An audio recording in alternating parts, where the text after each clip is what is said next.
Goeiedag, good day, fellow South Africans and citizens of the world.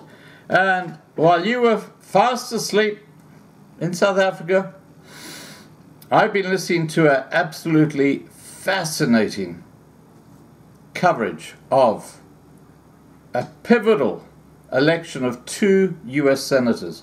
And let me explain to you why. Right now, in the US Senate, there are 50 Republican senators and there are 48 Democrat senators. And there are 2 senators who've yet to be voted in to make up the 100.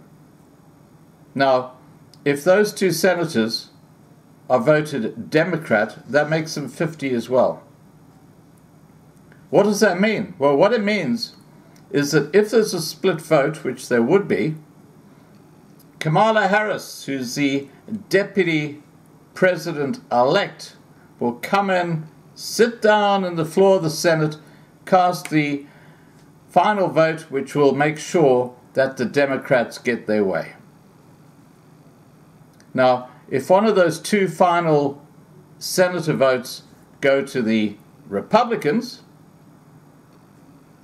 it means that the Republicans hold the floor of the Senate and this satanic Democratic Party would be basically hamstrung. Yeah, they wouldn't be able to go anywhere because the Senate would stop stuff. So these 2 pivotal seats in Georgia basically determine what is going to happen around the world. Because remember, when America coughs or sneezes, the rest of the world catches a cold. Okay?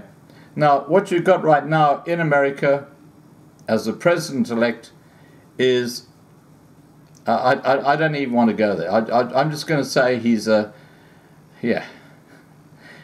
not someone I would want in my family, Joe Biden. I think this guy is completely off the rails. So let's get back to this particular video. There are 2 Democrats, Jon Ossoff and Raphael Warnock, running for the Senate. And Raphael Warnock just happens to be a priest. And from the pulpit, he advocates abortion. You're starting to get the message. These guys are completely Fruit Loop. On the other side, you have the 2 Republicans, David Perdue and Kelly Loeffler. Now Kelly Loeffler was actually on the stage with Trump just yesterday, saying that I am going to object to the electoral votes from Georgia that have been put in towards the Democrats, because the whole vote in November was a scam. I have attached here just raw video footage of the votes being cast and actually being counted. And all I want you to do is look at how the votes swing. Now remember that in November there are huge concerns about the number of illegitimate votes, the way the voting system worked. The whole thing is completely crap. It's completely cactus. And it was one of the pivotal states that resulted in Trump losing the presidential election to, guess who? Joe Biden. Now, it's a lengthy video, but what I find fascinating as someone who loves research is how you can actually see how the votes have been manipulated. Now, what makes it more interesting is that this is one of those CNN-type TV channels. You know, the loony lefties who are talking the whole time, and you can see how they denigrate Trump the whole time, and they're denigrating this and denigrating that, and the Republicans are a piece of shit, and look how they caused trouble in the last 4 years. So it's a very alternative perspective on the truth that we know. But it does give you a great insight into how fake the mainstream media in America are. And that's why I actually use that. Now, I'm not going to say much more about this, but you know, you've got to understand that it's quite clear that in the Senate in the US, the Democrats will be on 50 votes and the Republicans will be on 50 votes. And Kamala Harris, the deputy president, when there's a critical vote that needs to be passed, all she has to do is come in, put down the old cudgel and say, yep, I agree with the Democrats, and they can do what they like. Remember, the Democrats are Satan's seed. They are tied up with the New World Order. So what I'm saying here is that America has basically voted in a satanic government and given it control in the Senate. We live in very, very disturbing times. When we talk about the mark of the beast, we talk about mandated vaccines that you've got to have to travel. These two Senate positions are going to fast-track that. As I said, we live in biblical times. Alright guys, please remember to subscribe to be kept informed. Ring the bell for the updates, please. Like this video. Please register on lovinglifetv.com, because if I had to put this video up on the YouTube platform, guess what?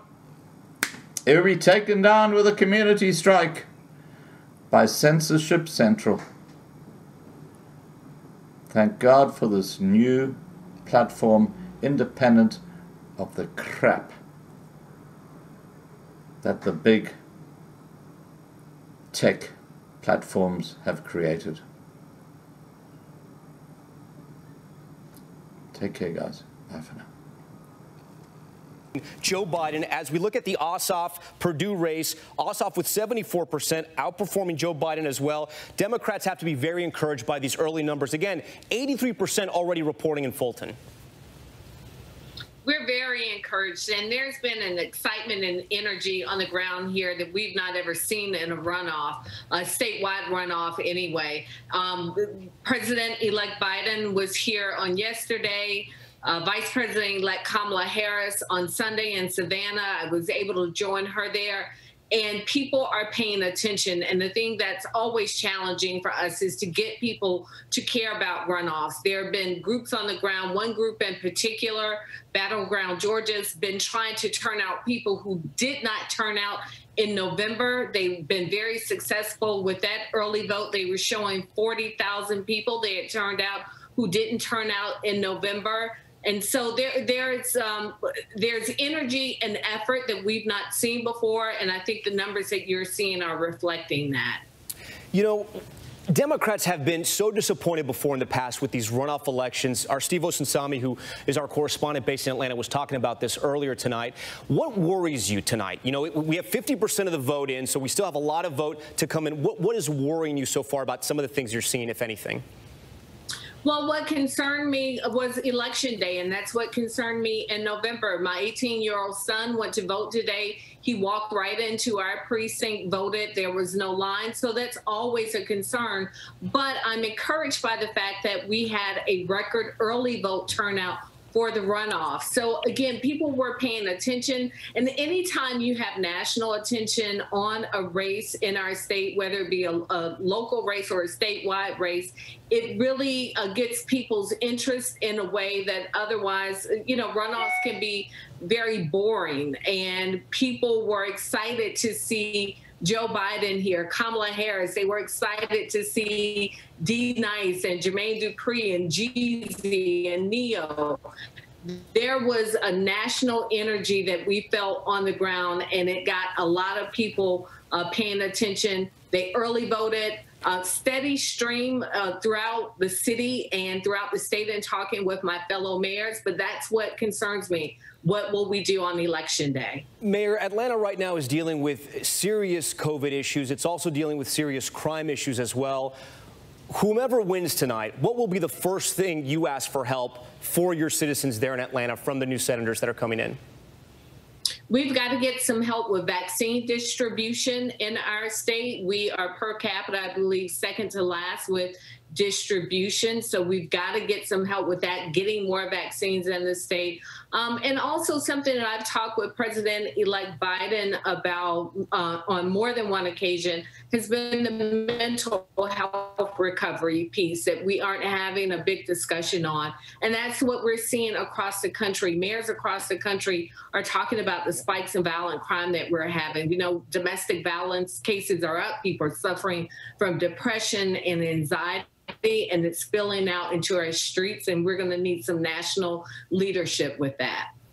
Mayor Bottoms, thank you so much for your time tonight. We appreciate it, as always. I want to bring in Republican strategist Sarah Fagan. I'm also going to go back to the map. Sarah, I just want you to kind of hear me out with some data points here. So, you know, with 50% of the expected vote in, Republicans may have some things to worry about. I want to take you to Georgia's Black Belt, an area that they call the Black Belt because of a lot of the African-American residents who've lived there. Twiggs County, this is a county that President Obama won that flipped to President Trump. And right now, Perdue is holding the line. He's actually just slightly below President Trump. We go to another county as well over here, Dooley County. Again, this was a county that swung from Obama to Trump, and Trump held it, 2 months ago. Perdue's holding the line there.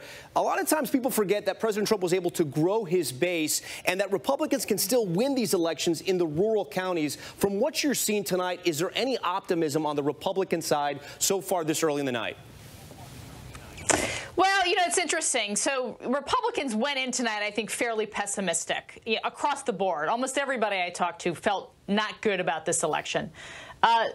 Spirits built throughout the day because of high turnout in these rural areas. There was fear because of Trump's comments and his attacks on the governor and the establishment in the state that turnout would be depressed. It appears like it won't be depressed, although it is still early and the tale is yet to be told on that.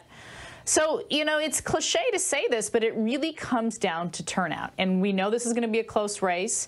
I think what's different about tonight compared to November is Republicans came in strong.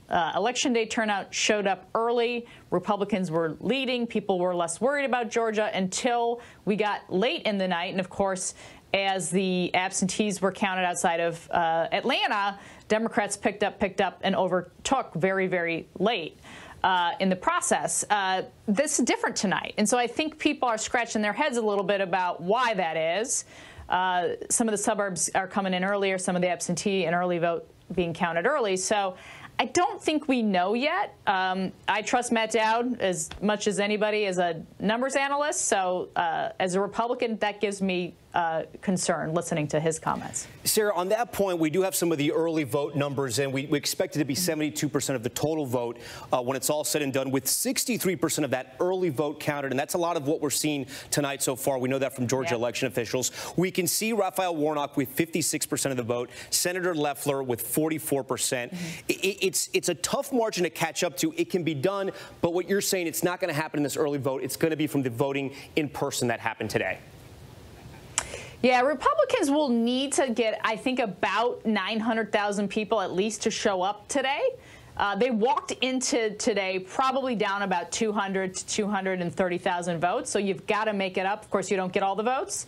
So I think we're looking at 900 to 1 million people having voted. And if that happens, Republicans will win these seats.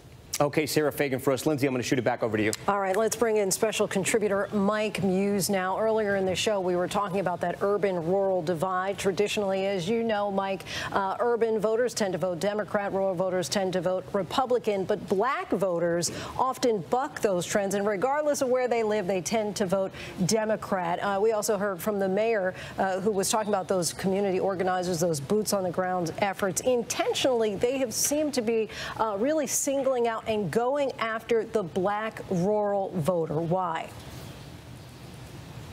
That's an important vote. I think it kind of goes back to Stacey Abrams back in 2014 with her initiative, the New Georgia Project. What Stacey really focused on was she recognized that when we think rural, we think white. But the whole narrative is that there are a lot of black Americans who make up the rural South. And what was recognized was that a lot of people hadn't went to them. They weren't seen. They weren't invited to participate in the democratic process, which is voting. And so what they did was really focus on that black rural South. And what we're seeing in the numbers in terms of early voting and possibly same-day voting is not only just Atlanta. We keep focusing on Atlanta and Fulton County, but that South rural aspect of Georgia, that is where I'm really interested in seeing in terms of, does the black rural South of Georgia cut off the rural aspect of the northern part of Georgia? And so I think that is going to be really key as we go through the night. Mike Muse, thanks so much. I'd like to bring you back in, Steve Osunsami. You know, throughout the night, we've also been talking about this idea of the new South, this real intentional shift. What do you attribute that to? Well, a couple different things. You have not only the black vote, but you also have new populations here to the south, especially the Atlanta metro area, a large Latino population, a large Asian population. There was a period of time here in the south where there was white flight from the city of Atlanta to the suburbs. And you had suburbs that, when I first moved here, were almost entirely white in the northern suburbs of Atlanta. Now, many of those suburbs are quite diverse. Cobb County, Gwinnett County, which we keep talking about just north of the city, has a large Asian population and Latino population, and both of those counties are now blue. Something, Lindsay, you and I talked about earlier, I was explaining that, you know, some of the history here, just to show how different things are, how the population shift has happened. When the trains were set up in Atlanta, the residents of one county, Cobb County to the north of Atlanta, successfully were able to prevent the trains from coming into their county because they had crime concerns about crime coming from the city. That county now has a large Latino population that has changed the nature and the politics of those counties. So there is a major population shift that has happened. I've talked with a friend who used to work for one of the Republican governors here, who explained to me that every 2 years, about 50,000 more people move to the Atlanta metro area. And that is changing sort of the dynamic here. And so this friend estimated that if Stacey Abrams were to run again today, she would have gotten the 50,000 votes that she needed to win because of the population shifts that are happening and keep happening here in Georgia. And what's happening here in Georgia is reflective of what's happening in many other areas across the country. Right, and of course that we've seen that there's been a 5% increase in registered black voters in Georgia in recent years. I'd like to bring back in TJ Holmes. TJ, of course, as you talked about before, used to live in Atlanta, worked there, and so you have seen this shift really firsthand, because then you were back in Georgia for the election. So kind of talk us through that Stacey Abrams effect, if you will. You were there, it was ruby red, now quite a purple state. Quite purple, but we were talking about the numbers and the increases over the past several years, but if you look from 2000 to 2019, there were about 2 million new people added to the electorate there in Georgia. Half of those were African Americans. There has been a shift. We talk about the Great Migration, right, when African Americans were trying to flee the Jim Crow South. But so many people are coming back to the South. African Americans, they have roots there, they have family there, they have history there. And now it's a place that they see a place certainly like Atlanta, which is referred to as the black capital of the United States, where African Americans can do well, where African Americans are flourishing, where you have this center of education with Morehouse and Spelman and colleges, Clark Atlanta University. So it's a place that has great appeal these days, more so for African Americans who are coming back. And we talk about, guys, this runoff election that we're in. We will see this dynamic continue to change over the years. No, Stacey Abrams was not successful. But what she has done is set up Georgia probably for years and years, maybe decades and decades to come, and that she got so close in a controversial election. But we talk about the runoff and how Warnock would have been the new U.S. Senator. Well, some of these runoff laws, it's important to note, these runoff laws have a history in Jim Crow in trying to keep African Americans from getting political power, trying to keep African Americans from voting as a block against multiple white candidates to make it more difficult. So even though we look at a runoff now and say, oh, those are just the rules there, and it seems pretty innocent, all of these things were put in place to actually suppress black voters and also to keep black folks out of office. And they're in place in Alabama, Mississippi, Arkansas, Georgia, South Carolina, places like that. So all of this is coming to a head and coming together in a state like Georgia, where it's now a national race and all eyes are on a place that's becoming diverse and really representative in a lot of ways in how the country is changing, how the face of the country is changing, how we're getting diverse, where you have people trying to hold on to some old ways, and you got others, Lindsay, and you had Mayor Keisha Lance Bottoms on. Do you know on her transition team, she had T.I. and Killer Mike?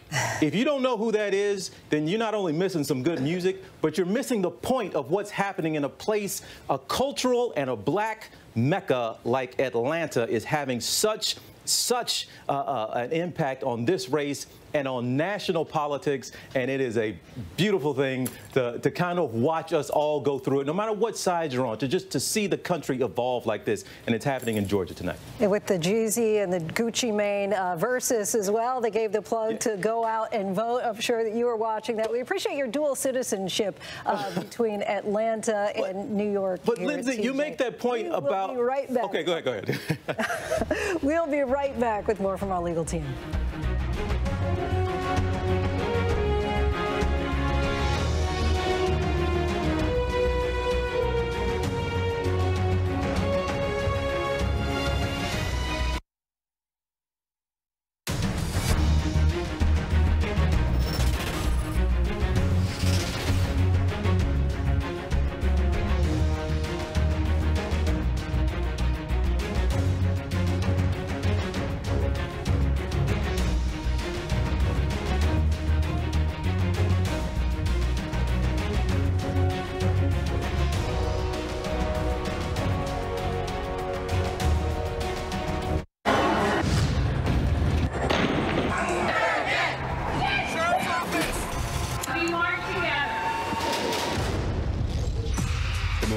Stories of our time, anytime.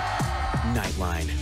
Admit it, these days, what you need to know seems to change, well, like every day. So what is it that you really need to know, want to know, to help you not just get through your day, but make the most of it? Feel smarter, feel better, feel happier. Well, how about a third hour of Good Morning America in the afternoon? GMA 3, what you need to know. It's all about you. Lunchtime at 1 Eastern, 12 Central and Pacific on ABC. This is going to be so good. The reality is our country can collapse from within. You see the white power movement on the march. Klansmen and neo-Nazis, skinheads, it's meant to incite war. From the KKK to Oklahoma City to Charlottesville, the new documentary event special. We just need to start talking about race. Homegrown Hate, The War Among Us. This is a real wake-up call. Streaming now on ABC News Live. What you're seeing right now, this is part of the eye wall. This procession of migrants goes back 2 miles. There is going to be catastrophic damage. This fire has made a run. You can see those flames shooting up into the sky. We are on the jam-packed red carpet. To the right, guys. So this is the 4th weekend of protest.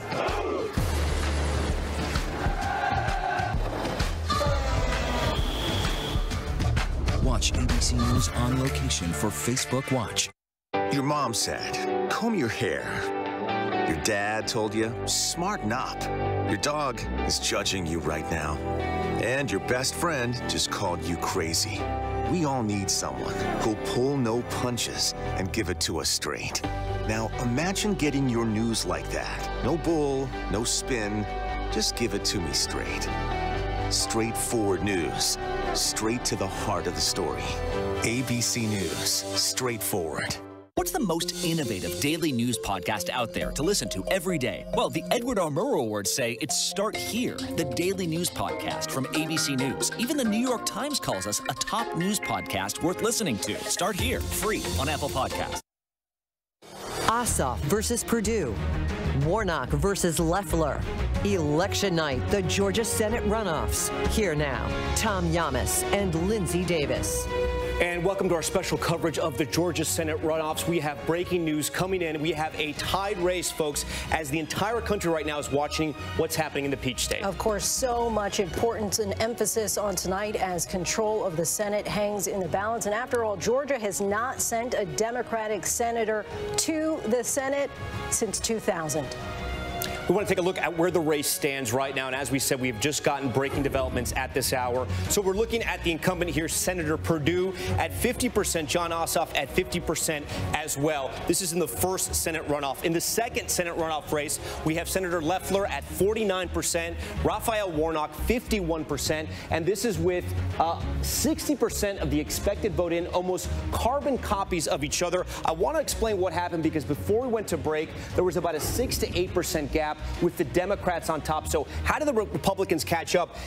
A lot of it is on Cherokee County. This is the county with the most Republican voters. This is where they had to run up the score. 90% of the expected vote is in, and you can see Senator Perdue with 68% of the vote. He's holding the line almost exactly where President Trump was just 2 months ago. This was an important development for the Republicans in this race, with 60% of the vote coming in. But as we look at the Atlanta metro region, in places like Fulton, the largest county in all of Atlanta, you see Jon Ossoff at 74%. Joe Biden was at 72%, but just that 2% in this large county in Georgia is going to make a difference. A reminder, Joe Biden won the state of Georgia by just 11,000 votes. So any kind of incremental advantage the Democrats have is going to help them in the long run. We are seeing Democrats so far at this point, both Ossoff and Raphael Warnock, outperforming Joe Biden in some of these major counties. That's a trend line, Lindsay, that Democrats hope to hold. But as we just saw, this race can immediately change with just one county reporting. Lindsay? All right, thanks, Tom. I'd like to bring back in Rachel Scott. And Rachel, we were talking earlier about how the Republican candidates have had to walk such a fine line, really, because the party is so fractured and trying to keep their allegiance to President Trump and at the same time keep a little distance as well. Yeah, and just one of those examples is when it comes to those stimulus checks. You had both of the Republicans in this race vote for and support the $600 in that bill that the president's own team helped negotiate. And then we saw the president in the 11th hour come out and say that he wanted $2,000, and then they flipped their stance on that. Neither of the senators here either voted for or against overriding that veto that the president did on the defense bill. That's another example.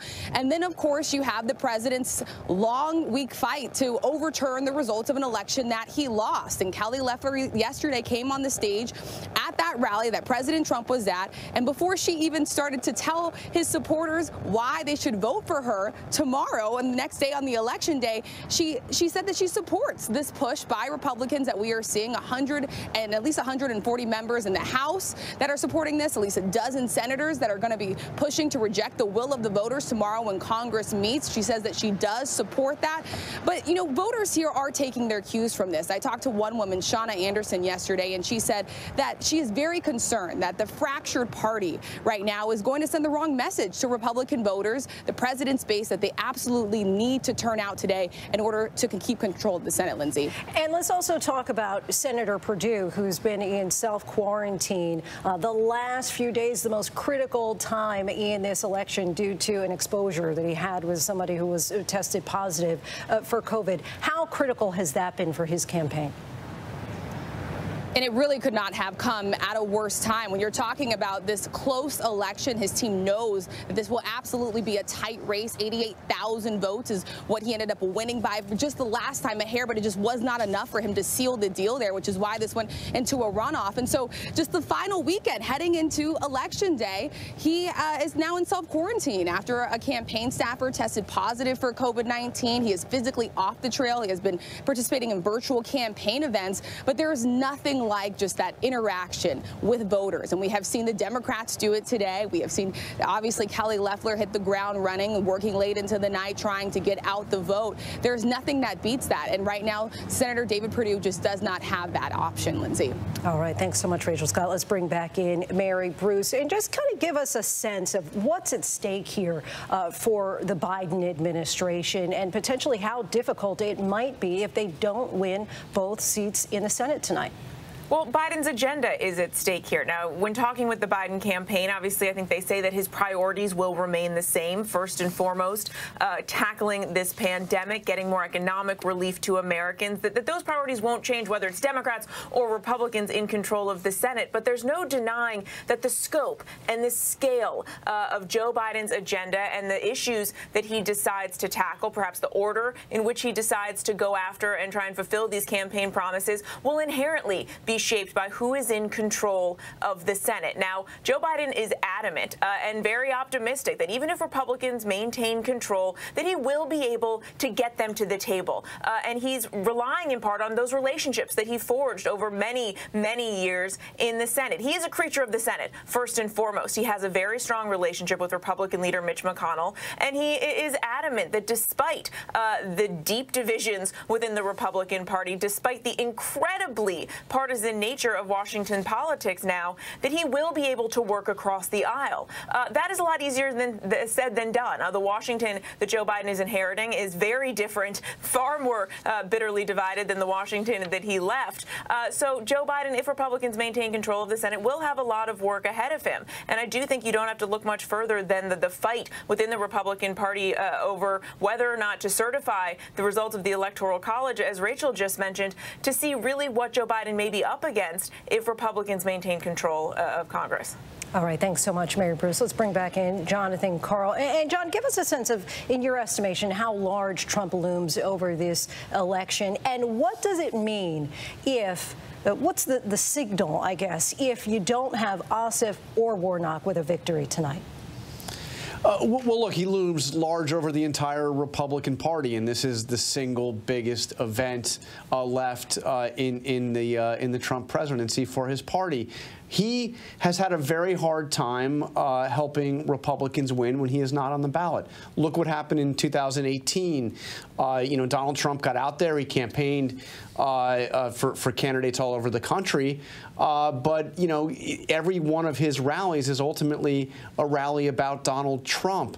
The supporters are there for Donald Trump, and Republicans fared very poorly in those midterms. Now you have the extraordinary circumstances surrounding this runoff election, where Donald Trump has been largely absent except to complain about his own election in Georgia. Some members of his party, some people working on these two Republican Senate campaigns, musing privately about whether or not Donald Trump is trying to sabotage their election. He did come out. He did speak very strongly on behalf of both Perdue and Loeffler in his rally in Georgia yesterday. We'll see how that goes. But I think that ultimately Donald Trump will either take credit or get a heck of a lot of blame if the Republicans lose tonight. But if you think if potentially Ossoff and Warnock both lose, do you think that means that this blue shift was perhaps more of a referendum on President Trump than anything else? Perhaps, but this is, you consider the history here, as Steve Osunsami talked about earlier.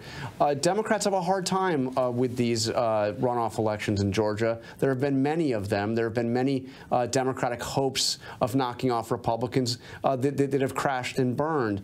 And I think that Republicans, believe that if Trump had made this less about himself and more about providing a check on a Biden presidency, that the Republicans would have won both of these easily. If they win, if they pull off victories here, there will be narrow victories. Jonathan Karl, thanks again.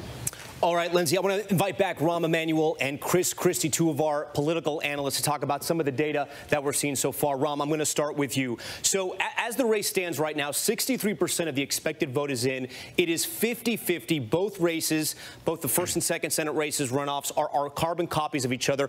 The only difference is maybe about 600 votes more for Ralph Warnock than Ossoff. But I want to talk about Ossoff and how he's doing in places like Fulton County. This is where Atlanta's at. He's overperforming for from Joe Biden. He's about 2% over in Fulton. In the entire Atlanta region, really, in Clayton County, a smaller region, 75% of the vote in, he's at 89% versus 85%. And then DeKalb County as well, 85% for John Ossoff, 83% for Joe Biden. Ron, these numbers are important for Democrats because going into this race, there was some real worry about this 33-year-old political newcomer, if you will. Could he actually win a statewide race in Georgia? He underperformed from Joe Biden by about 100,000 votes. But tonight, with 63% of the vote in, you got to be happy with what you're seeing, Ron. Yeah, look, one county you left off there, you did a lot of Democratic counties. I think the Democrats are doing better in some of the areas. Take Cherokee County. If my memory serves me correctly, Donald Trump won that by about 58,000. And right now, the Democrats are only losing it by 36,000. So they are doing better in those rural areas and Republican strongholds than Biden did. And they're doing much better in the Democratic areas, like around the metro Atlanta area, than Joe Biden did. And the turnout in the Democratic areas is bigger or as big as Election Day November. So that bodes well for the Democrats at this point. And I want to pick up on what Jonathan Karl said. 3 weeks ago when we did the Sunday show with George, I said that Donald Trump wants to see the Republicans lose because he wants to, A, send a gift back to McConnell. He doesn't think McConnell's been as loyal, which would be a shock. But he wants to say, if I'm not on the ballot, you guys can't win. And that's what he's doing with all the chaos and all the noise and everything like that. This is a setup for him to show that he is indispensable to the Republican Party, and this is his bouquet back to Mitch McConnell and the Republicans, who he thinks, bizarrely, have not shown a fidelity that he deserves. And that's what's going on right now. And the Republican Party, here forward, is going to be learned as before Donald Trump and after Donald Trump. And we're in the early stages of that after Donald Trump, and it is going to be, it's going to make the Sunnis and Shiites look like a very calm family gathering. All right, I want to bring Chris Christie. Chris, I want to talk to you about two counties, Cobb County and Gwinnett County. They're just outside of Atlanta. These are counties that Senator Perdue won when he first ran for Senate back in 2014. Tonight, with 39% of the vote in, he's underperforming from President Trump just 2 months ago. How much do you think President Trump's actions over the last 2 months has hurt the Senate candidates in Georgia? We won't know until we get the final results of the election. But what I will say is that when you look at counties like Fulton, for instance, you've got well over 85% of the vote in Fulton already counted. And you have a race that's now, in 8,000 or 9,000 vote difference. So I still feel very good about the way these numbers look for Republicans. The day of vote is just now being counted. A large amount of the early vote and mail-in vote has been counted already. And so, I like the way the numbers look for Republicans. Always said it was going to be very, very close, but I still think that both Senator Loeffler and Senator Perdue appear to be in good shape. And on the Cherokee issue, very little of the vote in Cherokee has been counted yet. And so if I were Rahm, I wouldn't start dancing quite yet. Governor, I do want to ask you something, though. On election night, I should say election week, we were here for so many days. And one thing we kept pointing out was President Trump was losing states, but his base was growing. He brought more voters to the table on election night. My question is, with that type of momentum, even in Georgia, where 11,000 votes separated him and Joe Biden, you got to think, and I guess it's still early. We don't know how this is going to end up, but you got to think if the president focused on Georgia, if he campaigned there a little bit more, if he truly fought for these Senate candidates, and I know he was there last night, but we know what his focus has been the last few days, you got to think these Senate candidates would be in a better position. Tom, I just don't agree with your premise. I mean, the fact is that everybody's base grew in the 2020 election. So did Joe Biden's. He got more votes than any presidential candidate in American history. And so everybody grew more. Why? Because we had COVID and we had rampant broad mail-in voting that made voting a lot easier than it is normally. And so now we're having a second race, 6-7 weeks or 7-8 weeks after the last one. Of course, there's going to be a bit of a lower turnout. People's enthusiasm is not nearly as much for a race like this as it is in a presidential race. Now, all the work that's been done by both sides, the advertising, the get out the vote efforts, the grassroots efforts that have been done make this the greatest turnout race for a runoff election in Georgia history. But, I think that the obsession of the media is to tag everything with Donald Trump.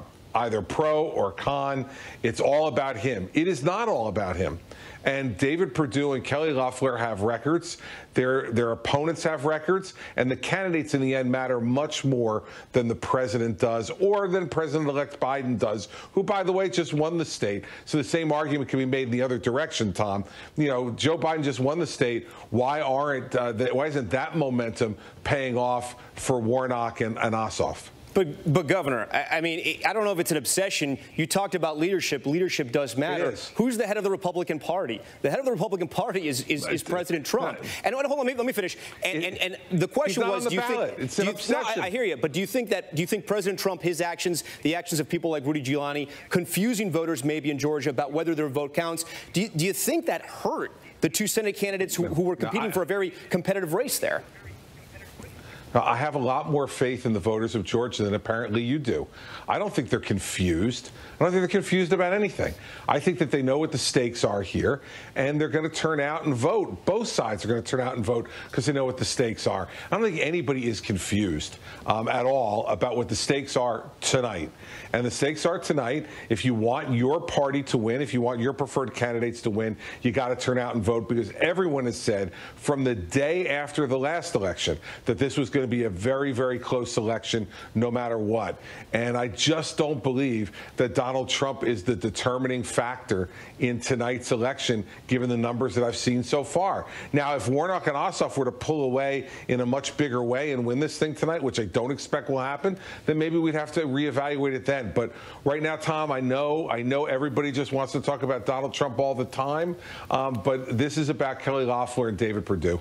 It's about a lot of people. I agree with you. It's about the two Senate candidates. All right, Governor, we thank you so much. I do want to bring in Terry Moran, our senior national correspondent out of D.C., who has covered so many political races for us, along with the White House and, of course, Washington. Terry, the way you see this race so far, because we have seen it sort of get a little bit tighter with 63% of the expected vote in. And I want you to take up some of the points that Governor Christie was making. He was saying essentially, you know, we just heard him, but that this wasn't about President Trump. It was about the people who were on the ballot. Do you buy that?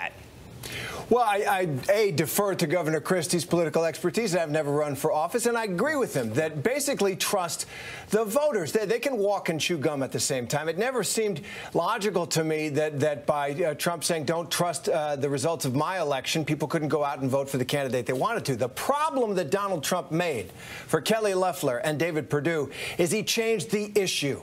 The issue is not an ordinary bread and butter issue about higher taxes, the way the Democrats are going to run the Senate. The issue is, do you want to betray the Constitution with me or not? And he forced Kelly Loeffler and David Perdue to sign on to his effort to overturn the democracy. And the problem is that today's exit polls show that 70% of the people of Georgia, demonstrating their very good common sense, believe that their election in November in that state was held fairly, as every court has demonstrated, as their own Republican election officials certified, along with all the other 49 sovereign states. So he forced them to get into his cartoon view of what happened in November. And that, it turns out, was, at least as far as that particular issue is concerned, it could well be that they'll both win at the end. But Donald Trump twisted this election around his vanity and his need to defy reality to say that he won Georgia when 70% of the people of that state, according to today's exit polls, said, you know what, I think we had a fair election in November. That hurt the Republican candidates. And so many major elections since President Trump was elected, and even in his first race, were about President Trump in one way or another. I want to bring Rahm Emanuel back in because I know he wanted to get in when his good friend Governor Christie was making his point. Yeah, but look, if anybody sitting there on November 7th said, okay, we're going to have a runoff, it's clear, let's design it where the president's running around for the final 3 weeks, making charges about the election and throwing doubts about ballots and on the integrity of the vote, that would be not how you choreograph it. And Donald Trump has always, since 4 years ago, been the centrifugal force that drives energy on both parties.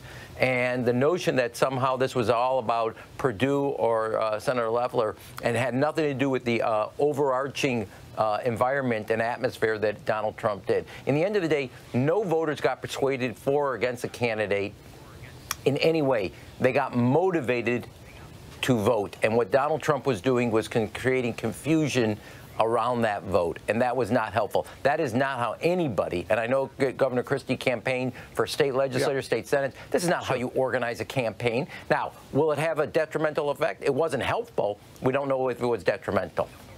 Governor Christie, I know you want to get the final word in before we hit this break. And I'm not taking dancing advice from him.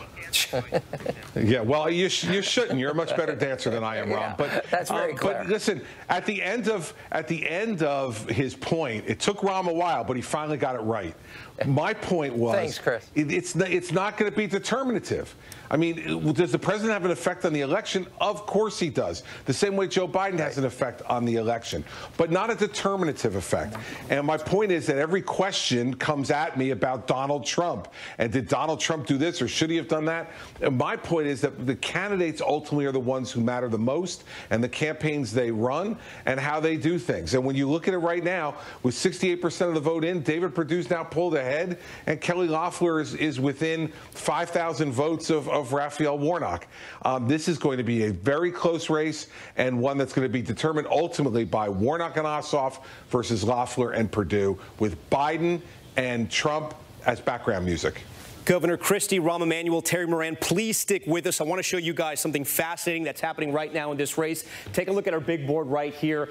And we have what Nate Silver was sort of talking about, a split ticket right now. Again, still very early in the night, 14,000 plus for Senator David Perdue, 11,000 plus for Raphael Warnock. It is still very early. Our continuing coverage continues right after this break.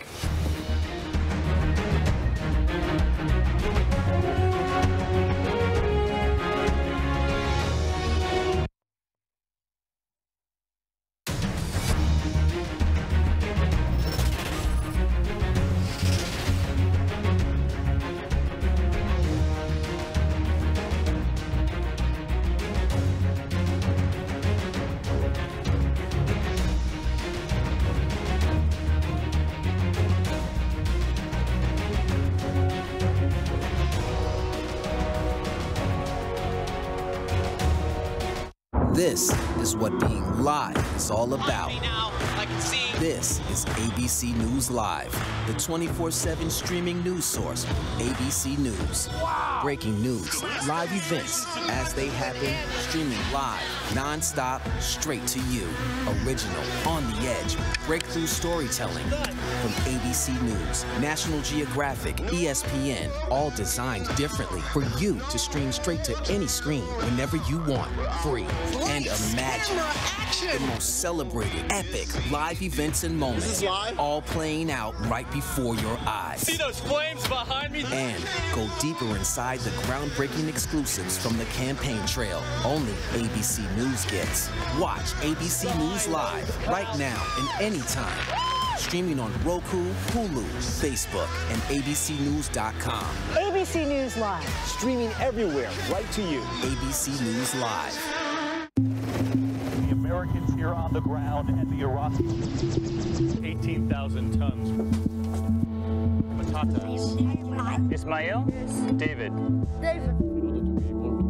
Over ground zero from Hurricane Michael. You can see just home after home. David, nice to meet you. This was your view. My favorite view. Thank you. Thank you. Yes, mornings may look different these days, but where you start your day, where you spend your mornings, where you get connected to everything that's happening. And face it, there's a whole lot happening in our world these days. Where you get all the breaking new information of the day to help you navigate through these times. That's why we're here. Good morning, sunshine. And making sure you start your day off with a smile and some sunshine. Good morning, America. Good morning, America. Good morning, America. Oh, how I love saying that. Wake me up. The world may feel out of your control, but your happiness doesn't have to be. Learn the secrets to happiness. Listen to the 10% Happier podcast, free on Apple Podcasts. ABC News honored winner for the second straight year with the Edward R. Murrow Award for Overall Excellence in Television. ABC News, America's #1 news source. This is GMA3, what you need to know. GMA3. A third hour of Good Morning America in the afternoon. It's all about you. Lunchtime on ABC.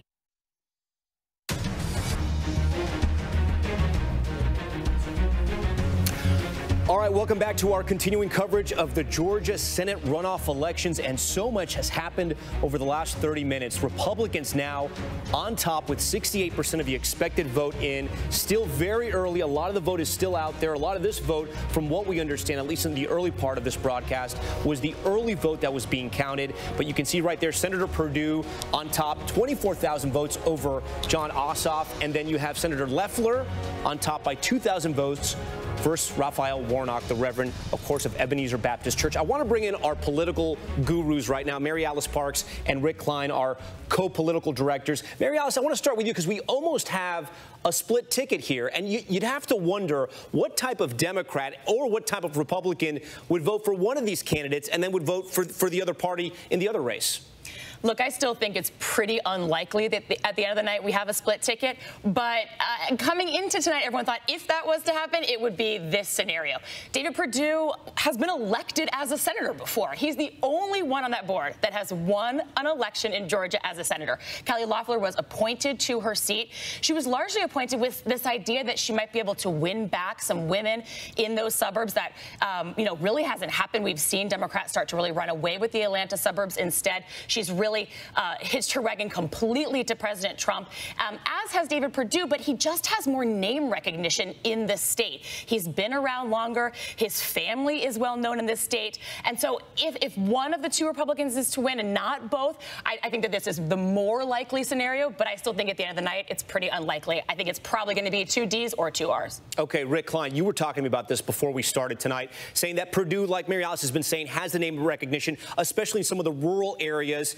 And in areas that voters may have voted for Raphael Warnock, they may have gone with Perdue as well. Yeah, we saw some split tickets back in November. Obviously, that's how Joe Biden won, and neither of these Democratic senators actually topped where the Republican votes landed. So it obviously happened at that time. And I think what's really interesting, if you look at some of the messaging that seemed to break through in this election, all you heard from the Republicans was these guys, these Democrats are liberal stooges. They're going to go enact the socialist agenda. And it really seems like that worked. That kind of messaging worked. 46% of voters overall saying that Warnock is too liberal for the job. You contrast that with the alternate messaging, is Kelly Loeffler too conservative, and it just didn't really hit the same way. So I think when you saw messaging that was aside from the Trumpism of this election was rigged, focusing on the ideology of the candidates, it's a reminder that Georgia still is a relatively red state. These candidates are much different animals, and a lot of these voters were able to process that information and make some different decisions. One point I want to make before I kick it back over to Lindsay,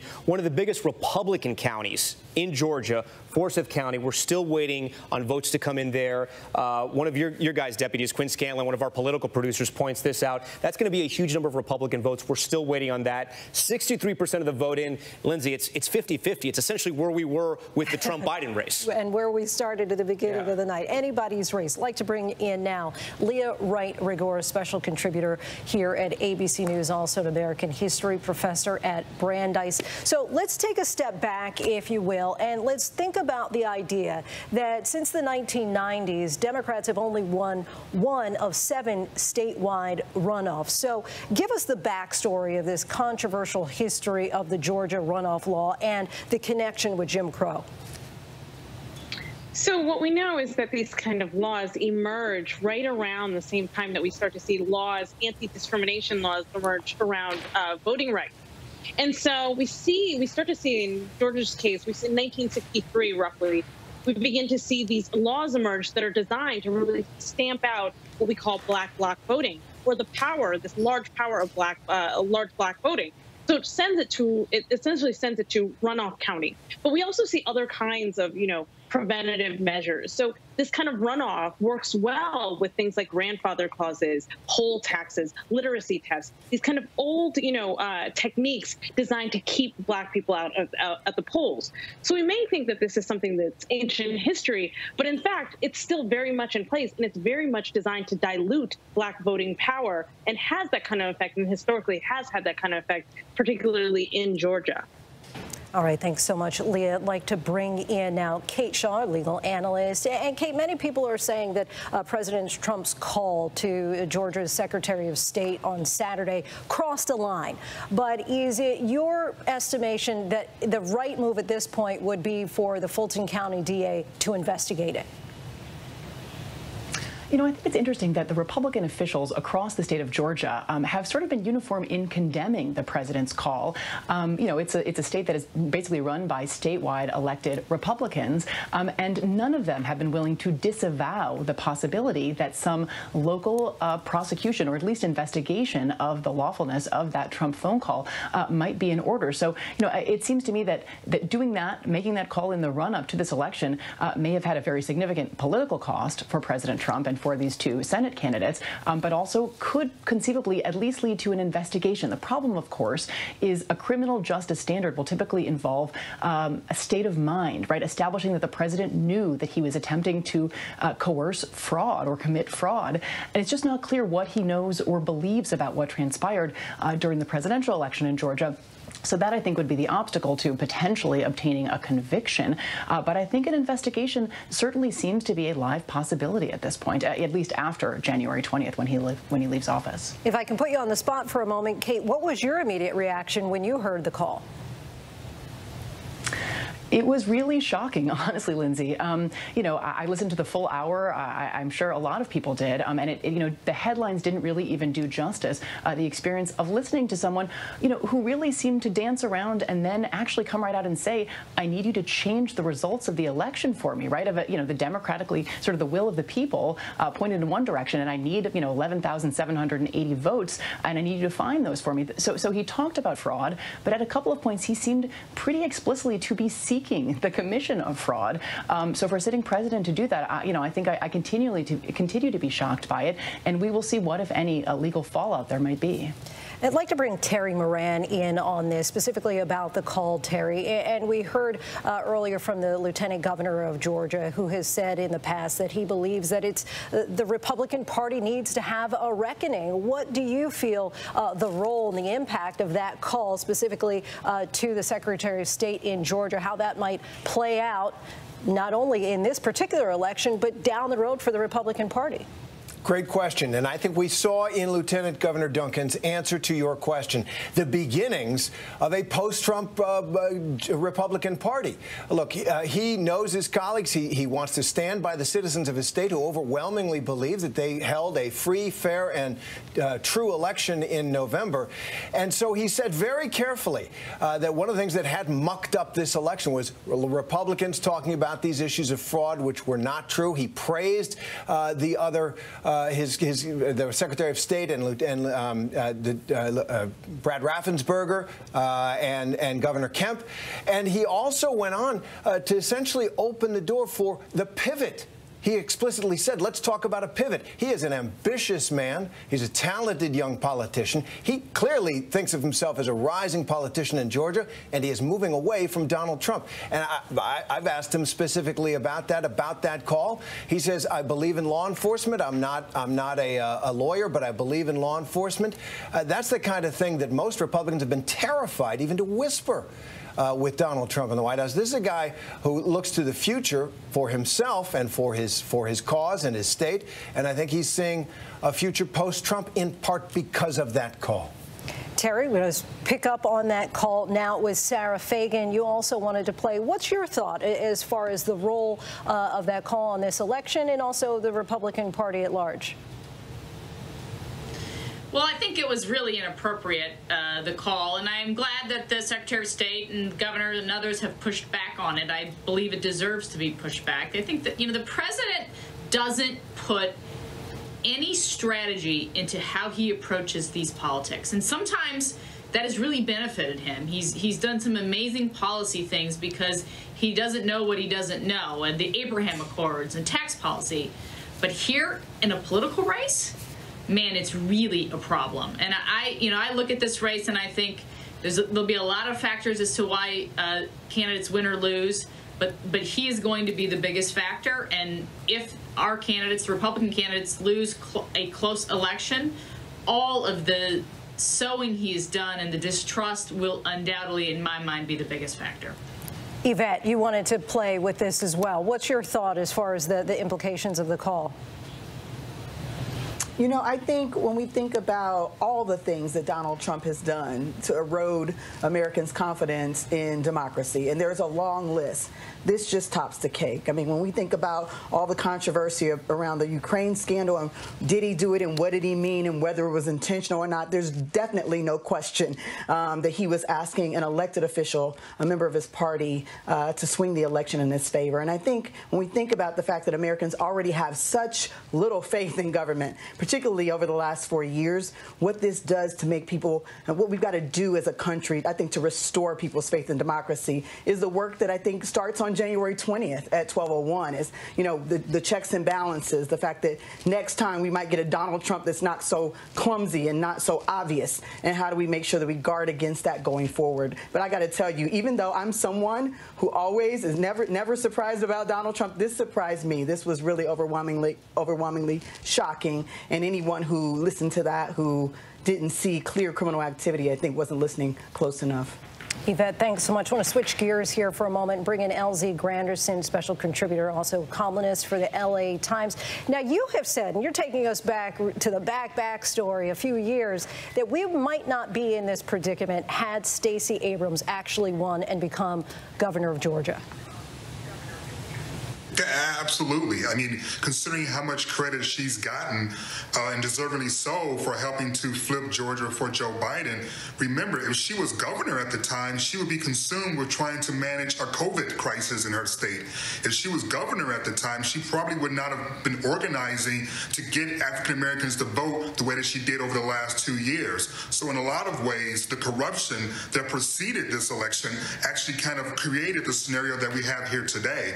But, you know, one of the other things I think that's really fascinating about what Stacey Abrams has been able to do is that she has really challenged this notion that the South is still the South, which is a phrase a lot of us, particularly who are black, talk about the South. That, yes, there are hubs, urban hubs like in Atlanta, but you go a little bit further outside of Atlanta and it's still the deep South. What she has illuminated for the entire country is that outside of Atlanta is a booming, multi-generational, multi-racial voting bloc that is ready and mobilized. And they may actually inspire other cities around the country to look to see if they too have these untapped sources of voting blocks outside of their major urban hubs. It's a fascinating sort of development, but I firmly believe that if Stacey Abrams was Governor Abrams, Georgia may have gone to Trump. Heidi Heitkamp, I'd like to bring that same question to you. Do you agree with LZ? And many people talk about the Stacey Abrams effect. Perhaps it has dual meanings. Well, I've known Stacey since she was a junior in college.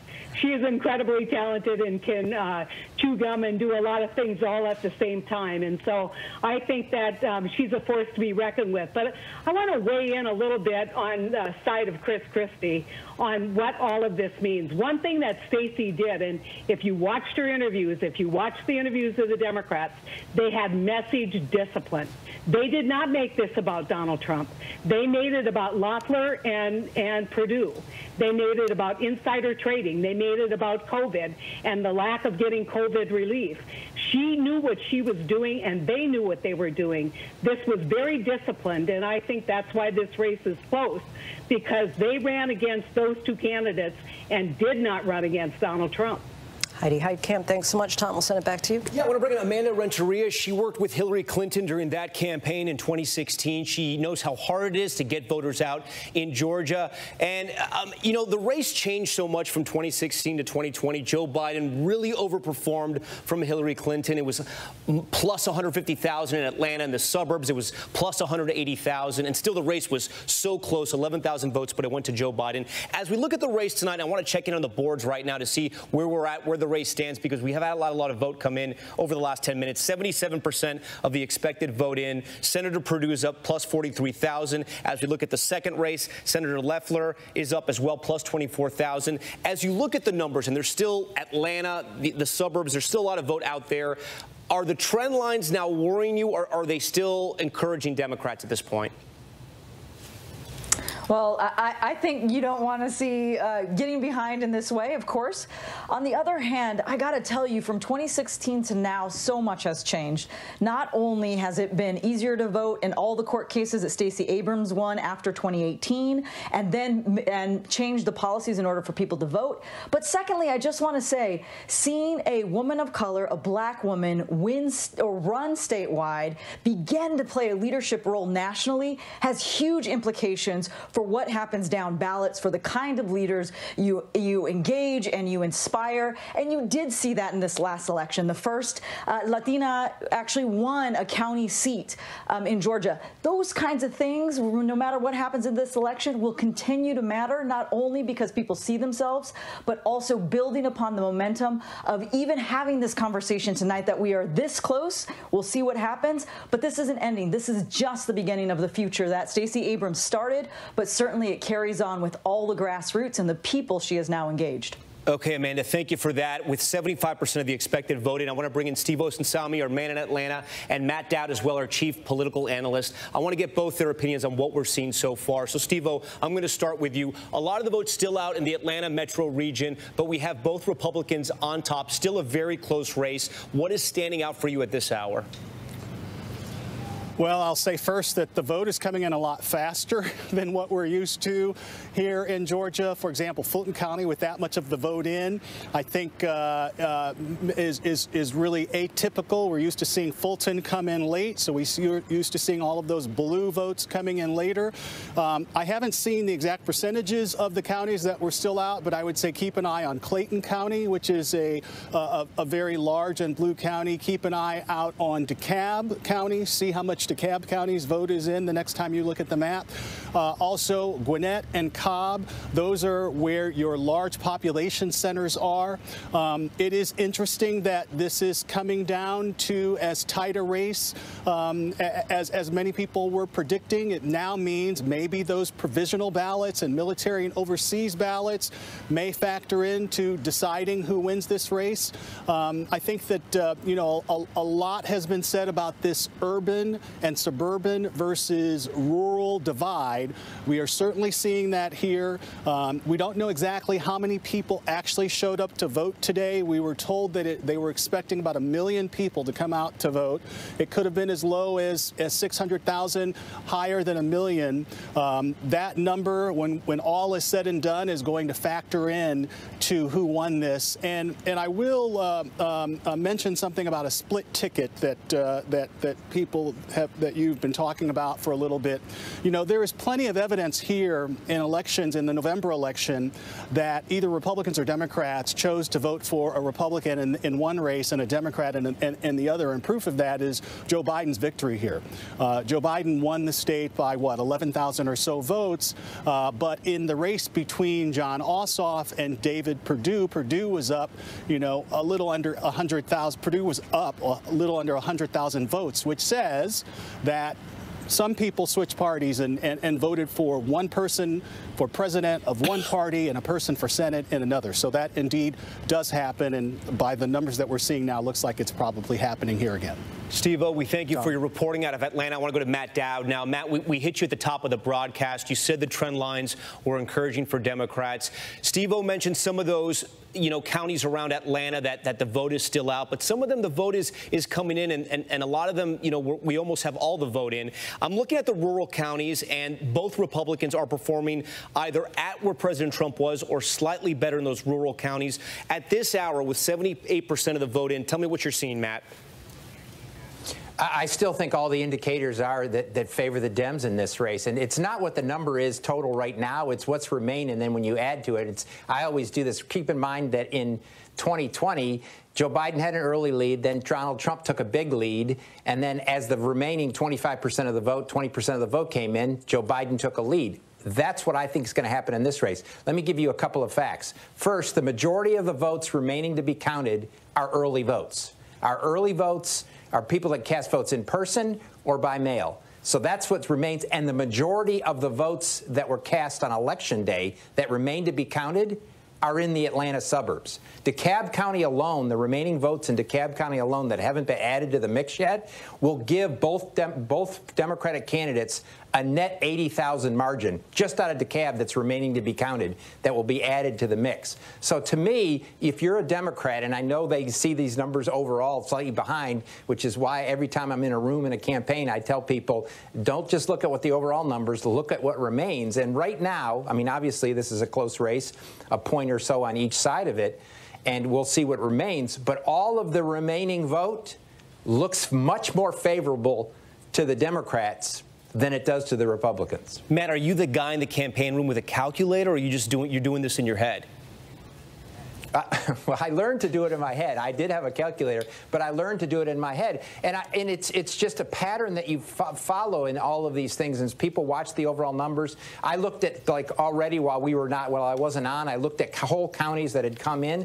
And one of the things you mentioned, Tom, and this is why the Republicans are going to end up being behind when that DeKalb vote comes in, is that even where they're matching Donald Trump, the percent of total vote is under 90% of what it was in November. And where the Democrats are exceeding them in the blue areas, their vote is above 90% of what it was in November. So even where Republicans are matching, they're not matching on a total net vote. They're matching on a percentage, but not total net vote. And Democrats are exceeding the turnout of Republicans in the red counties from the blue counties from November. So look at what's remaining.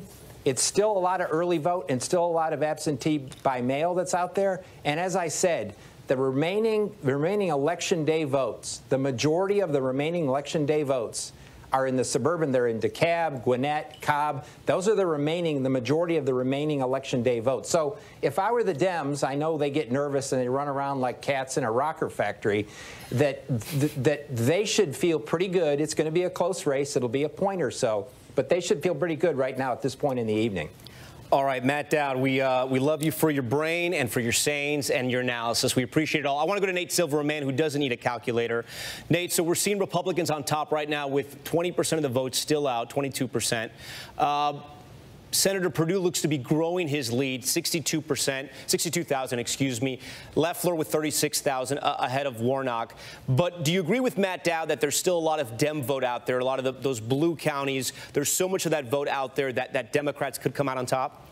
Yeah, for sure. In fact, that's the probability at this point. As Matt mentioned, DeKalb County, we probably have about 100,000 vote shift there alone when these early election votes are accounted for in DeKalb County.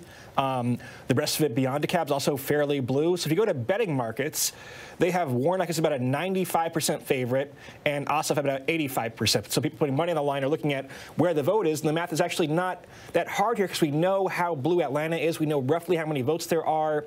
It's going to be close, especially in that Ossoff race. I would not count on anything, but you know, that's who you'd favor at this point for sure. Okay, Nate Silver for us. We're going to take a quick break. Things are changing pretty fast in this race, so stick with us. On the other side of this break, we're going to break down all the numbers and talk about some issues we haven't touched upon just yet. Stay with us.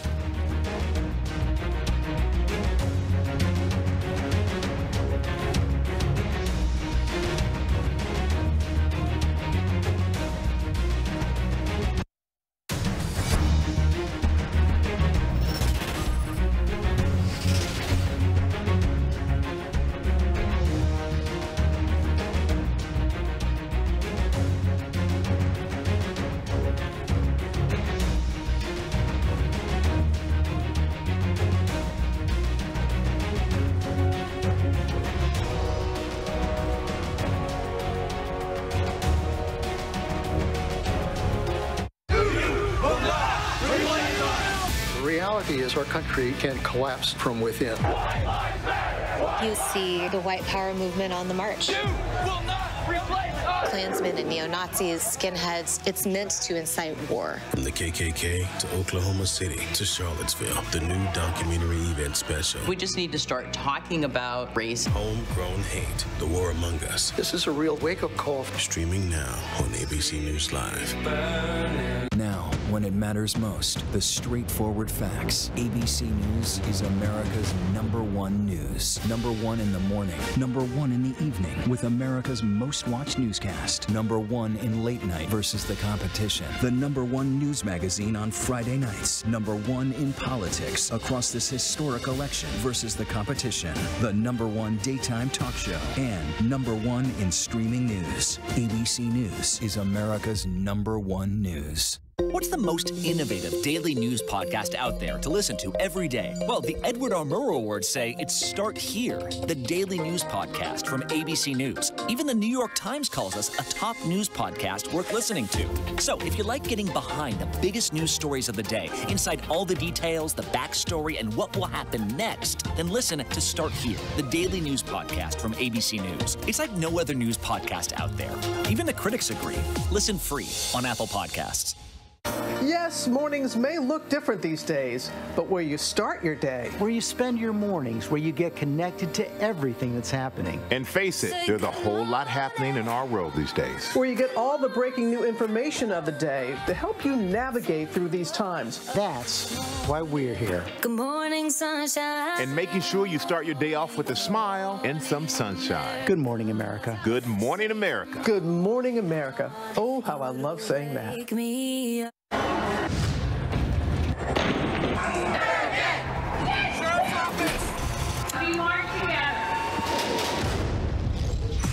The most powerful stories of our time, anytime. Nightline. Friday nights, 9/8 Central. True crime, cinematic, real-life drama, stunning, the unthinkable. Follow the clues. The Hunt. True crime. 2020. Friday nights, 9/8 Central on ABC. And welcome to our continuing coverage of the Georgia runoff Senate races. This is where the race stands at this hour right now. With 79% of the expected vote in, you can see Senator David Perdue, the incumbent, plus 58,000 votes at this hour. Senator Loeffler, plus 32,000 votes at this hour. Again, 80% of the expected vote in. But this race is far from over. We're going to explain to you why as we come over here to the map of Georgia. So, as we've been telling you all night, a majority of the votes in the state of Georgia are going to be coming from Atlanta and the metro region. This is the most important part of the state when it comes to garnering votes. And when we go into one of these counties, a place like Gwinnett County, you can see there's 89% of the expected vote in. Ossoff is on top here.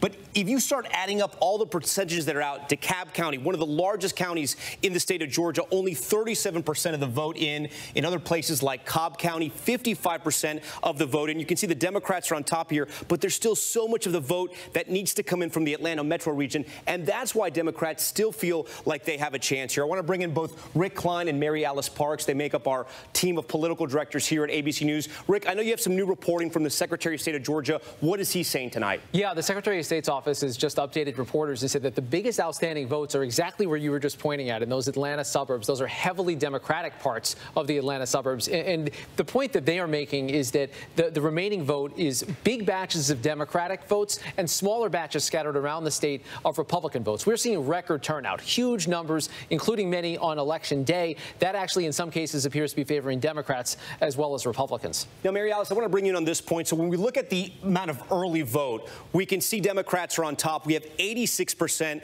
of the early vote in. But you were telling me just before the break, this is a little misleading because there's still some of the early vote and provisional ballots that are coming in up through Friday.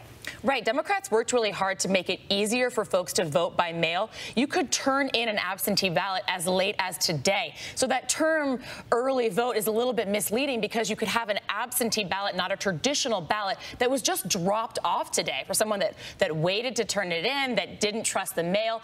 And remember, if this race is really, really close, military ballots coming in from overseas can arrive as late as Friday. People that had issues with their absentee ballot, maybe a signature match issue, they can cure their ballots as late as Friday. So if this gets really close, we could still be in for a long haul. Well, I'm going to put you on the spot for both of you. Do you guys see a scenario at this point where we go to a Friday where it's going to take a few days to figure out who wins in Georgia, similar to what we saw in November when it was the presidential race and Joe Biden was up against Donald Trump and it was so tight? I think it depends on two factors, Tom. One is going to be how quickly these places report in and then what the ultimate margin is. And that's really all you're looking at. You know that the early votes favor the Democrats, and we're going to get that coming in over the next couple of days. I think there's some X factors that if it's close enough, where it seems to be right now, it's just going to take a while. All that's going to matter is that margin. Yeah, somewhere like Cobb County, like you were just saying, we need more vote from there to really understand. If the margins as they are right now hold, that's really good for Democrats, and they could wrap this up actually quickly if we get another big drop from Cobb County. But if it starts to narrow somewhere like that, then we could be in for a few days. Okay, guys, thanks so much, Lindsay. I'm going to kick it back over to you. All right, let's bring back Terry Moran. And Terry, you know, going into this night, people said that this race was going to be neck and neck, that it would be a statistical dead heat. And these races are really coming off as advertised. With the races being so close, with them being so tight, what are the necessary next steps to make sure that we can verify and validate?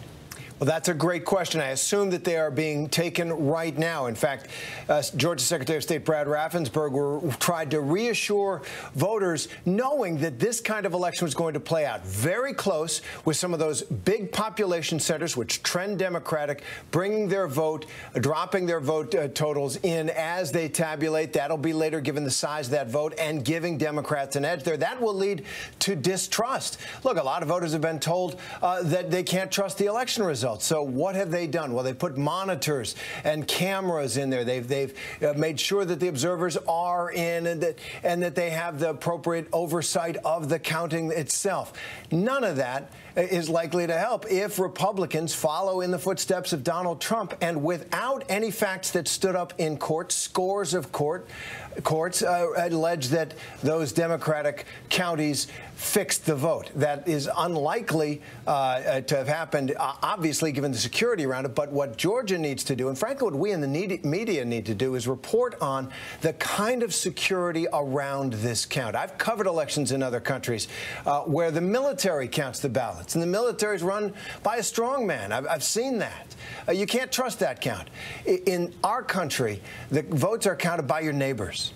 And they're overseen by other of your neighbors. And the decentralization of the American election system, the way that local officials are responsible for it, they're proud of that responsibility. They take it very seriously, as we've seen in Georgia, has probably helped save the democracy from what was an anti-democratic assault from the White House. But tonight, they'll have to make that case again. Terry Moran, thanks so much. We'll give the final word to TJ Holmes. And TJ, earlier tonight we heard from Chris Christie, and he called Biden and Trump just background music. And earlier you and I were talking about the literal music, the rappers who have gotten involved with the Get Out the Vote effort. We talked about the young generation, the Rayshard Brooks, the Stacey Abrams, and how all of this is coalescing to really culminate in this, producing this one moment. And it's happening in Atlanta. How appropriate is it? And that's what I can't help but think about. It's happening in Atlanta. Rayshard Brooks' funeral was last summer at Ebenezer Baptist Church. A month later, in that same Ebenezer Baptist Church, was the funeral of Congressman John Lewis. Two different men from two different generations who still suffered at the hands of police for different reasons in different places, but still representing the struggle of their times in a lot of ways. And not too far from Ebenezer Baptist Church, still in downtown Atlanta, is a place that a lot of people may have heard of, iconic, Magic City, where two rappers sat in a strip club and had a rap battle. But before they battled, they had a video message from Stacey Abrams that played, that was seen by millions of young people who tuned in to watch that rap battle. All of those things come together in a way that only it can in a place like Atlanta, that has led the way for years and years and years now when it comes to black planning, black struggle, black protest, black hope, and representing the black struggle, but also the black hope for what can be. And so I look at Atlanta now, and once again, and I see this work that Stacey Abrams have done to get black voters involved, the work that, yes, the rappers have done down there to get young black men and women involved in the process to show that, no, this system was not set up for you. That's why it doesn't work for you. But you can't sit on the sidelines and expect that system all of a sudden to start working for you. That message seems to be getting through to some young people, and all of these things are kind of coming together in a place like Atlanta, which has led the way for change in this country, Lindsay, for so long. And we might be seeing it, maybe not tonight, But somewhere in the near future, Atlanta is still going to, in a lot of ways, be leading the way for some type of change and an example for this country. And you brought up John Lewis. This really all comes full circle because John Ossoff was just 16 years old when he wrote to the congressman that he would like to volunteer. And here we are 17 years later, that full circle moment. Tom. All right, Lindsay, we thank you for that. And as we say goodbye for right now, we want to just check in with the race where it's at right now. We do have 80% of the vote just coming in. Both Republicans on top, Senator Perdue with plus 69,000 votes at this hour, Senator Loeffler with plus 43,000, but Democrats are poised to be in very good positions as more of the votes come in from those blue counties around Atlanta. So much is happening in this race. It's changing every minute. We are going to continue our coverage with our powerhouse station, WSB in Atlanta. And we are not going anywhere. We'll be right back here at 10:30 on the East Coast with George Stephanopoulos. Keep it right here on ABC News Live.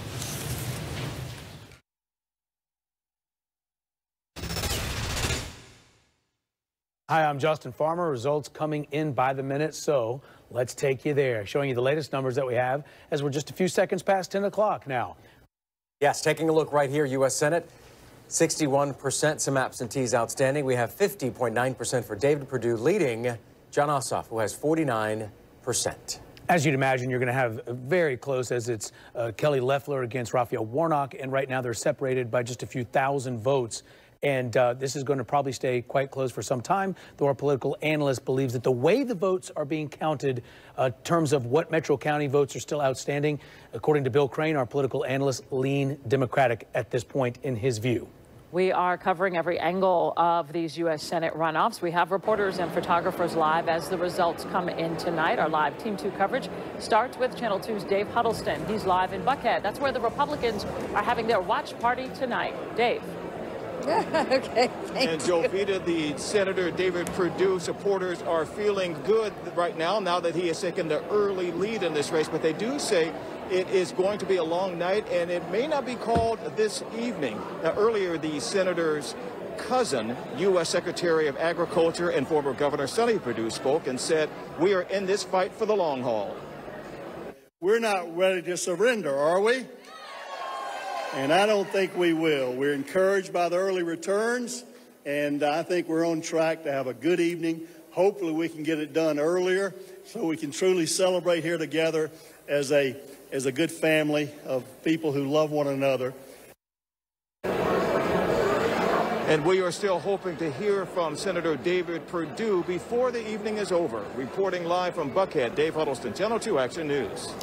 Dave, appreciate that. Now, Channel 2's Richard Elliott continuing our live Team 2 coverage also in Buckhead, but with Republican Kelly Loeffler's campaign. Richard.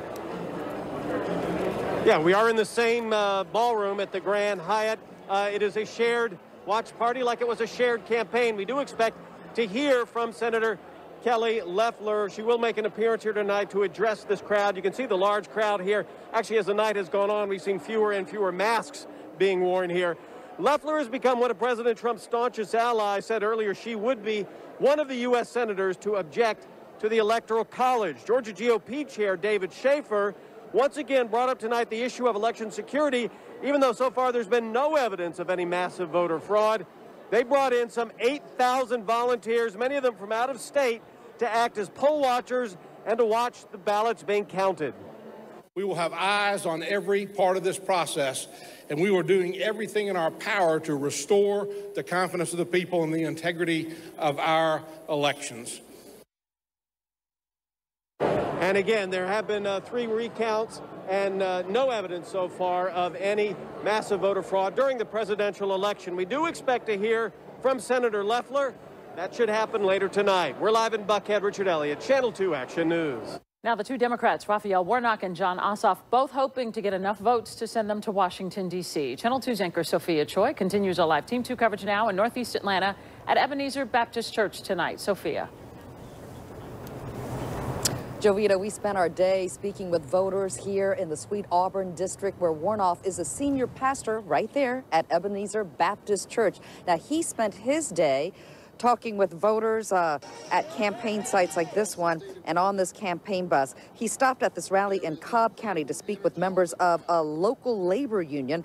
Everyone at this event had to wear a mask, and because of the pandemic, Warnock will not hold a traditional campaign party tonight. Instead, he plans to make virtual statements, and as soon as he does make one, we'll bring that to you. For now, we're live in Northeast Atlanta. Sophia Choi, Channel 2 Action News. Sophia, thank you from Northeast Atlanta. Now, Channel 2 anchor Lori Wilson continues our live Team 2 coverage in Cobb County, and you were able to speak with John Ossoff, Lori. Justin, I spoke with John Ossoff earlier today, one-on-one, and asked him how he was feeling after such a hard-fought campaign. He said he felt encouraged by the early voter turnout as he continued to campaign today and speak with voters and reporters. He said the stakes are so high right now, this election is not just about 2 Senate seats. It's about giving President-elect Joe Biden the ability to get things done for the American people. The United States Senate right now is blocking $2,000 relief checks for the people that President-elect Biden and President Trump and I and Reverend Warnock support. That's why yesterday I spoke with Joe Biden about those $2,000 checks. We're ready to get those moving immediately. Ossoff saying earlier today he felt very confident. Now, I was in touch with the Ossoff campaign just within the last half hour. They said as of right now, Ossoff has no plans on addressing supporters tonight because, quote, there's still a long way to go. Live in Cobb County, Lori Wilson, Channel 2 Action News. All right, Lori, thank you. Let's go ahead and take a look at the races. Your voice, your vote. Let's go ahead and do this first. Take a look. This is 71% of the precincts reporting. That's that number right up here. We have 48.9 to 51.1. David Perdue in the lead. I'm going to click over to the Warnock-Loeffler race. Take a look. The other Republican also in the lead, 50.7 for Loeffler, 49.3 for Raphael Warnock. Let's go ahead and bring in our political analyst, Bill Crane. Bill, most of the metro counties still counting. DeKalb. This is the DeKalb County story right here. I'm going to click this. I preset this. We have DeKalb County highlighted here for Ossoff and Perdue, and DeKalb County highlighted here for Warnock and Loeffler. We have 82%, 83% for the Democrats, around 17, 16 for the Republicans. They're at like 0% reporting. What are we going to see in DeKalb and the other metro counties? Well, 0% of the early vote in Fulton County and DeKalb County, which together is about 700,000 votes, has yet to be reported. Some of the absentee is in, and some of the election day reporting at the precinct level is in, but none of those 2 big blocks of early votes in either of those counties are in yet. In addition, there were about 300,000 absentee ballots that hadn't been received in yet, that have until 7 p.m. on Election Day, and all of those early voting absentee lock boxes won't even be cleared out until tomorrow morning. And again, in those metro counties, they were all full on November the 3rd. We would expect they would be pretty full again tomorrow. Those ballots yet to be tabulated in counties that are going for the Democrats more than 70%. One minor footnote, Bubba McDonald, the Public Service Commission Republican candidate right now, has more votes than both John Ossoff and David Perdue in the statewide contest. Interesting factoid there. So again, you're saying that there's hundreds of thousands of votes out there still that we have not seen on these maps that are coming from the metro area that will most likely be blue. Now, question, 124 of the 159 counties are done counting. Yeah, most of those, smaller, the outside counties, right? A lot of those rural counties. We'll know tomorrow for sure. And like I was telling you earlier, I can read charts and I can read maps. The Republican Party will carry about 140 to 145 counties. It's just not the counties where most of the votes are.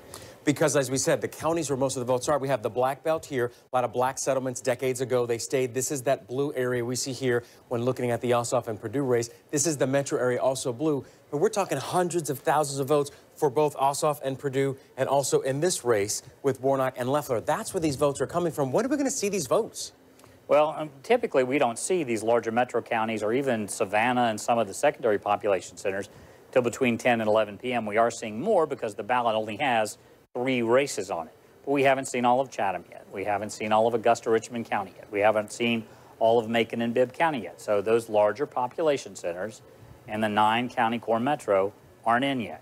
If things are not looking different by 11 o'clock, then we may have a long night. But I would say between 11 and 11:30, we're going to see large blocks of votes, which are the early advance voting in DeKalb and Fulton, and then more returns from those secondary population centers.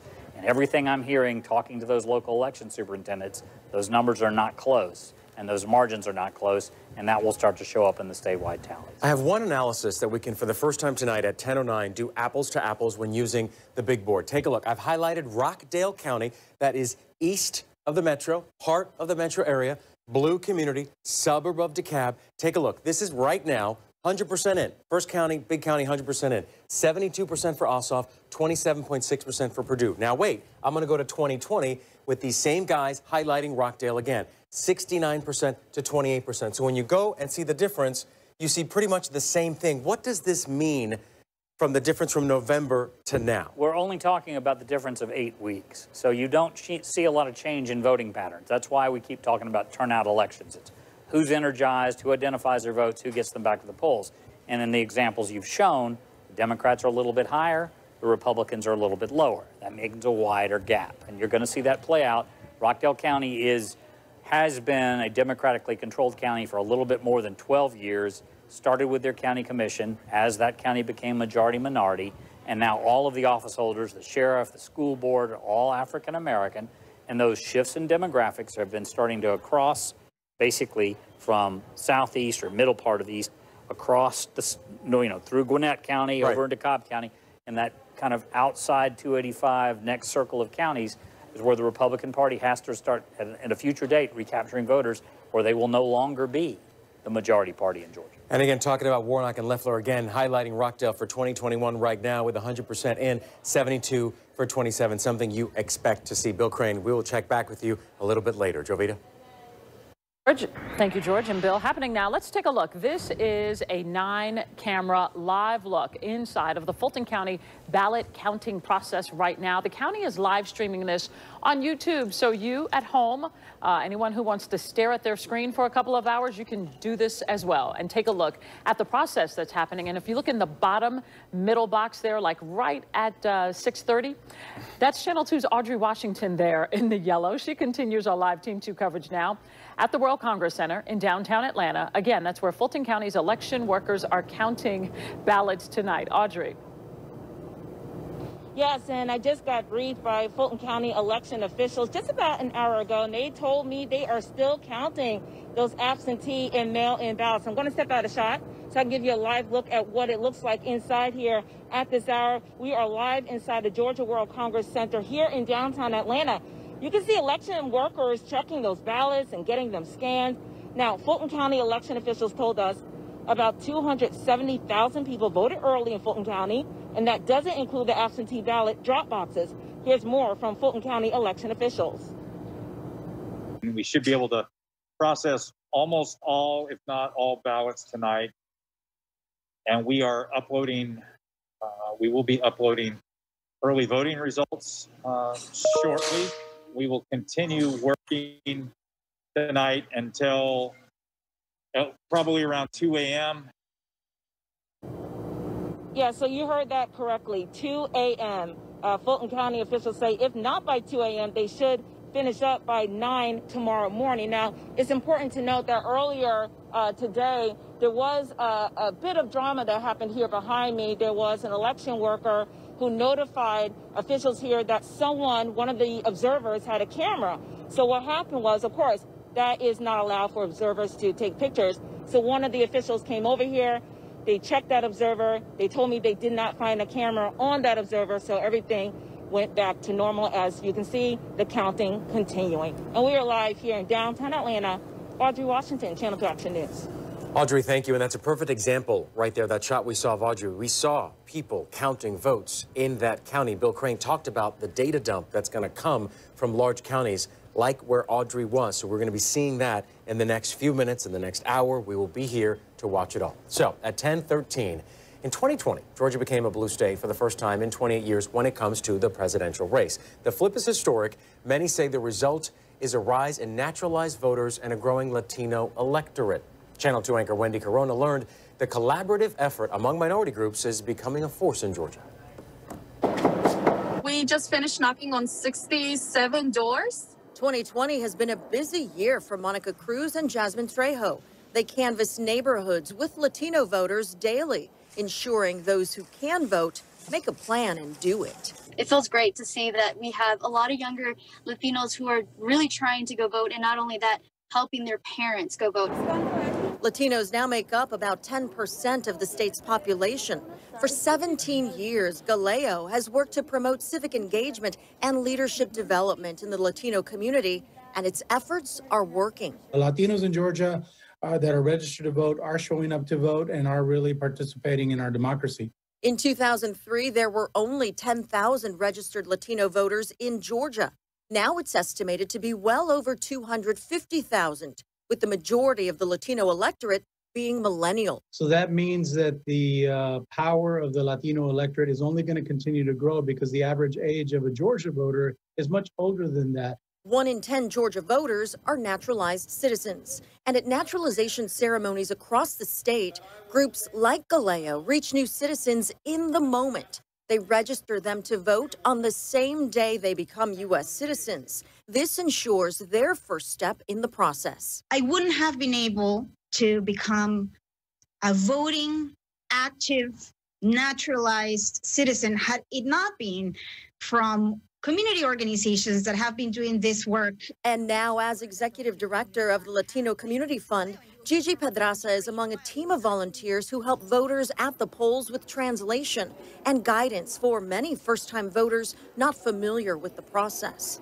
Of Georgia's 159 counties, only DeKalb has voluntarily made sample ballots available in Spanish and Korean. Gwinnett County was federally mandated to offer ballots in Spanish due to the Voting Rights Act. We think after the next census, we're going to see other counties and jurisdictions have to comply with the Voting Rights Act and provide English and Spanish and possibly other languages as well as for voting rights. In a candidate forum hosted by WSB's own Candace Presley, Representative Brenda Lopez Romero noted the margin of victory is shrinking. And look who's leading the way. Of the Latinos that voted, 75% of those were Latinas, were women. And women are also leading the charge to get out the vote, even if they can't vote themselves, like canvasser Monica Cruz, a DACA recipient. Sometimes it gets emotional for me because I'm out here basically asking them to be my voice and to be the voice of all of us who can't do it. It's a plea that gets even the unmotivated voter thinking. I like to ask, do you know or care about anyone who is a resident or someone who might be undocumented? And if your answer is yes, your ballot should reflect that. Years of work from a collaborative effort by numerous minority groups in Georgia have harnessed their potential, committed to vote, and now flex their power at the polls. In DeKalb County, Wendy Corona, Channel 2 Action News.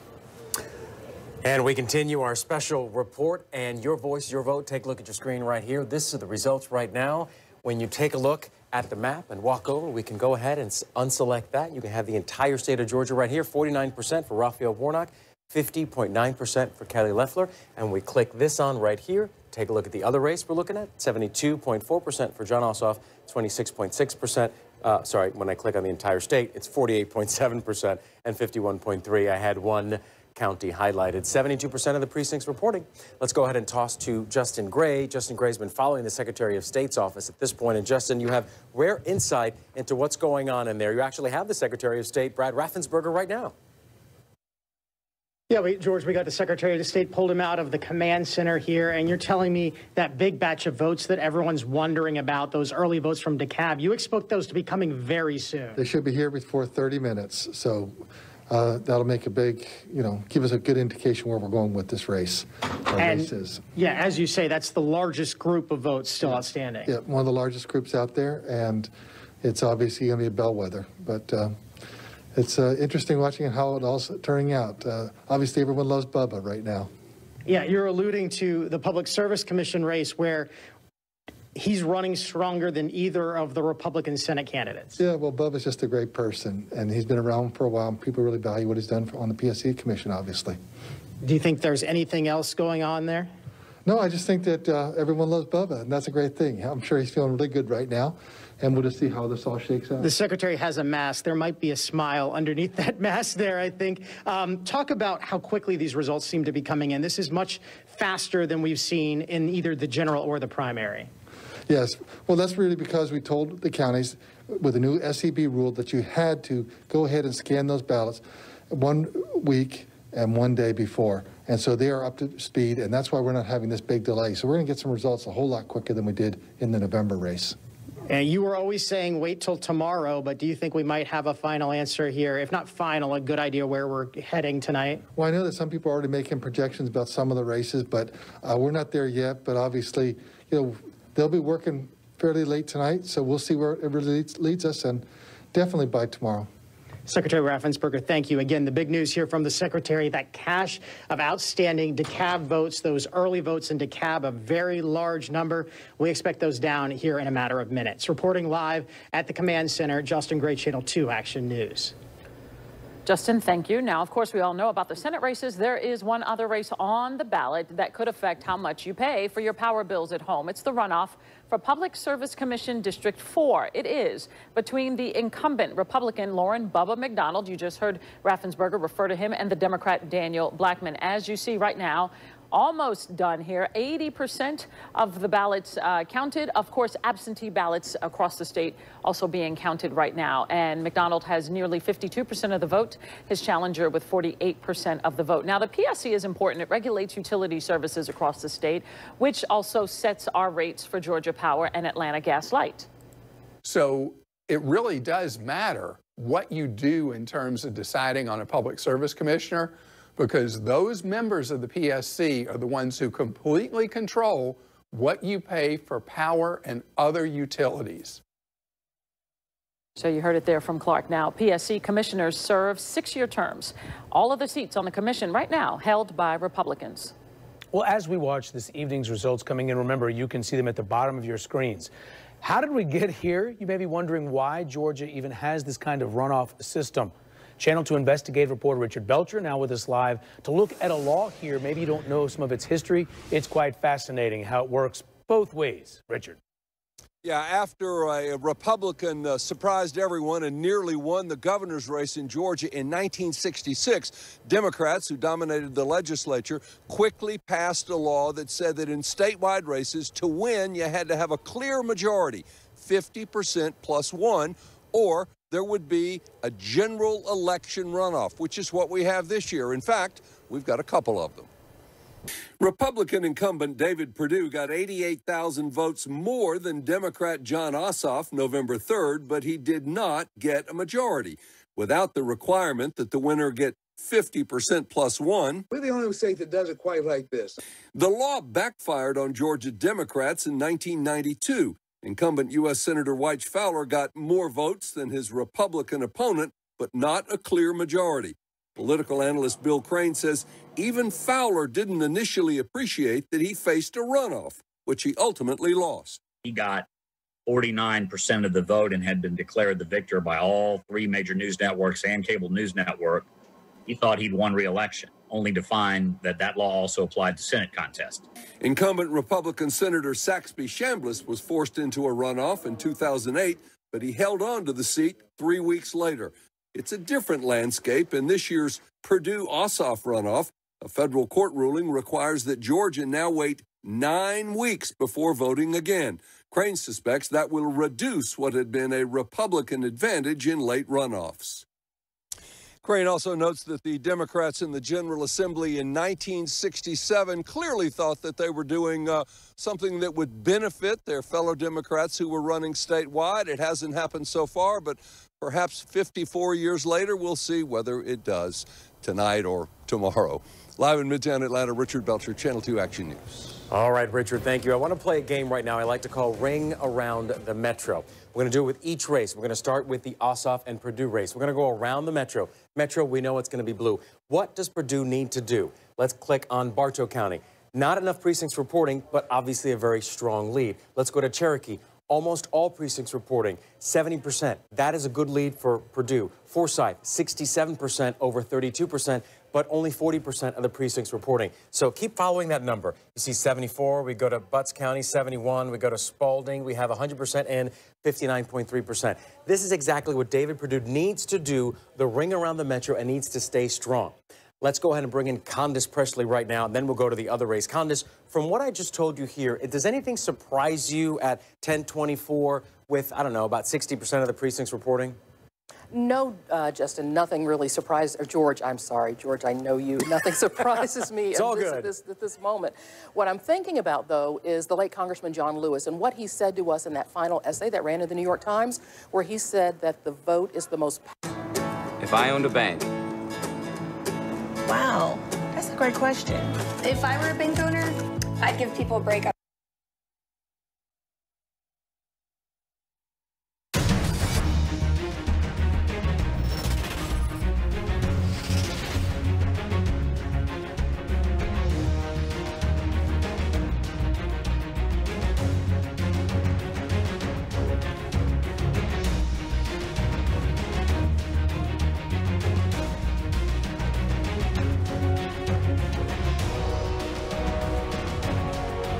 Friday nights, 9/8 Central. True crime, cinematic, real-life drama, stunning, the unthinkable.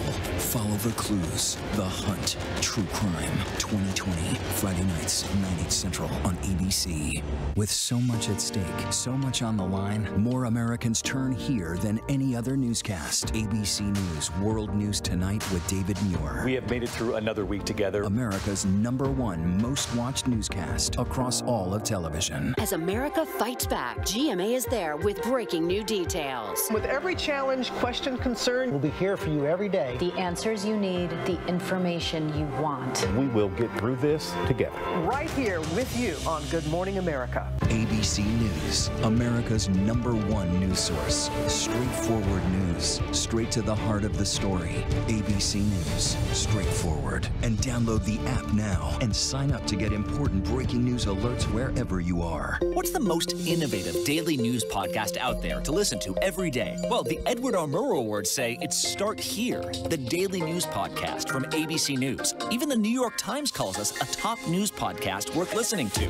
So if you like getting behind the biggest news stories of the day, inside all the details, the backstory, and what will happen next, then listen to Start Here, the daily news podcast from ABC News. It's like no other news podcast out there.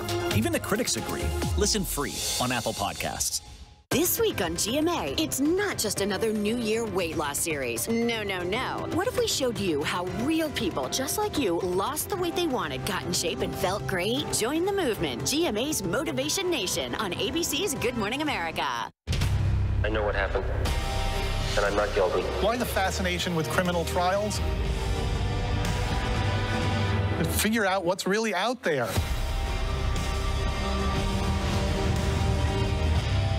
From inside our homes to your home, now is the time. We all just need each other. And that's why we love starting the day together with you. We'll see you in the morning on ABC's Good Morning America. ABC News honored winner for the second straight year with the Edward R. Murrow Award for Overall Excellence in Television. More Americans choose ABC News, America's #1 news source.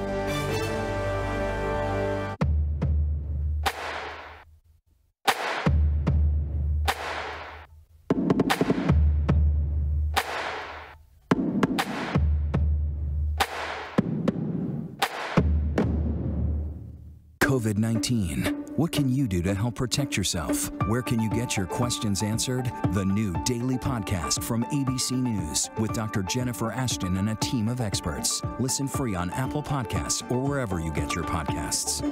We all need someone who'll pull no punches and give it to us straight. No bull, no spin. Now imagine getting your news like that. Just give it to me straight. ABC News, straightforward. Right now, at this defining moment in America, with so much on the line. From ABC News, a groundbreaking month-long event. Every night, taking on this moment for America. Turning Point, the Nightline event. Late night on ABC. Breaking news, context, analysis. With today's extraordinary news cycle, now is the perfect time for ABC News Live. A streaming news game changer. The time is now for ABC News Live. Get it, streaming everywhere.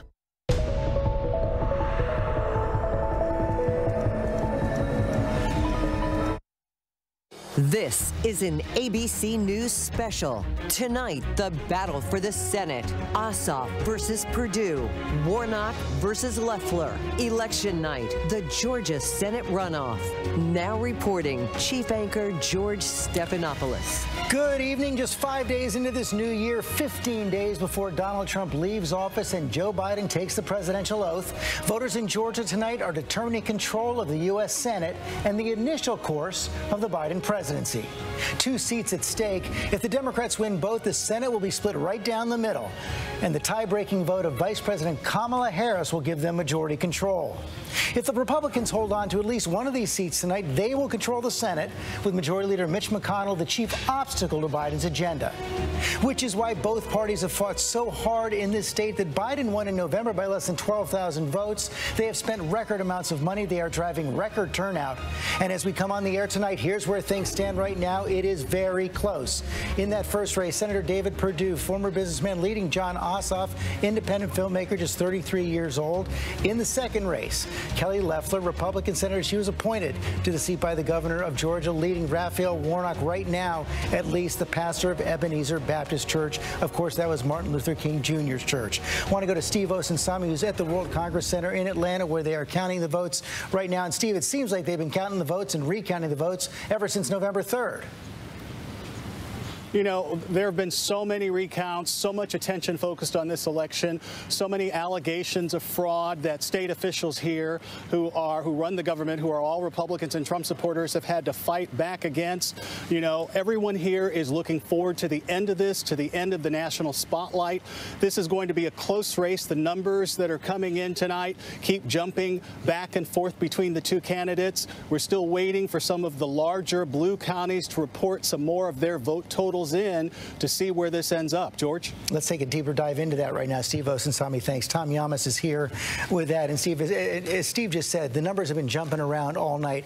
Right now, Perdue and Loeffler have small leads, but there's a lot of votes still left to be counted. There is, and I want to start in DeKalb County right now. And George, this is the number I want to focus in on, 42% of the expected vote in. So Ossoff is running well right now. He's running like Joe Biden did at this point, but with 42% of the vote in, there's still about 171,000 votes still outstanding just in DeKalb County. This is one of those blue counties Steve-O was just talking about that Democrats need. That's the type of trend they like to see. Another trend they're enjoying as well when we look at some of these other counties, Henry, just outside of Atlanta, Ossoff's at 63%, Joe Biden at 59.7%. When we look at the other Georgia race, Raphael Warnock, 63, Joe Biden, 59. Those two are almost mirroring each other. And we go to one more county here, Rockdale. You can see the Democrats at this point right now, George, are outperforming Joe Biden in some of these suburban counties around Atlanta. 2 trend lines we are seeing. Senator Perdue is outperforming Senator Loeffler, and Raphael Warnock is outperforming his fellow Democrat, Jon Ossoff. Tom Yamas, thanks very much. Let's get more on this now from Lindsay Davis. And what's driving the Democratic numbers right now, of course, black vote. You know, normally it's funny, we look at votes as they come in terms of 2 colors, red and blue. But tonight it really appears to be a red, blue, and black thing, as once again, similar to November, it appears that the black vote is potentially going to be pivotal in both of these races. Traditionally in Georgia, the black vote decreases, the turnout decreases during the runoffs. But this year, according to the exit polls, we're actually seeing an increase in black voter turnout. According to Pew Research, when you look back at 2016, from that time, there's actually been a 25% increase in black voter registration. That's the largest of any ethnic group. And so it really appears that for the Georgia candidate, they now have to reckon with the power of the black vote. Lindsay Davis, thanks. Nate Silver, a lot of high-quality pollsters decided to sit this race out coming off of the November 3rd election. As Steve Osunsami said, the numbers have been bouncing around all night. What are you seeing? What are you looking at? I see DeKalb County, where it's projected that about 150,000 votes could net out toward both Democratic candidates, and that would be enough for them to overtake the current GOP lead. So it really is kind of like a waiting game on DeKalb. So we're waiting for DeKalb County right now. As we do that, I want to go to John Carl, who covers the White House, our chief White House correspondent. John, we saw President Trump come in last night, but just about every day since November 3rd, he's been making these false claims about his own loss in Georgia, and that's led to recriminations within his own party. George, I've been talking to Republican leaders tonight who have been watching these returns and are frankly furious at Donald Trump. They are blaming Donald Trump. Right now, both Republican candidates have a narrow lead, but you have all these outstanding votes. They believe that if it weren't for Donald Trump effectively sabotaging the election for those Republican senators in Georgia, that these would have been easy victories in a solidly Republican state, making the argument that these Republican senators would be a check on Joe Biden. That argument was thrown out the door by Donald Trump. Of course, you had that phone call to the Secretary of State that was leaked over the weekend where the president was trying to get him to change the votes. It's led some to speculate that maybe the president wasn't all that eager to have the Republicans win these races. There are a lot of Republicans who think that that Donald Trump did not want these Republican senators to win, that if they win, there would be one Republican who lost in Georgia this cycle, and that would have been Donald Trump, and that he just simply did not want to see that happen. John Carl, thanks very much. I want to bring in Mary Bruce, who's been covering the Biden campaign, the Biden transition. So much at stake for the president-elect tonight. George, Joe Biden's entire agenda is at stake here. This is not just about control of the Senate, but how much Joe Biden and his administration will be able to get done going forward. Everything from getting his cabinet picks confirmed to future judicial nominations to the future of another round of COVID stimulus relief. All of that is at stake here. And Joe Biden and his team said they were optimistic going into this. You have to imagine that they like what they are seeing here. And if Democrats are able to pull this off and gain control of the Senate, well, then Joe Biden will have a much easier time of fulfilling those campaign promises. It means that things like raising the minimum wage will be on the table. It means those $2,000 stimulus checks the Democrats have been pushing for. Those would happen at a much more rapid pace. Now, if Republicans do maintain control of the Senate, Joe Biden has been optimistic all along that he will be able to work with Republican leader Mitch McConnell. We know they have a good relationship, but George, that is a lot easier said than done. Mary Bruce, thanks very much. We're going to take a quick break. Right now, the races are too close to call. We'll be back with our Powerhouse Roundtable in just a minute.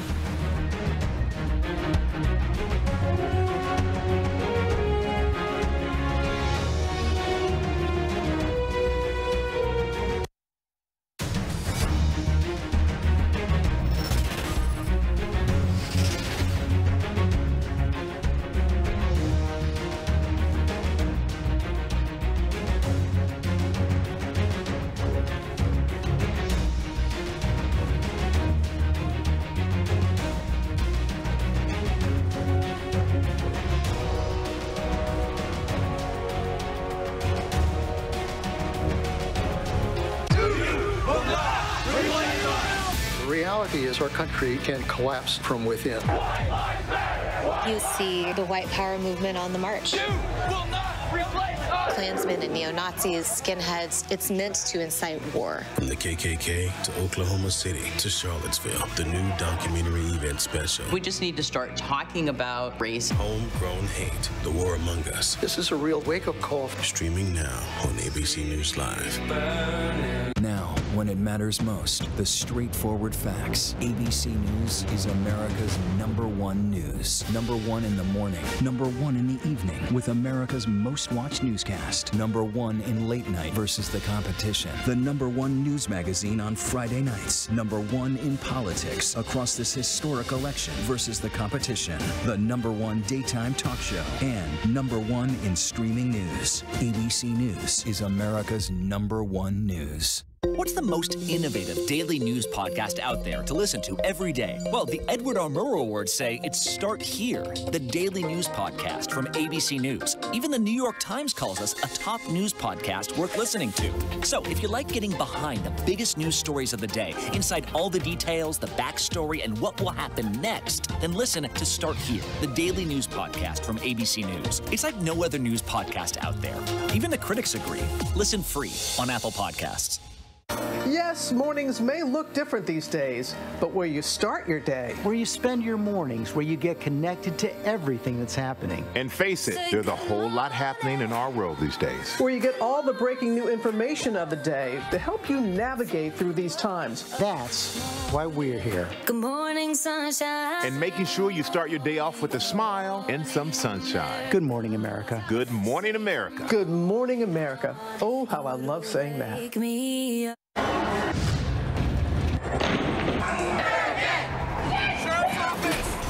We march together. most powerful stories of our time, anytime. Nightline. Friday nights, 9/8 Central. True crime, cinematic, real-life drama, stunning, the unthinkable. Follow the clues. The Hunt. True Crime 2020. Friday nights, 9/8 Central on ABC. We are back covering these special elections, these special Senate elections in Georgia tonight. You see the board right there. These races are close right now. The Republicans, David Perdue and Kelly Loeffler, right now leading Jon Ossoff and Raphael Warnock, but there's still votes left to come in. I want to talk about this now with our roundtable. Let me start with Rahm Emanuel, former chief of staff to Barack Obama. You know, this could be determined by about 100,000 votes either way. As someone who served as chief of staff to a president as he started in office, those 100,000 votes could make all the difference for Joe Biden these first 6 months. Every one of those 100,000 votes can make the difference. And, you know, with the gavel comes control, George, and with control comes power, period. That's it, not more. And if you think about it, everything, as Mary Bruce was saying, if you, rather than go on bended knee and ask Mitch McConnell, can I put a minimum wage in and he's going to extract something, you can go to Chuck Schumer and says, we're going to run the minimum wage, it's going to be $15, here's how it's going to go. And your negotiations are different. Now, it's still a narrow path. That means nobody's allowed to get this flu, COVID, sick. Nobody can be missing for any reason. But those 50+1 votes is a real difference to the agenda. And it means, pointing forward, when you have a reconciliation on the budget about 12 months, everything the president talked about, from revenue to taxes to spending to climate change, that's where you can get it done, because in reconciliation you only need 50+1. But then he's still only as strong, can only be as ambitious as his most moderate Democratic senator. Oh, every senator thinks they're a king, and they're going to be a king. There is no doubt about it. And everybody can hold something up in that effort. Now, there's going to be a sense of teamwork. We have a Democratic president, but you're going to have to work from Bernie Sanders to Joe Manchin in the caucus. But I really do think this is going to be the president-elect's instinct, and he's going to not want to prove that he's not like this, which is there are a lot of Republican senators who don't want to do obstruction. They want to do legislating. It is incumbent on the White House to make them feel like they're part of something, and that allows him to play a triangulation to Mitch McConnell's caucus. There's going to be about 5 or 6, as you saw in the budget, in the COVID relief bill, who want to legislate. They are tired of just saying no. This is the opportunity to give them a chance to sit at the table, roll up their sleeves, and if they can be players, a senator wants to be a player, and that's going to be incumbent on the White House. And I think Biden's team, from the chief of staff down, Steve Ricchetti also as a counselor, know exactly that. Of course, the votes are still being counted, but Chris Christie, as John Carl was reporting just a moment ago, the recriminations already beginning inside the Republican Party over the prospect, perhaps, of losing these seats tonight, blaming President Trump. Does he deserve it? Well, George, I'll tell you this. You know, I think that we still have a lot to go here tonight, and I'm not ready to declare this race over one way or the other. I've been saying all along it's very close. But remember, a leader of the party, one of your obligations is to make sure that you do everything you can to help all the members of your party. And so if the Republicans were to win tonight, the president will get a good deal of credit. If the Republicans lose tonight, very fairly, the president will deserve a good part of the blame. That's what happens in politics when you're the leader of the party of the country or the leader of the party in your individual state. And building on one thing that Rahm said, if it were to be a 50-50 Senate, you know, he said every senator is king, and that's true, but the king of kings will be Joe Manchin. The only surviving standing Democrat in West Virginia left of any consequence is Joe Manchin. And both President-elect Biden and Chuck Schumer, if it's a 50-50 Senate, are going to have to be very careful not to put undue pressure on Joe Manchin, because quite frankly, his life would be a lot easier in West Virginia now as a Republican than a Democrat. Thank you, Chris. Of course, Mitch McConnell is still hoping he is going to be the Republican leader. I want to bring in Sarah Fagan on this. Sarah, since November 3rd, Mitch McConnell has been laser focused on winning these Senate seats in Georgia, but he's been facing rearguard actions in his own caucus, people taking up President Trump's cause against the last election, the president not helping him all that much. No, I don't think he is, particularly in this race. You know, look, in a close race, which this clearly is going to be, every vote matters. And this noise and the call the president made to the Secretary of State, these are all distractions. Think about his attacks on the governor of Georgia, a person who's done a very good job for the state, all the thousands of appointees. How many of those individuals stayed home? 100, 200?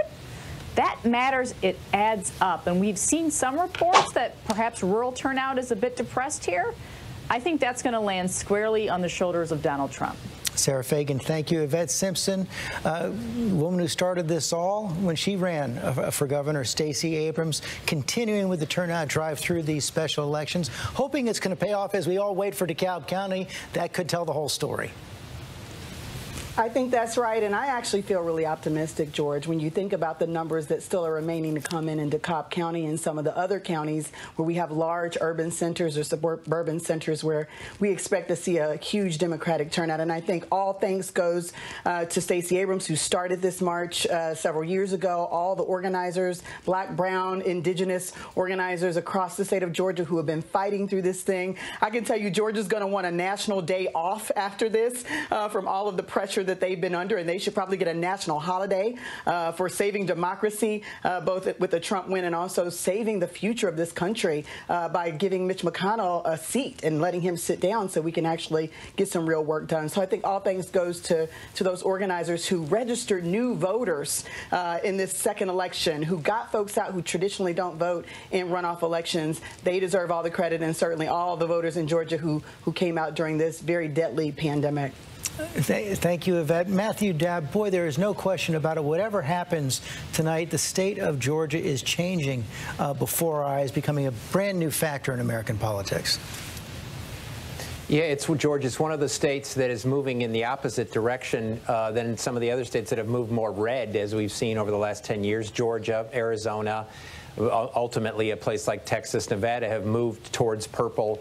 This race obviously was still to be called, still out, though I think all the data points, George, in this race point in the same direction, which is it's very much like election night Georgia in 2020 when Joe Biden took an early lead, then Donald Trump took a big lead late in the night, and then as all those counties, blue counties, ended up getting counted, like DeKalb in November of this year, it put Joe Biden over the top. And so I'll agree with a number of things. Races are always multiple factors in these things. The African-American vote in this race is key.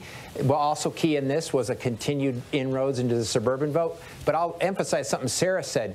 If the Democrats end up winning both of these races, which I think, as I said, the indicators point that way, two other factors came in. Underperforming in rural areas and red turnout, GOP turnout being down, and that lay squarely at Donald Trump's feet. Matthew Dabb, thank you. Let me bring Heidi Heitkamp, former Democratic senator from North Dakota. Heidi, whatever happens tonight, Chris Christie was talking about Joe Manchin. He's going to have an awful lot of power. Actually, the balance of power in the Senate is going to belong to people like Joe Manchin, also moderate Republicans, who will be needed for any major piece of legislation. Yeah, I wish I had a dime for every person who speculated that Joe was going to shift political parties. He has way more power as a Democrat. Plus, he is a Democrat, and on economic policy, he's going to stand with people like Bernie Sanders. On fiscal policy, on things that matter to the country, he's going to vote like he's from West Virginia. So it's going to be an exciting time. I think it's going to be a time when we have a real shot at getting things done. And so yay to Georgia if this works out. And I think that we're going to see a whole new day in Washington, D.C. What's the first thing Joe Biden should do with this new Senate? Well, I think sit down with some of his colleagues on the other side, the people who are part of the Common Sense Coalition that we started when I was there, and they now have the ability to drive the agenda for the people of this country. And it's going to be an exciting time, but it also is going to have to mesh with Joe Biden's agenda. And so I think that Joe Manchin has an incredible opportunity to provide leadership to bring Republicans along because they trust him. They know that he is a straight shooter and he can get things done. Thank you, Heidi. The votes are still being counted across Georgia. We're going to go back there after this break.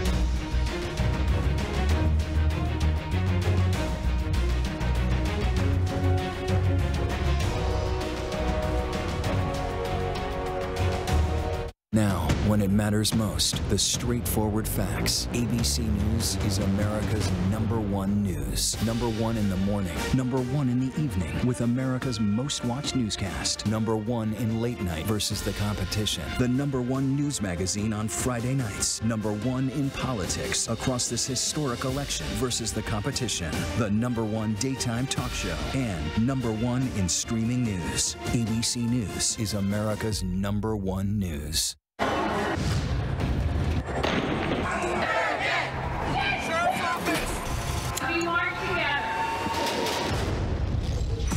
The most powerful stories of our time, anytime.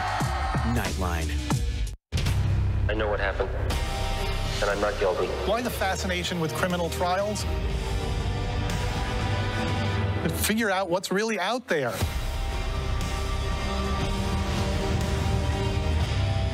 Admit it. These days, what you need to know seems to change just about every day. What is it that you really want to know, need to know? To help you not just get through your day, but to make the most of it. Feel smarter. Feel better.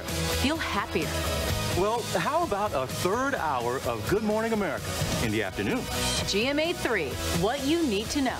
Lunchtime at 1 Eastern, 12 Central and Pacific on ABC. It's all about you. What you're seeing right now, this is part of the eye wall. This procession of migrants goes back 2 miles. There is going to be catastrophic damage. This fire has made a run. You can see those flames shooting up into the sky. We are on the jam-packed red carpet. To the right, guys. So this is the 4th weekend of protest.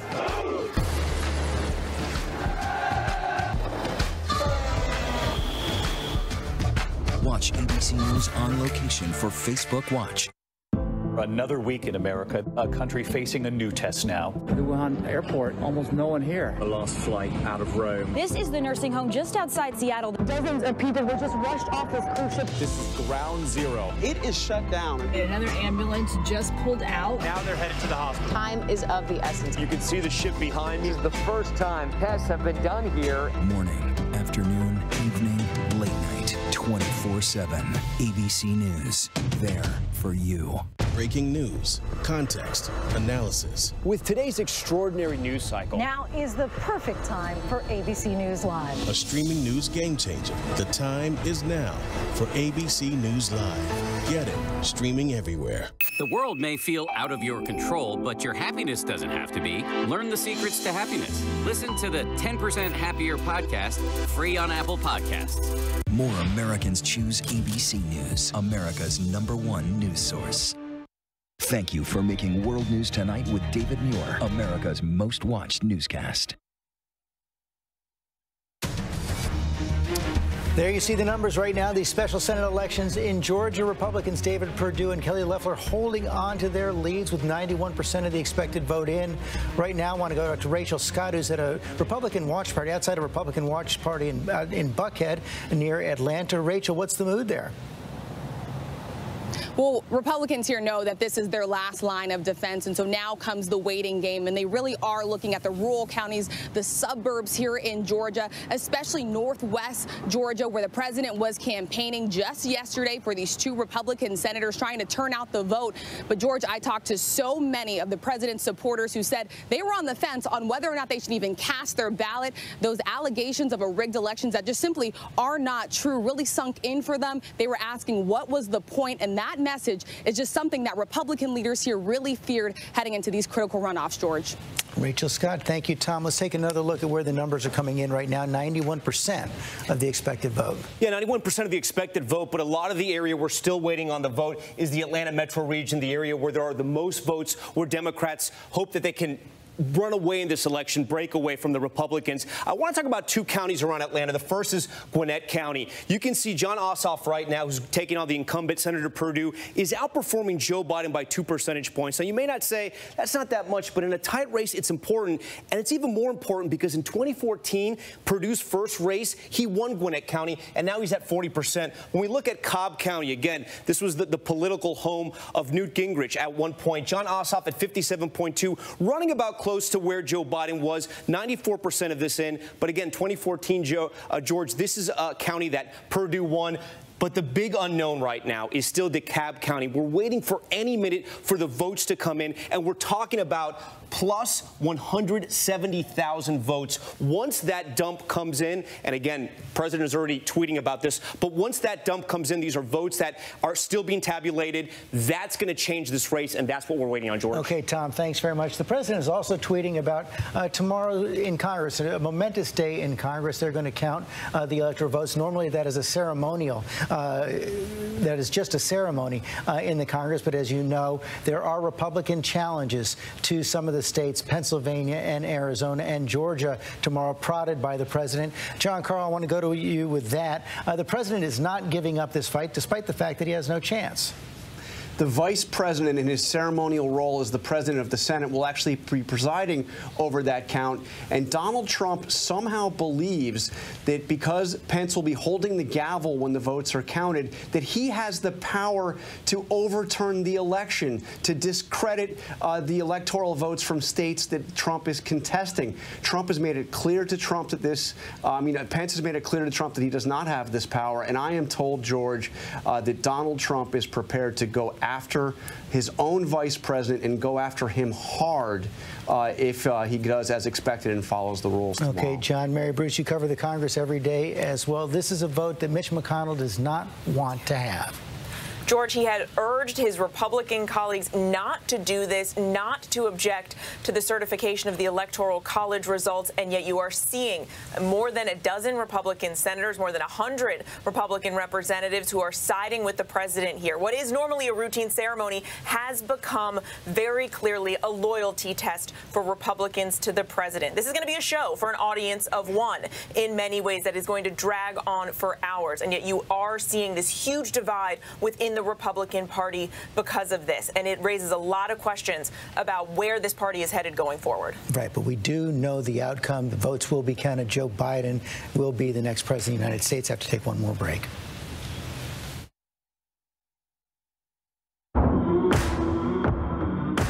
This is what being live is all about. I can see pushing through. This is ABC News Live. Neighborhoods are underwater. 24/7 streaming news source, ABC News. Here goes. Imagine breaking news, live events as they happen, streaming live, non-stop, straight to you. Imagine instant, incredible access to the most compelling live video. That's a grenade. Original, on the edge, breakthrough storytelling from ABC News, National Geographic, ESPN, all the most innovative storytellers, all designed differently for you to stream straight to any screen whenever you want, free. And imagine the most celebrated, epic live events and moments, all playing out right before your eyes. See those flames behind me? Go there trying to now. put this fire out right With now. ABC News Live. Think of it as your live streaming adrenaline rush. Just look at all of the smoke here. Real, raw, Welcome live. to the Columbus Zoo. No matter where the next step takes us, we're taking it. This is frightening. And go deeper inside the groundbreaking exclusives from the campaign trail only ABC News gets. Behind the scenes, exclusive access. Take you inside for an extraordinary tour here at ABC News Live. This is it. It's time to go there, be there, experience it, live on the scene.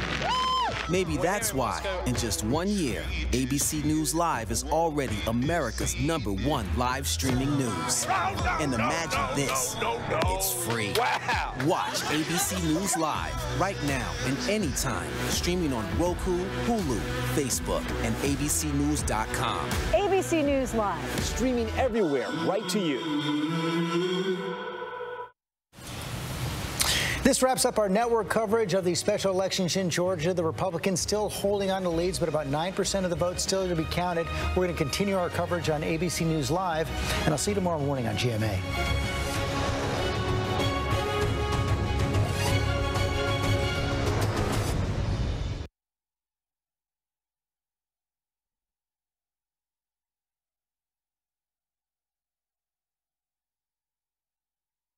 Now, when it matters most, the straightforward facts. ABC News is America's #1 news. #1 in the morning, #1 in the evening, with America's most watched newscast. #1 in late night versus the competition. The #1 news magazine on Friday nights. #1 in politics across this historic election versus the competition. The #1 daytime talk show. And #1 in streaming news. ABC News is America's #1 news. What's the most innovative daily news podcast out there to listen to every day? Well, the Edward R. Murrow Awards say it's Start Here, the daily news podcast from ABC News. Even the New York Times calls us a top news podcast worth listening to. So if you like getting behind the biggest news stories of the day, inside all the details, the backstory, and what will happen next, then listen to Start Here, the daily news podcast from ABC News. It's like no other news podcast out there. Even the critics agree. Listen free on Apple Podcasts. Yes, mornings may look different these days, but where you start your day, where you spend your mornings, where you get connected to everything that's happening. And face it, there's a whole lot happening in our world these days. Where you get all the breaking new information of the day to help you navigate through these times. That's why we're here. Good morning, sunshine. And making sure you start your day off with a smile and some sunshine. Good morning, America. Good morning, America. Good morning, America. Oh, how I love saying that. Wake me up.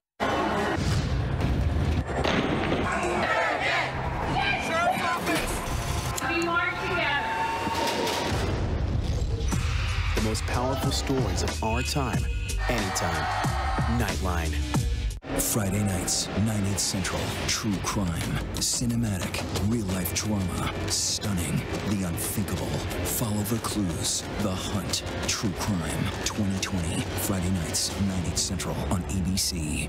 Now, when it matters most, the straightforward facts. ABC News is America's #1 news. #1 in the morning, #1 in the evening, with America's most watched newscast. #1 in late night versus the competition. The #1 news magazine on Friday nights. #1 in politics across this historic election versus the competition. The #1 daytime talk show. And #1 in streaming news. ABC News is America's #1 news.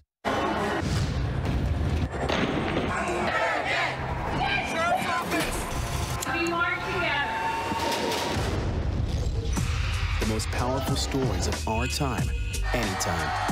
Nightline. I know what happened, and I'm not guilty. Why the fascination with criminal trials? Figure out what's really out there.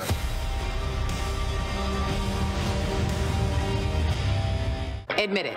These days, what you need to know seems to change just about every day. What is it that you really want to know, need to know? To help you not just get through your day, but to make the most of it. Feel smarter. Feel better. Feel happier. Well, how about a third hour of Good Morning America in the afternoon? GMA 3, what you need to know. Lunchtime at 1 Eastern, 12 Central and Pacific on ABC.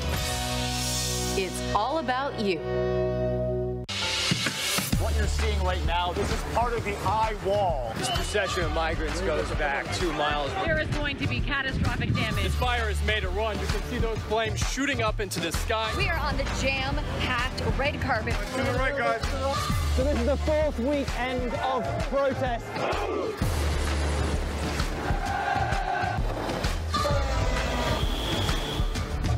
Watch ABC News on location for Facebook Watch.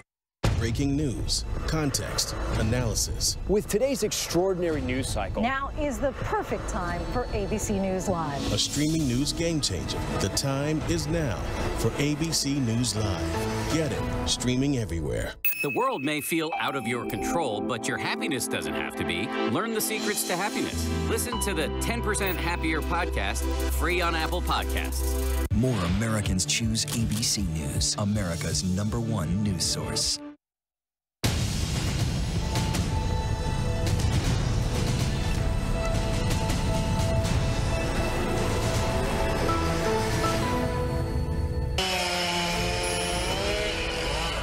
It was voted Tree of the Year, but that did not stop it from getting the axe.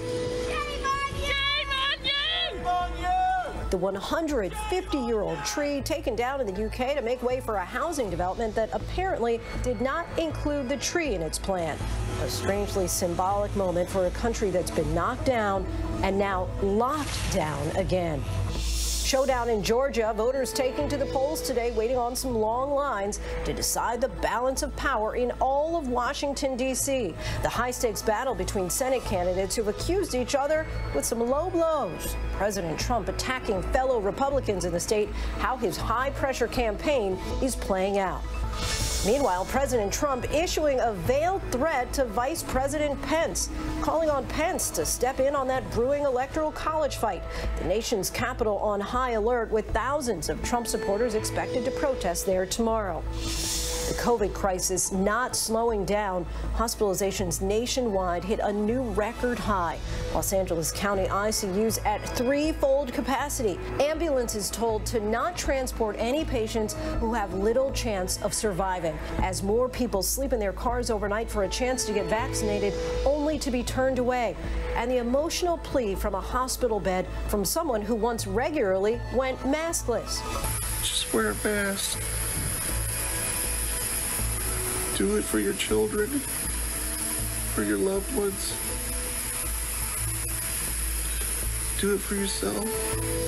No charges to be filed against the officer who shot Jacob Blake in the back multiple times. A state of emergency now in place as the city of Kenosha, Wisconsin, braces for possible unrest. What Blake's family is saying tonight. And with all the excitement that the new year will move us past the pandemic, the original epicenter already has. A look at how Wuhan is thriving while so many Americans are dying. Good evening, everyone. I'm Lindsay Davis. Thanks so much for streaming with us. Well, I can't sing it like James Brown or belt it out like Ray Charles, but many of us have Georgia on our minds tonight. Polls have been closed now for several hours while votes are counted in the runoff that will ultimately decide the balance of power in Washington. Democrats need to win both runoff elections to get to 50 seats in the Senate, and with Vice President Kamala Harris breaking the tie, they would ultimately have control of the chamber. So let's show you the two races that we'll be tracking all night long.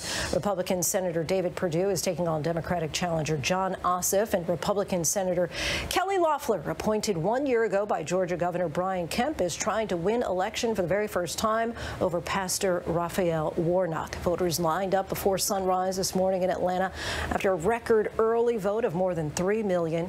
Tonight, Democrats hope their strong early turnout will prove decisive, while Republicans are banking that a big turnout today will give them the victory. And with tensions mounting in Washington over Congress's certification of President-elect Biden, ABC News has now learned that Vice President Pence pushed back against President Trump during their weekly lunch today, telling the president he does not have the power to reverse the outcome of the November election on Capitol Hill tomorrow. We'll have more on that in just a bit, but first, our Steve Osunsami leads us off tonight from Atlanta.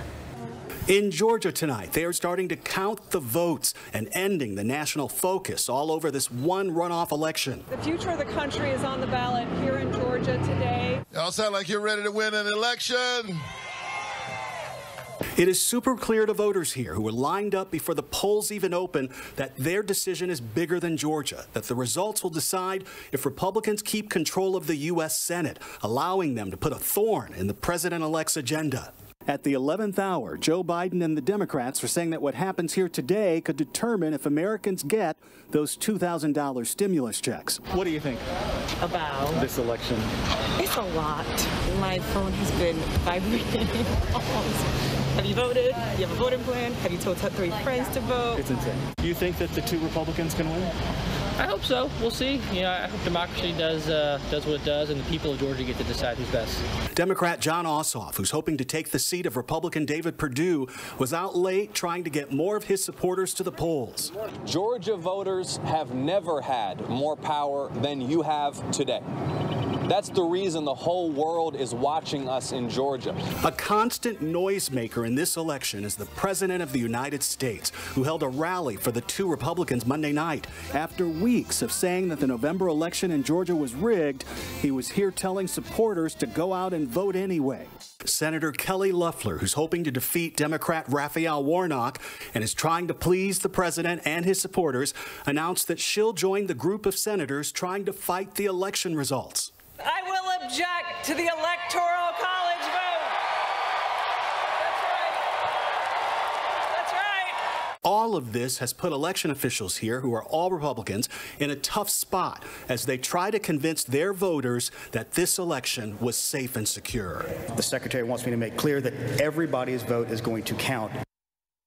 Steve Osunsami joins us now from Atlanta. Steve, you've been covering Georgia politics for years. So what stands out to you tonight from what we know so far of the vote? Well, what stands out to me are a couple things. One is that you saw the same sort of split in the early vote in the blue counties that you saw in November, which was 7-3, 8-2 in favor of the Democrats. But you're also seeing this city and suburban versus rural split that's taking place between votes that are already in the bank and votes that happen tonight, which is why this race is so close. It is possible that we are looking at some of these provisional ballots starting to matter if this race continues to stay this close. Lindsay? Steve Osunsami in Atlanta for us. Thanks so much, Steve. Rachel Scott joins us now from a GOP watch party in Atlanta. Rachel, what's the mood there as the results have been coming in throughout the night? It is definitely a waiting game here. Look, Republicans knew that this was going to be a very tight race. It's one of the reasons why President Trump was in the 14th congressional district just yesterday. That is an area in the northwest part of Georgia that they are particularly concerned about. It had lower voter turnout than it did in the general election. The president there trying to rally supporters, get them to head out to the polls and vote. At this point, they are liking what they are seeing in sort of the suburbs, the rural areas that are coming in that are showing a little bit of strong turnout. The Republicans in this race were betting on their voters to turn out today. They weren't really looking at those early voting numbers and seeing very strong signs for them. They know that Democrats traditionally like to turn out early to vote. They're hoping that their base got out today, and they hope that last night's rally for President Trump and the candidates in this race did the job, Lindsay. And you talked about that rally last night. It was at that rally that the president repeatedly pushed Mike Pence to, quote, come through tomorrow during the Electoral College certification. Were voters more fixated on the November election or the runoff? Way more concerned about overturning the results of an election that the president has already lost. And President Trump, before he even said a single word about the candidates that are running in these two critical runoffs that are going to determine control of the Senate, he went on this long riff pushing these false claims that the election is rigged. And so I talked to several of the president's supporters yesterday as they were heading into this rally, and all of them said they were on the fence, worried whether or not they should even cast their ballot because they believe the president's false claims. Take a listen. I don't have a lot of faith in it. It's frustrating. It's just very frustrating. But I still believe in the democratic process, that we have a right to vote. Just kind of like after the election for the president, it was just kind of like, wow, did our vote count? You think the mixed messaging could potentially cost your party the Senate? It could. I don't know. I have friends that have been even, and these are people that were door knockers, like they were on the ground, boots on the ground people, all in for the GOP that actually have felt conflicted because our Secretary of State has lost our trust, and we have not understood why our governor didn't call a special session like we asked. We called our state legislators, we sent them emails and phone calls, we did, and we feel ignored, and we don't understand what's going on. Yeah, and that woman, Shauna Anderson, said she was personally trying to convince her friends and her family to get out and vote, but she said it was a total change from what she was seeing earlier. She had friends that were door knocking for President Trump in the general election. Now they were worried about sitting this election out because they believe the president's false claims. And we just have to say this, Lindsay. We cannot say it enough. There's been no evidence of the widespread voter fraud that the president is claiming. I've already gotten text messages from his campaign tonight continuing to push that narrative. He has lost more than 50 cases in court. What the president is saying is just simply not true, Lindsay. Rachel Scott, thanks so much. After today's high-stakes runoffs, we'll take a preview at tomorrow. Big day on Capitol Hill with Congress set to certify the presidential election results as Vice President Mike Pence presides. But President Trump is pressuring the vice president to overturn the electoral count, something that Pence has no constitutional power to do. Meanwhile, Republican senators remain divided on whether to certify Biden's win or to object. Here's ABC's chief White House correspondent, Jonathan Karl. He lost at the polls. He lost in the courts. Now Donald Trump is demanding that his own vice president act to overturn the results of the presidential election. I hope that our great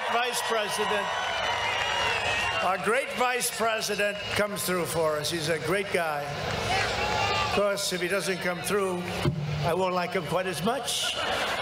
Tomorrow, like vice presidents in the past, Mike Pence will preside over a joint session of Congress as the electoral votes are formally counted. Though it's a purely ceremonial role, today Trump tweeted, quote, "The vice president has the power to reject fraudulently chosen electors." That's just not true. Pence has no actual power to change or reject any electoral vote. And one of Trump's longtime lawyers is saying as much, directly contradicting the president.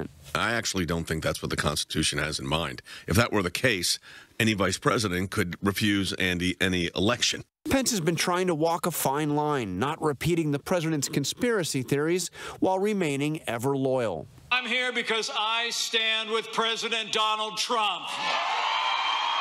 Trump's effort to pressure his own vice president come after he tried to turn the screws on local officials in Georgia, demanding the Secretary of State find enough votes to change the election result. So what are we going to do here, folks? I only need 11,000 votes. Fellas, I need 11,000 votes. Give me a break. Now Trump sees tomorrow's joint session of Congress as his big last chance. He has summoned his supporters to Washington. So far, several hundred have arrived. 13 Republican senators say they'll join the more than 100 House Republicans expected to vote to reject Biden electors. But more and more Republicans are coming out to say the effort to overturn the election is unconstitutional. There is no role for the Congress to object to the electors. Senator Tim Scott, a top ally of the president's, released a statement saying, quote, "There is no constitutionally viable path." As for President-elect Biden, he said he is encouraged to see Republicans standing up to Trump. There are enough really decent Republicans, you're seeing them step up now in the United States Senate, who don't want to be part of this Trump Republican Party. Biden making a distinction between the Trump supporters and Republicans. Jonathan Karl joins us now. John, we know that President Trump and Vice President Pence met today. What are you hearing from his camp on how the vice president will handle tomorrow, and how do they think that President Trump will react if he ultimately certifies Biden's victory? Well, the bottom line, Lindsay, is that the president believes that the vice president has a power that he just doesn't have. And the vice president himself is fully aware that he doesn't have this power. So Pence has said nothing publicly. We've asked his spokesperson nothing in response to what the president has said here. But I am told by people close to the vice president that he intends to defy the president on this, that he intends to follow the rules, which means that at the end of the process tomorrow, it will be Vice President Pence who is the one announcing that Joe Biden officially, formally, and finally has won the Electoral College and has won the presidency. And that is something that, by the way, these allies of the vice president fully expect will incur the wrath of a very angry Donald Trump. Right. We heard him say at that rally last night that he'll like Pence a little bit less if that is to be the outcome. Now, Republicans in the House and Senate are divided on how they'll vote tomorrow. So just explain to us the process for tomorrow's joint session and how these objections will be raised. Republicans are deeply divided on this. I mean, it's interesting, although you're going to see a large number of Republicans object to this, that some of the most prominent Republican voices in Congress are on the other side, saying that this is wrong, this is dangerous, it's unconstitutional. That's what Mitch McConnell has said. That's what Liz Cheney has said. They have said that to a degree publicly, but even more strongly in their private conversations with fellow Republicans. But what's going to happen is it's usually a formal process that, is kind of an afterthought. Each state ballot is presented each state's electors and counted, starting with Alabama and going through alphabetically. And there are at least 6 states that Republicans intend to challenge, at least House Republicans intend to challenge. And on several of those states, they will be joined by Republicans. If a Republican and a Republican from the Senate and from the House both step forward to challenge a state's electors, then there are 2 hours of debate and a vote about whether or not to accept those electoral votes. So I expect to see on several of those states, at least 3, maybe more, there will be senators and House members objecting, and 2 hours of debate and a long voting process. Because keep in mind, this is happening in the midst of the pandemic, and only 70 or so members at a time are allowed on the House floor where this will all be taking place. So the voting takes place in waves. It's going to take a very long time. Each vote will take at least an hour, perhaps quite a bit longer. So this could go on into the night. Sounds like a long night ahead. Jonathan Karl, thanks so much. Thank you, Lindsay. We're joined now by Delaware Senator Chris Coons, a close ally of President-elect Biden. Thanks so much for joining us tonight, Senator. Now, as of now, 13 Republican senators plan to object to the final certification of the Electoral College vote tomorrow, instead calling for a commission to conduct an immediate audit in certain states where there have been allegations of voter fraud, which we note there's been zero evidence to support. So what's the Democratic strategy to respond to this at this point? How do you anticipate that this will all play out tomorrow? Well, Lindsay, I expect senators, both Democrats and Republicans, in the Senate tomorrow to emphasize what we know is the truth, that on November 3rd, the American people elected Joe Biden and Kamala Harris to be the next president and vice president of the United States, that in more than 60 court cases, state and federal court cases, they've either been thrown out for lack of evidence or withdrawn, and that state after state, with both Republican and Democratic governors and secretaries of state, have certified their results, in some cases like Georgia, after several recounts. There is no compelling evidence for the efforts being made by a small band of Republicans to challenge this important part of our democratic institutions, and I'm confident it will have no impact on the fact that 2 weeks from tomorrow, President-elect Joe Biden and Vice President-elect Kamala Harris will be sworn in. So let me ask you this. If the fraud allegations are completely baseless, would it be in Democrats' interest to agree to some kind of bipartisan commission in the new Congress to look at any and all fraud allegations and fully debunk them so that these claims don't stay alive? Lindsay, that is something we might consider, looking at ways in which voter suppression has been a real challenge in recent elections, and to consider allegations. But let's be clear, we should not be considering that in any way that would slow down the swearing in of the next president. We have a raging pandemic. We have economic recovery to get to. We have bringing our country together, that are commitments that Joe Biden made as candidate and that are important efforts he's going to begin as president. We should not be delaying that valuable work one more day. Would you say that there's any chance that President-elect Biden has been too passive in letting this drag out as President Trump and now multiple Republicans question the legitimacy of his election? It seems like he's waiting for this to maybe all just blow over, but does it hurt his ability to be an effective president from day one if large portions of Americans potentially believe that his election wasn't legitimate? Lindsay, it does harm the prospects of a successful Biden presidency that President Trump, rather than focusing on responding to this pandemic, which is surging out of control, has spent the last 2 months golfing and tweeting and indulging himself in conspiracy theories and in whipping up opposition to Republican acceptance of the outcome of the election. That is a real challenge. But I don't think President-elect Biden has in any way been passive. He's instead been doing the hard work of assembling a talented and capable cabinet, of putting together detailed plans for how to take over and to lead the fight against this pandemic, and how to begin the hard work of bringing our people together after the divisive Trump presidency. Now, I know you've been an optimist on the idea of bipartisan cooperation in the new Congress, but how can President Biden and Democrats work with these senators who are questioning the results of this election? Are Biden's unity efforts going to be harder to achieve after January 20th than he expected?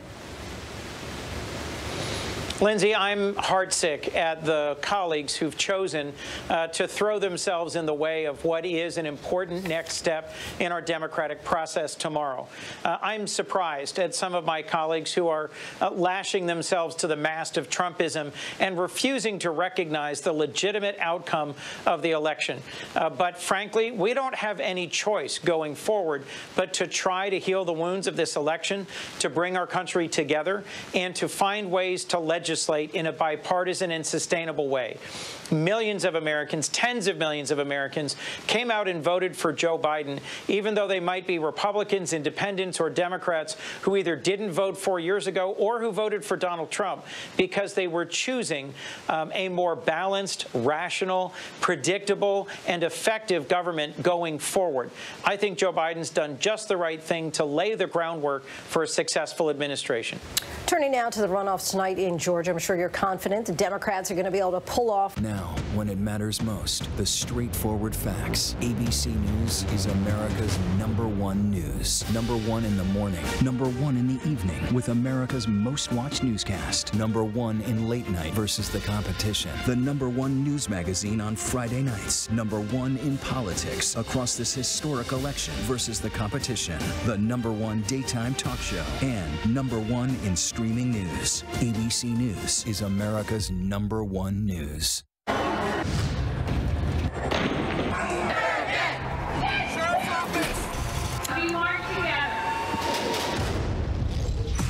The most powerful stories of our time, anytime. Nightline. The world may feel out of your control, but your happiness doesn't have to be. Learn the secrets to happiness. Listen to the 10% Happier podcast, free on Apple Podcasts. More Americans choose ABC News, America's #1 news source. Ossoff versus Perdue. Warnock versus Loeffler. Election night, the Georgia Senate runoffs. Here now, Tom Yamas and Lindsay Davis. Welcome back, everybody. We are interrupting ABC News Live Prime because we have some new reporting in a large number of votes coming in DeKalb County, the 4th largest county in Georgia. Tom, what do we know? Yeah, let's look at the big board right now to see where the vote stands at this hour. We have about 96% of the expected vote in at this hour. Right now, when we look at the numbers, Senator Perdue is up about plus 15,000 votes over Jon Ossoff. Ralph Warnock up plus 20,000 votes over Senator Loeffler, Raphael Warnock, I should say. So this race has gotten really interesting. What's the big change here? So let's look at DeKalb County, as Lindsay just mentioned. We now have 93% of the vote in. When we came off the air, we had about 40%, so 50% more of the vote has come in DeKalb County, the quote-unquote voting dumps that have come in now. We have Jon Ossoff at 82%. Let's see how he compares to Joe Biden. Let me pause our telestrator here. He's basically matching up to Joe Biden right there, but he's taken such a big jump in the raw vote, and that's why these numbers have changed. His shrinking Perdue's lead. When we go to Raphael Warnock, he's up 83%, matching Joe Biden as well. But again, a huge lead over Senator Loeffler there with 93% of the vote in. Now, you may be asking, why is Warnock doing much better than Ossoff? If you essentially come out and you look at all the counties that surround Atlanta, Warnock is overperforming Ossoff by about 2,000 votes so far in each of those counties. I want to make one more point about places where Democrats are running strong. Savannah, Chatham County. So you have Raphael Warnock with 58% of the vote. He's about where Joe Biden was 2 months ago, but there's only 82% of the expected vote in, so there's still a chunk of the vote in a very blue county. The race is very close. Senator Perdue looks like he's in good shape at this point, Lindsay. But again, some of those blue counties, we're still counting votes there. There's still about 5 to 4% of the vote still in. We're talking about more than 100,000 votes still out there. So this race could change, Lindsay. All right. Thanks, Tom. Let's take it back to Nate Silver. And Nate, we were talking earlier about the outstanding votes. So as Tom just said, still about 4 to 5% that we're still waiting on. What are you seeing in those numbers that have yet to come in? They are all very blue votes. They're mostly early votes in very blue counties. So Democrats might win those votes by 3 to 1 or 4 to 1. That's why you'd much rather be. I mean, frankly, I think Loeffler is in very, very deep trouble. Perdue in slightly better shape. But if you have 100,000 outstanding votes and they're going to go 3 to 1 to Democrats, you can do the math and you probably expect Democrats to overtake The GOP in the end may be close enough, though, for a recount potentially. And Mary Alice wanted to get to your point as far as the 140 years that you have to go back where you had to wait, right? I mean, we're talking about right now 50-50 still in both races, really a nail biter. And what is it? Half of a percentage point. One candidate would have to win by more than half of a percentage point in order for this not to get tied up in a lot of litigation. Exactly. We saw that in November. We saw the race was so close that the votes in Georgia were not counted once or twice, but 3 times, and then a 4th special audit to work on signature matching. So the Georgia officials know how to do this. They know how to go back and check by hand, by machine. So if this gets really close again, if neither one of these, if none of these candidates is able to win by more than that half percentage point, we very likely will be in a recount scenario. And then the larger question you're getting at, that point of does that mean we could still be waiting even longer to know which party is controlling the Senate? That would just be remarkable, because you're right. I was doing a lot of my, spending a lot of time on Senate.gov today, and turns out you'd have to go back 140 years to the great Senate deadlock of 1881 before you saw Americans have to wait just this long to know who is going to have the gavel, who's going to be able to have committee assignments, decide the floor schedule.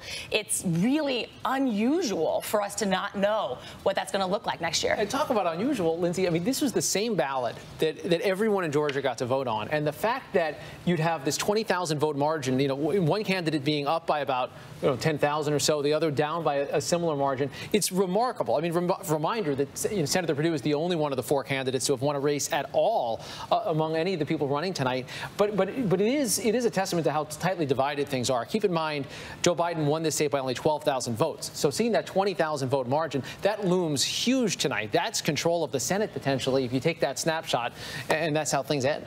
And what's your speculation as to why somebody would say, I'm going to vote for Warnock and I'm going to vote for Perdue? Yeah, so David Perdue, keep in mind, he won an election 6 years ago, and his cousin, Sonny Perdue, is a former governor and a former agriculture secretary that polled very well among black voters. So that's a name that actually means something among black voters. And of course, his opponent was white. John Ossoff as we've been talking about, the pastor at Ebenezer Baptist Church. Raphael Warnock has a constituency and has established himself a lot more. John Ossoff, only 33 years old. He would become the youngest Democratic senator since Joe Biden, of all people. And he just doesn't have the same kind of name recognition, connection to voters, or natural constituency. So it's possible that a lot of people split their tickets. A lot of people did do that in November. We know they did, and that's why we're in this runoff situation. But the fact that it seems to have continued during this runoff, despite the fact that both tickets basically ran as teams, is a remarkable thing. Tom. Yeah, I want to show you guys a point since we're talking about this, just to show you where John Ossoff and Senator Perdue are. So at the end of November, after the November election, this is how they ended up. So this is 2 months ago. Senator Perdue was on top. This is what led to the runoff. John Ossoff, about 2.4 million to John Ossoff's 2.3 million. The separation here was about plus 88,000 for Senator Perdue. When we look at the big wall right now, Henry, follow me up here. Senator Perdue's lead is now plus 3,000. Again, less people voting in this runoff election.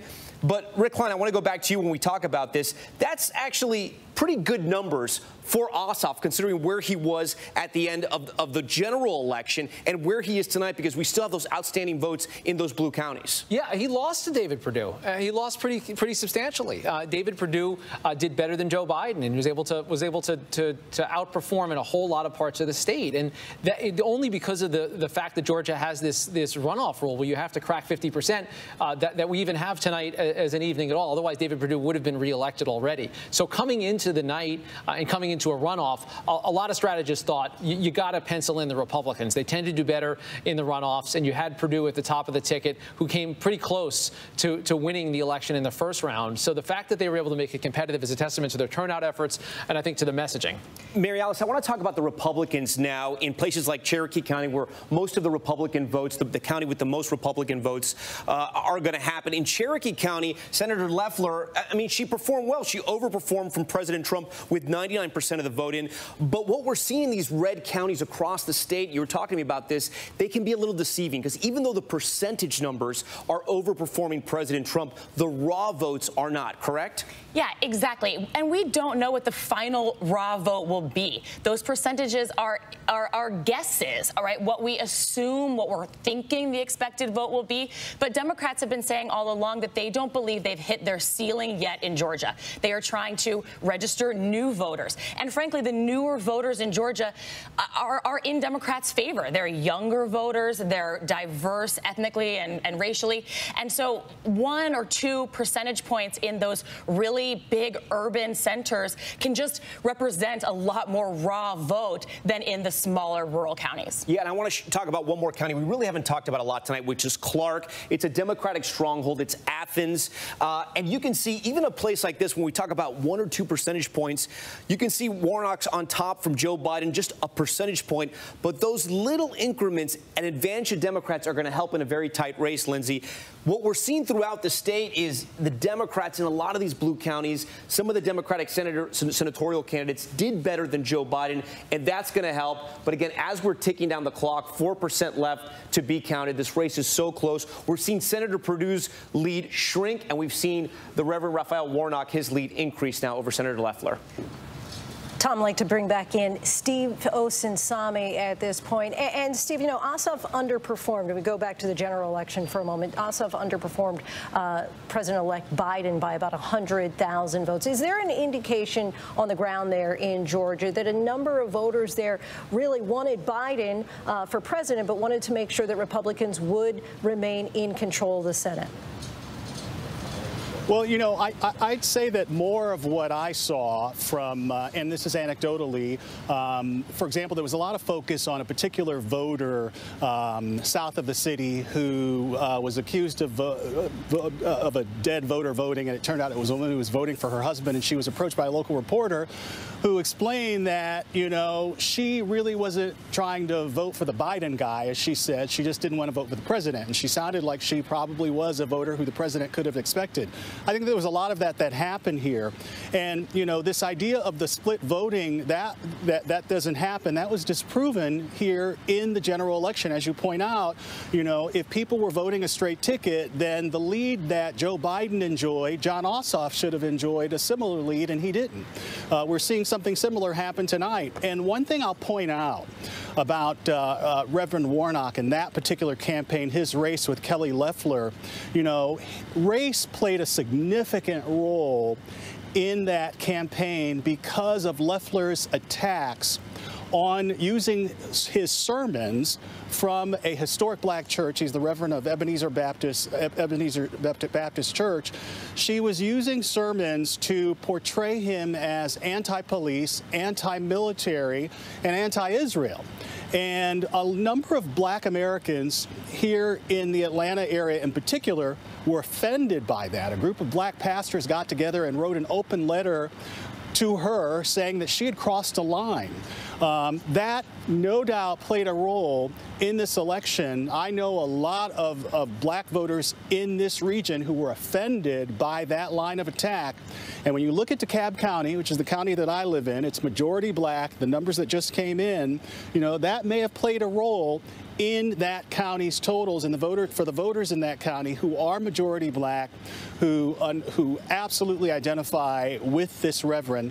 And you know, and there's also something else to say. You know, we still of course have votes to be counted. We don't know where this is going to wind up, but you know, Reverend Warnock, he appealed to a lot of constituents here. In his commercials, his dog was a star. He made his puppy part of his campaign and said that, you know, they're going to say that I hate puppies too. And it was really well done and appealed to a broad section of voters.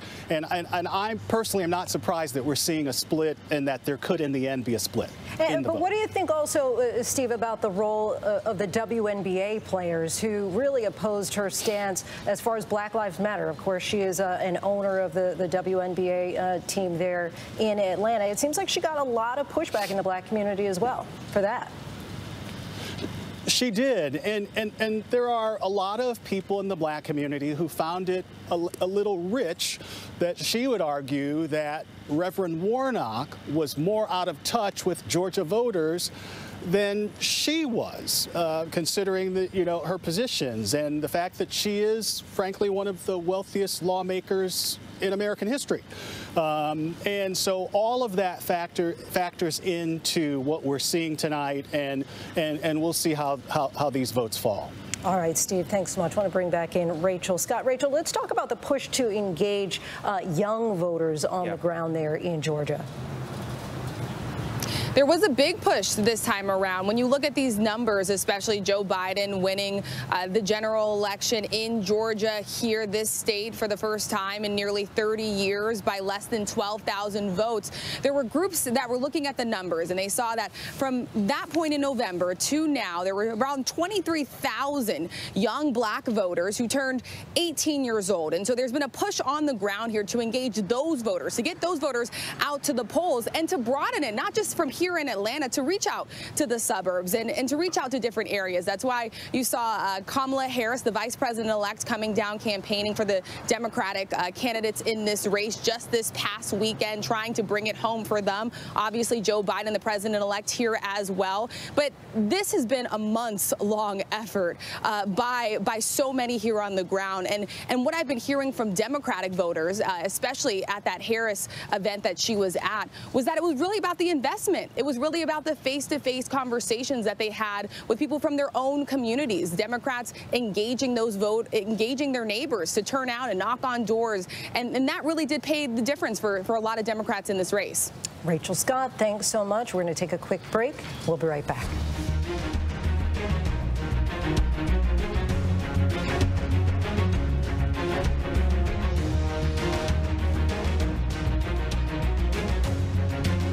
Admit it. These days, what you need to know seems to change, well, like every day. So what is it that you really need to know, want to know, to help you not just get through your day, but make the most of it? Feel smarter, feel better, feel happier. Well, how about a third hour of Good Morning America in the afternoon? GMA 3, what you need to know. It's all about you. Lunchtime at 1 Eastern, 12 Central and Pacific on ABC. This is going to be so good. The reality is our country can collapse from within. You see the white power movement on the march. Klansmen and neo-Nazis, skinheads, it's meant to incite war. From the KKK to Oklahoma City to Charlottesville, the new documentary event special. We just need to start talking about race. Homegrown hate, the war among us. This is a real wake-up call. Streaming now on ABC News Live. What you're seeing right now, this is part of the eye wall. This procession of migrants goes back 2 miles. There is going to be catastrophic damage. This fire has made a run. You can see those flames shooting up into the sky. We are on the jam-packed red carpet. To the right, guys. So this is the 4th weekend of protest.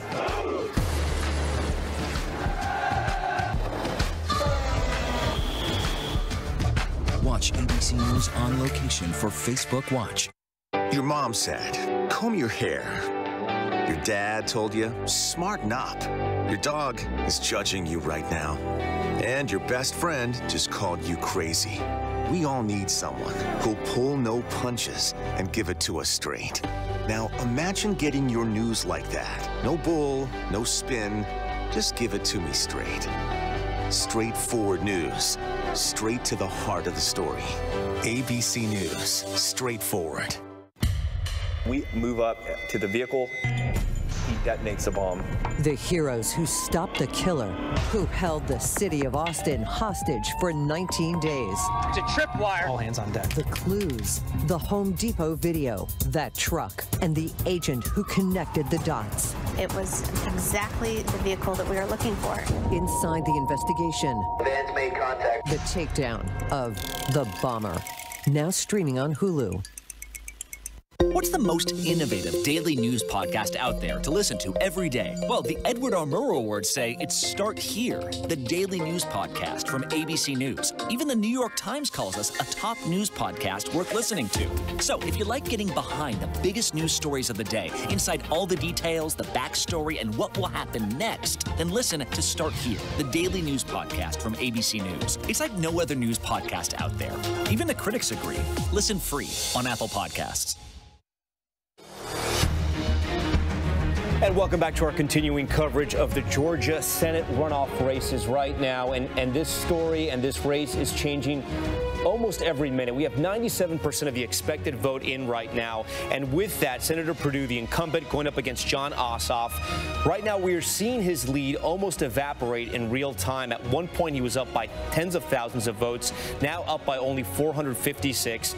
And then in the next race, the other Georgia race, the Reverend Raphael Warnock up 34,000 votes. He actually has the most votes so far of the four candidates in this race, up 34,000 ahead of Senator Loeffler right now. We want to go to the map to show you where some of the outstanding vote is still left at this hour right now, as we ask our Steadicam operator to come right back around. So this is the map of Georgia. This is where it looks like right now. We still are waiting on 3% of the vote still to come in. There's also other votes that we're waiting on as well. This map, the way it looks like right now, this jigsaw puzzle of red and blue, is identical to the way it looked at the end of the election just 2 months ago in the presidential general election there in Georgia. So not much has changed. What have we been watching? We've been watching the areas of Atlanta, the suburbs around there, Savannah, Chatham, and Liberty County, and then, of course, the black belt of Georgia as well. So why are Democrats leading in one race and almost leading in the other? What we've seen so far is that in those blue counties, they're overperforming the percentages of Joe Biden, which has helped them tremendously, while Republicans, on the other hand, have been holding the same percentages as President Trump, but the raw votes just aren't there, so they're not overperforming technically to President Trump. We're going to have to wait and see what happens. There are still outstanding votes, including some provisional ballots and early votes that came in today. I want to go to Rick Klein, our political director, to talk to us right now about what exactly is happening in the votes that are still outstanding at this hour, Rick. Well, yeah, I mean, making the point that, this election night is about whether we're going to have a 50-50 Senate. We've got two 50-50 races. I mean, look at those numbers, all 50s. That's as evenly divided as you can possibly imagine things to be. And in that universe, small batches of votes that might take a little while to come in or to get counted matter quite a bit.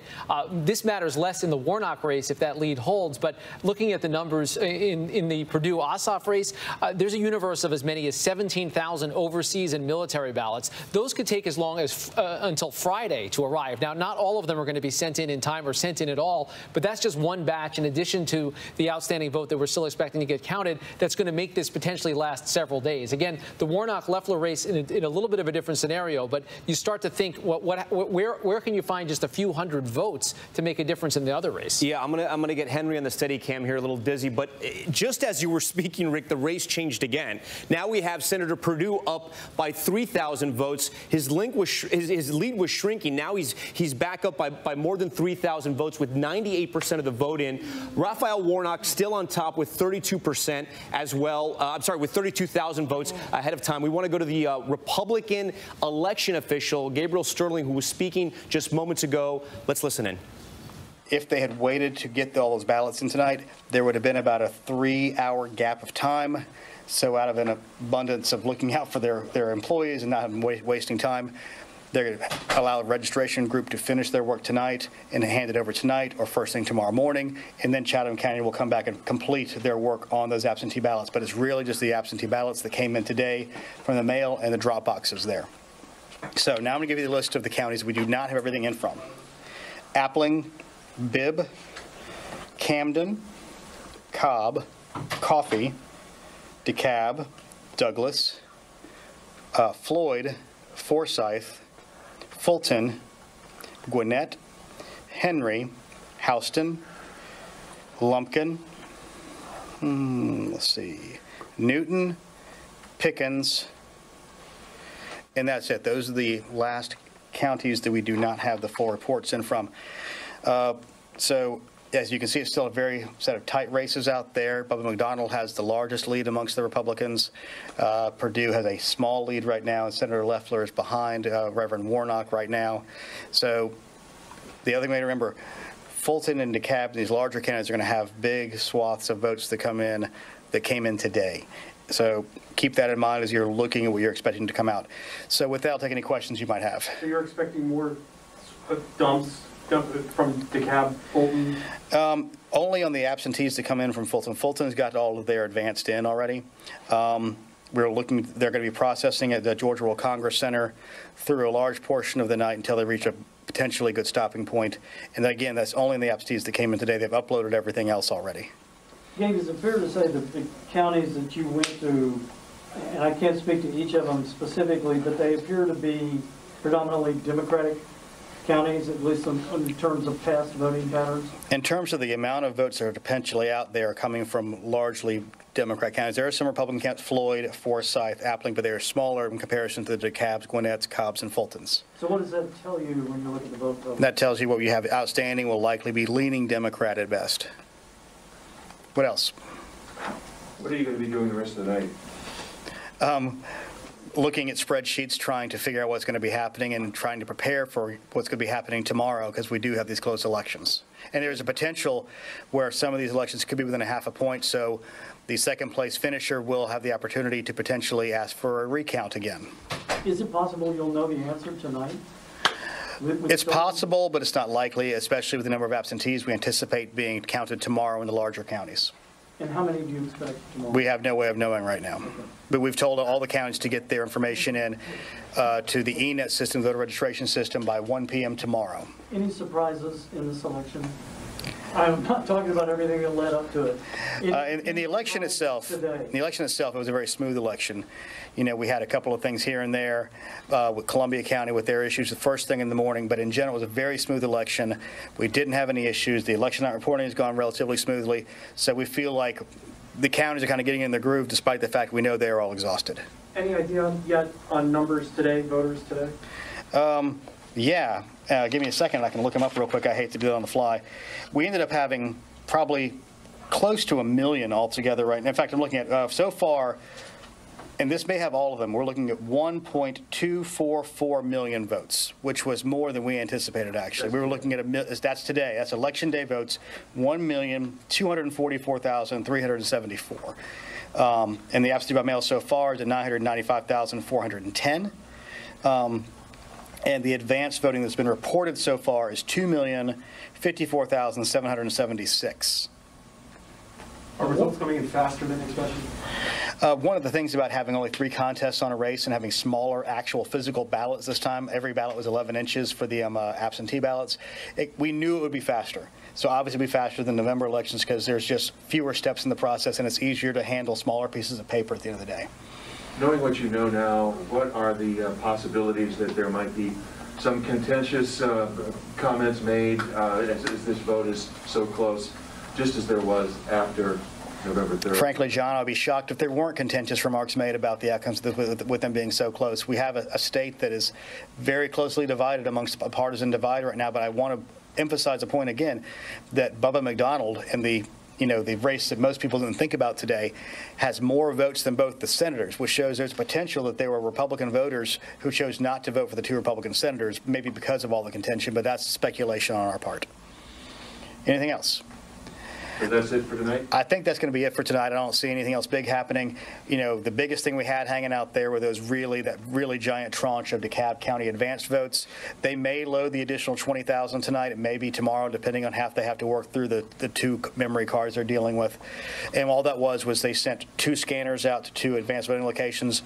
And instead of making individual cards for each one, they only made 2, so they could upload one or the other. So they're likely going to have to rescan some of the stuff out of those 2 ballot boxes. And just for our morning folks, do you anticipate any brief? Okay, we've just been listening to Georgia election official Gabriel Sterling right there, who was talking about the outstanding vote and where it stands right now. I want to show you where some of these counties are, and then we're going to get reaction to some of this. So there are Republican outstanding votes as well. We want to show you where some of the bigger counties for the Republicans are. Forsyth, this is where a lot of the Republican votes votes come so far. You can see Senator Perdue has a very comfortable lead here. But I wanted to focus on this number as we compare them to the blue counties. So you have, this is about almost 3% of the pass size of the entire total election for Georgia, okay? So that's one county. And then we can come over here. Let me see, make sure I can find Floyd. Floyd County is another Republican county here. You can see Perdue, again, with a comfortable lead. But again, I want you to focus on this number. It's less than a percentage point of the entire Georgia election population. So those are the Republican counties, and there's a few other ones where the vote is still outstanding.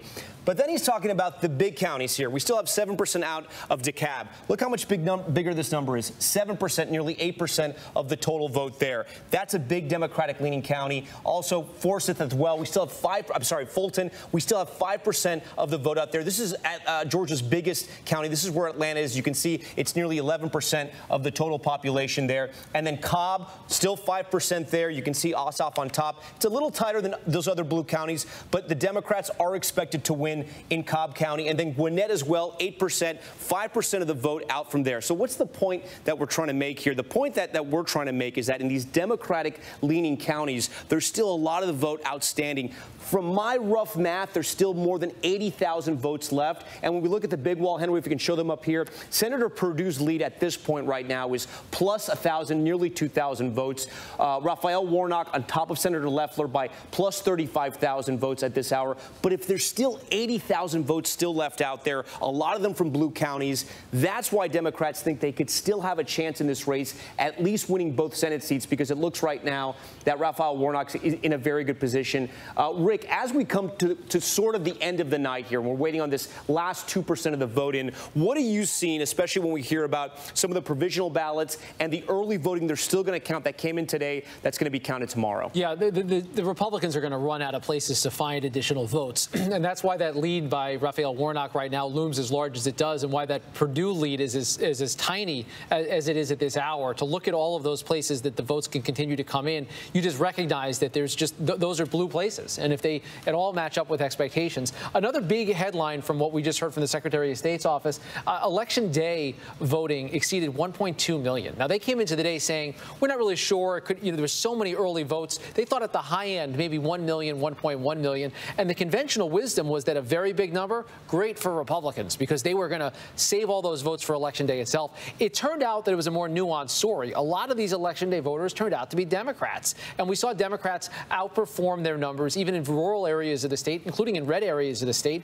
just to hold down some margins and really run up the score in other places. And many of them did vote today. They may have voted in a traditional way. They may have just dropped off that early ballot in person. So a lot of votes that we thought might have been banked, the Republicans like to say the Democrats cannibalized their vote while they had a lot of feasting still to go on Election Day itself. And Mary Alice, Gabriel Sterling, the election official, was also making another point, why he thought, some evidence, if you will, if you want to call it that, why he thought some Republicans may have gone to vote, but they didn't vote in the Senate races. Right. There was actually one other race on the ballot for Public Service Commissioner, and Sterling was referring to that. It's a Republican on the ballot who actually is outperforming these two Republican candidates. And so Sterling was making the argument that it's possible you just have too many disillusioned Republicans who were turned off by the actions of the president, perhaps turned off by these Senate candidates. They're going and voting for other Republicans, or in this case, one very specific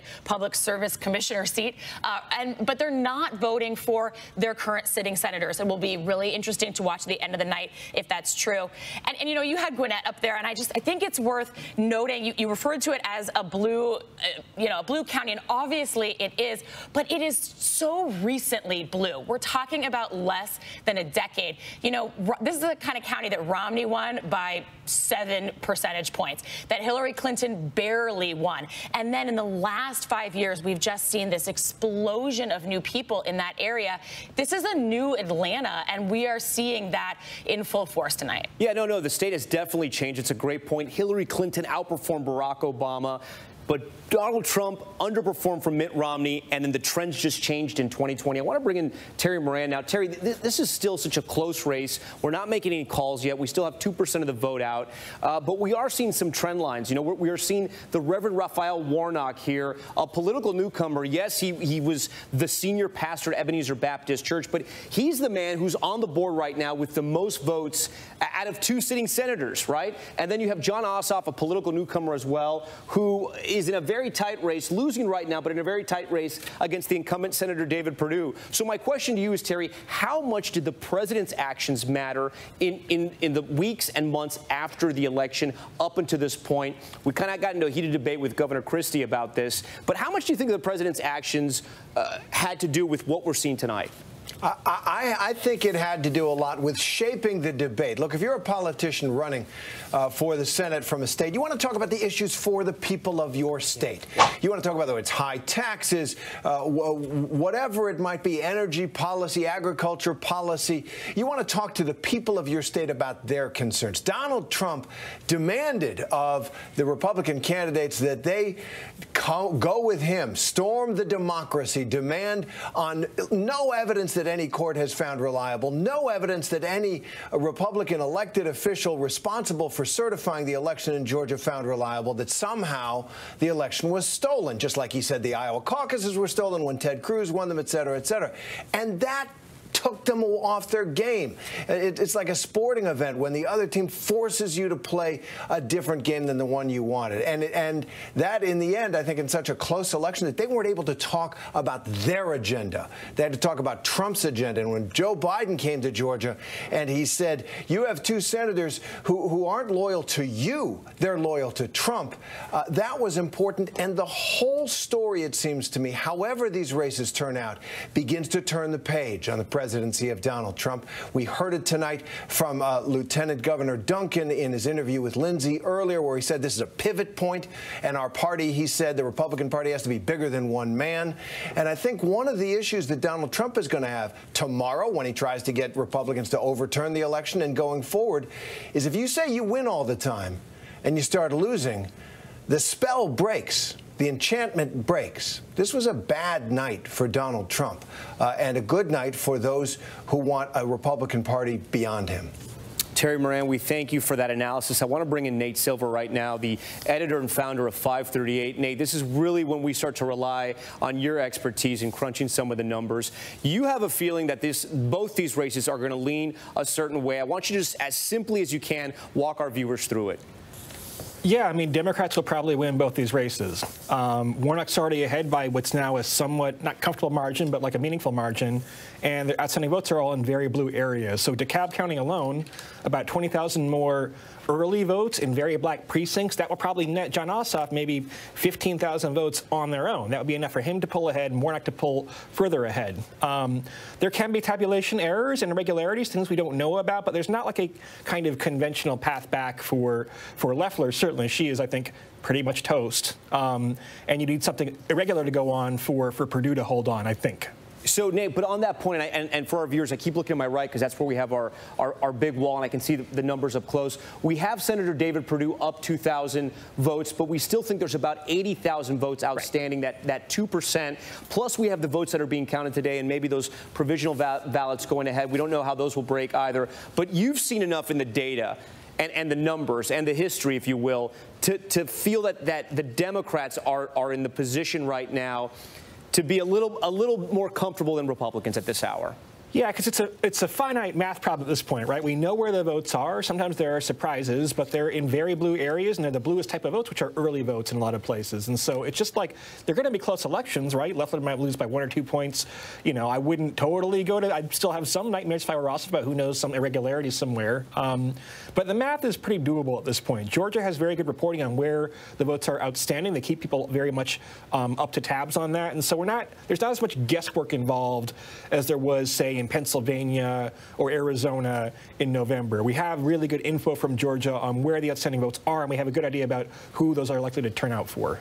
Yeah, and I want to go to Rick before we kick it back over to Lindsay. Rick, but everyone's going to be careful about how they call these races because it's still very close. The networks, the wire services, news organizations are going to be very careful because it's still very close. And even though people may think it's going to lean one way, there's been so much made about Georgia that no one wants to get this wrong. That's exactly right. I'll tell you, our standards are that our policy is not to make a projection in the race that's going to land within 1 percentage point, and certainly not within that half percentage point that we've been talking about tonight as grounds for a potential recount. So we're looking at the numbers. Our team is very much dialed into the vote that's outstanding. We're seeing the same things that everyone else is, and I think the analysis that Nate pointed out is correct. That it looks very good for both Democratic candidates. That's not a secret here, but the process has to play itself out. We know that it took a couple of days to get a final picture out of the presidential race. It appears that the election officials in Georgia at the state and local level have been working overtime to try to rectify some of the delays before, because this is a lot more vote than we expected coming into the night. The fact that it's midnight and we have 98% plus is something of an achievement, but these are very close races.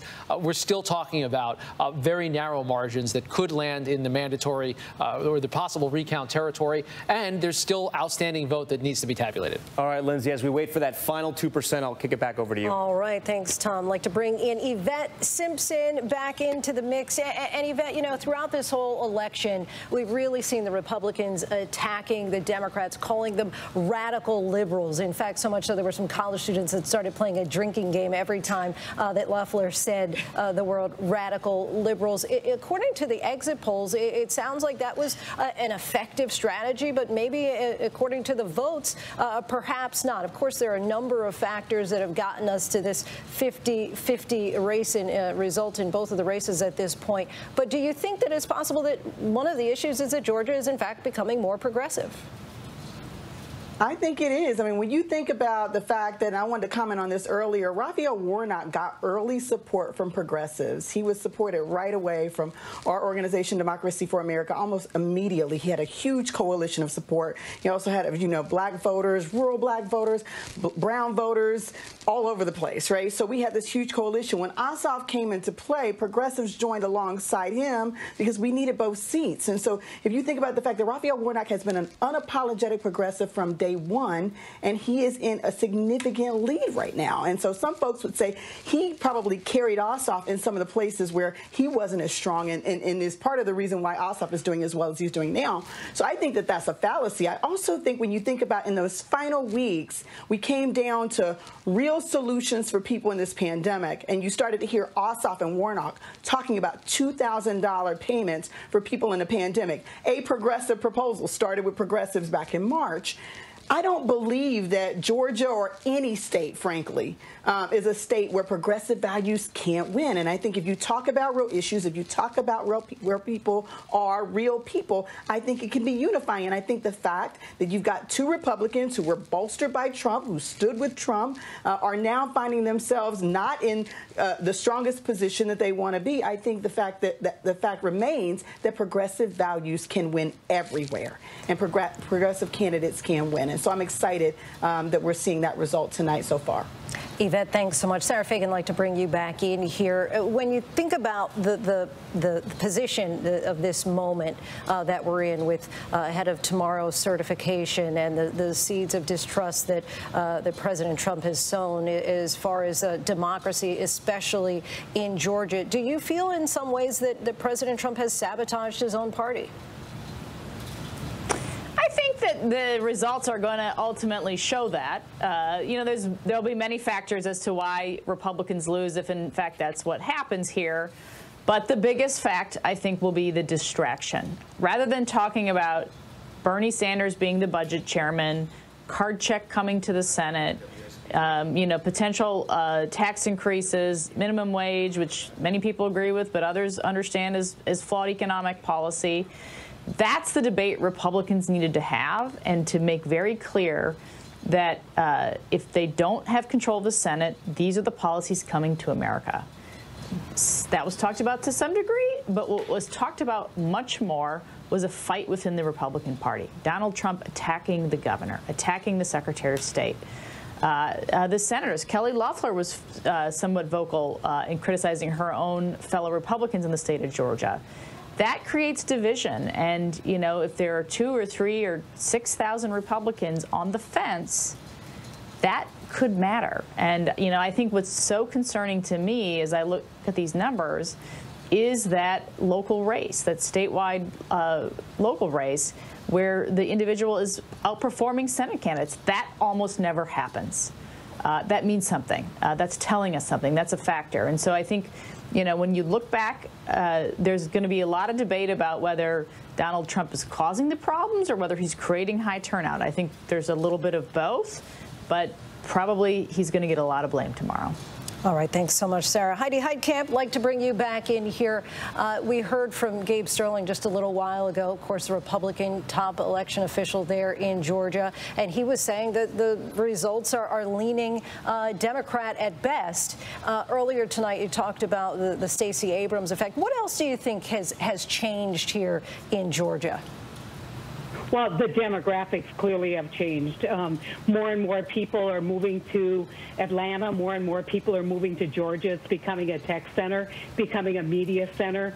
And so it's a completely different place than it was 30 years ago. But let me tell you, here's the theory of the Democrats' case. You're suffering. Our own exit polls, ABC exit polls, said that over 2/3 of Georgians say they are suffering economically because of the pandemic. And then you take 2 millionaires, in fact, 1 billionaire, who then uses their position to basically make stock trades and benefit themselves, but won't give you $2,000. And so races are about comparisons. They're about choices between two candidates. If you want to look at why I think the statewide candidate running for the Public Service Commission does so much better, it's because people didn't trust the two senators, not just because of Trump. And the other important thing is, why didn't Perdue debate? I mean, he had a chance to take the stage to make his argument, and he couldn't do it because Ossoff held him accountable for these stock trades every time he stood there.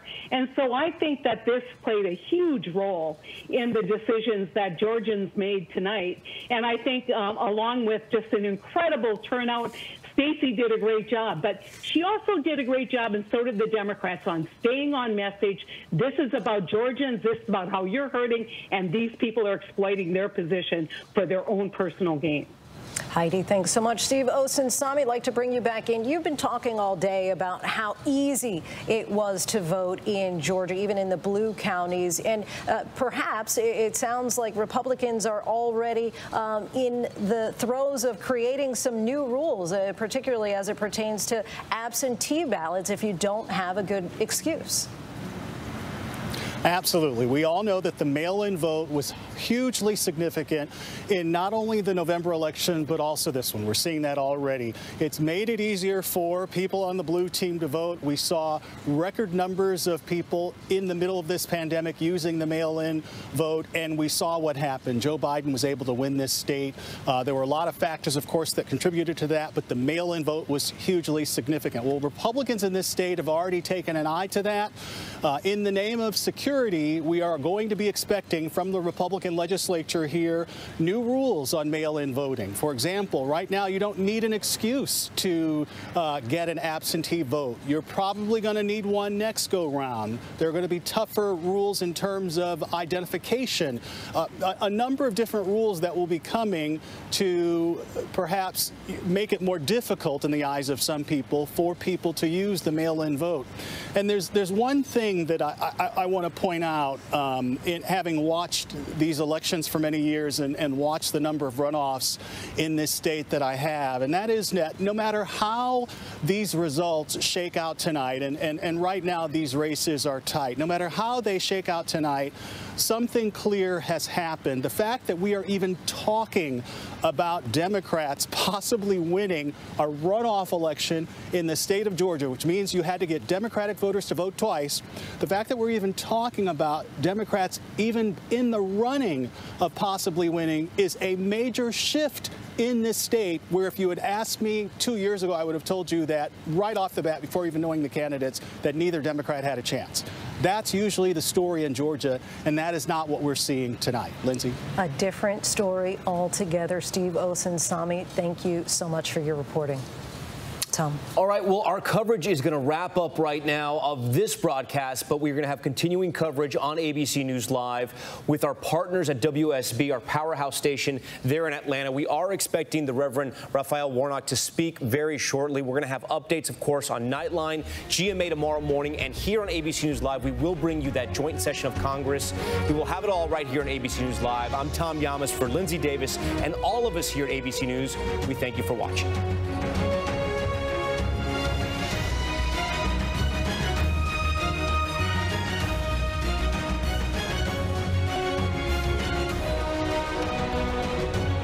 Quite thin, not as close as the other race, but it's 2.205 million with the Warnock lead over 2.171 million.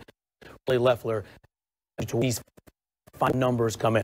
Let me add here, Justin, George, with Raphael Warnock in the lead right now. 99% of the precincts reporting, of course, absentee ballots still have to be state. Actually, a retro area becomes the U.S. Senator from the state of Georgia. No question. In a place shortly, that would be the headline, Javita. And again, so many votes yet to be counted. And that's why we are all here for you with live results and in-depth coverage from our team of reporters and our experts. And we also are expecting to hear from Warnock in a few minutes, so we'll take you to that when it happens. Loeffler is having an in-person viewing party tonight. The Republicans did in Buckhead. Channel 2's Richard Elliott continues our live Team 2 coverage now from that watch party at the Grand Hyatt. And Richard, it appears someone getting ready to speak at this hour. That's exactly what is happening right now. Let's swing over and see the stage and the podium there. The one man who's been coming out and wiping down the microphone in between the two speakers, he came out and did that. The crowd has moved forward to the stage as if to anticipate some kind of remarks from Kelly Loeffler. We were told earlier tonight he was going to come out at about the same time that Brian Kemp. Here we go. So we're going to hear first from former Georgia governor and current agriculture secretary Sonny Perdue, going to come out and make some remarks now. Obviously, we're here from Canada here in just a second, but I want to, on behalf of David, so again, thank each and every one of you. You know how close it is.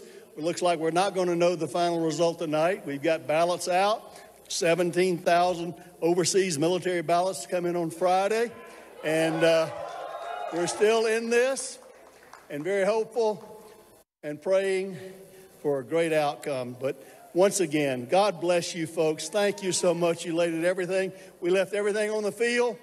Proud of you. God bless you. Thank you. God bless it. Go.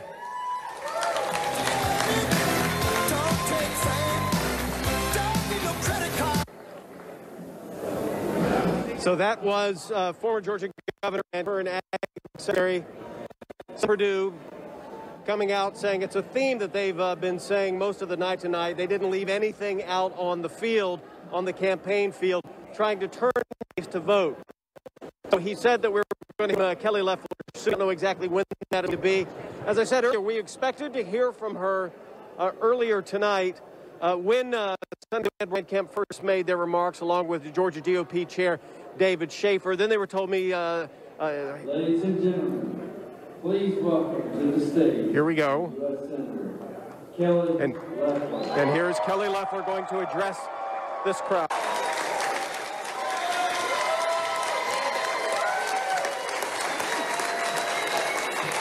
Well, good morning, Georgia.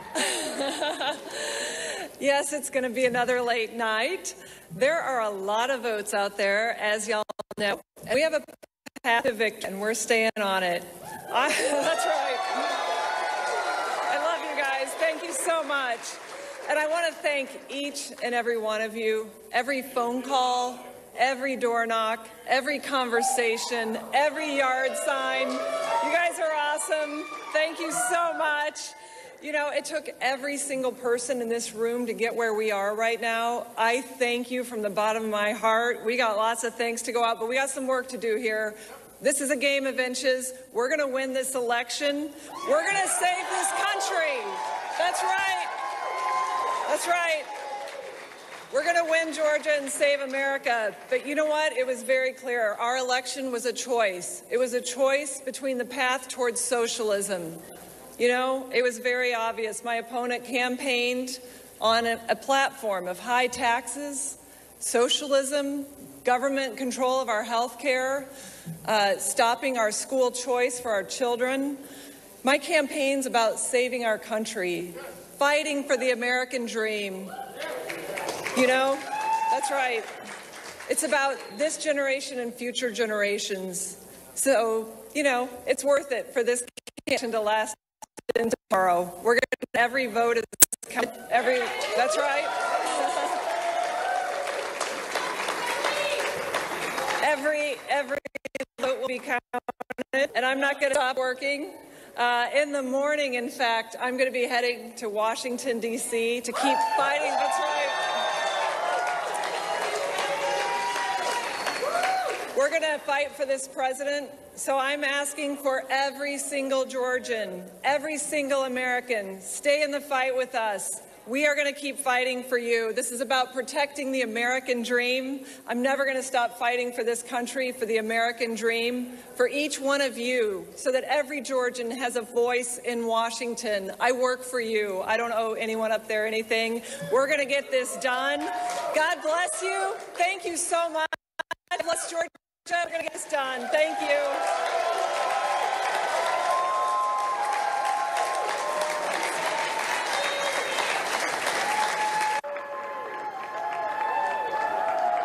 Those were remarks from Senator Kelly Loeffler. Definitely not a concession speech. She said that they do believe they do have a path for victory. I think at the last count I saw, they were still some 35,000 votes short of Raphael Warnock. She did again say there is some kind of path for victory. What will happen over the next 24 hours, 48 hours, and further on during the week. That's what's happening here in Buckhead. We're live. Richard Elliott, WSB Tonight. All right, Richard, thank you. And of course, she said it's going to be a long night. No one ready to call it quits just yet. The Democrat Raphael Warnock, as you know, trying to unseat Loeffler. As Richard mentioned, George, he is in the lead by about some 35,000 votes. He also led Loeffler back in November, which got us to this runoff. We are expecting to hear from Reverend Warnock any minute now. Yes, that is correct. As a matter of fact, Jovita, you were talking about the tight race. I'm looking at the big board right there to my right.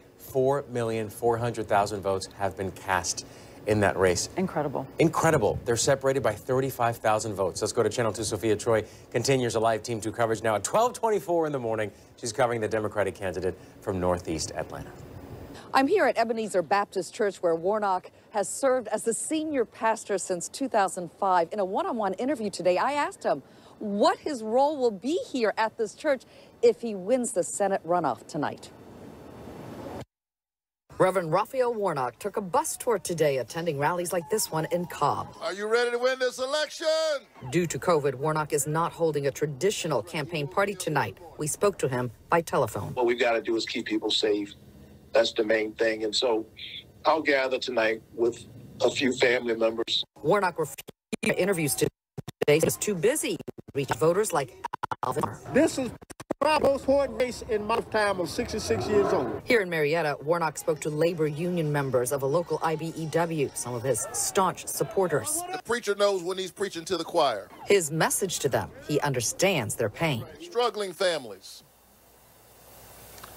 working families, need somebody in Washington, D.C. who will be thinking about them.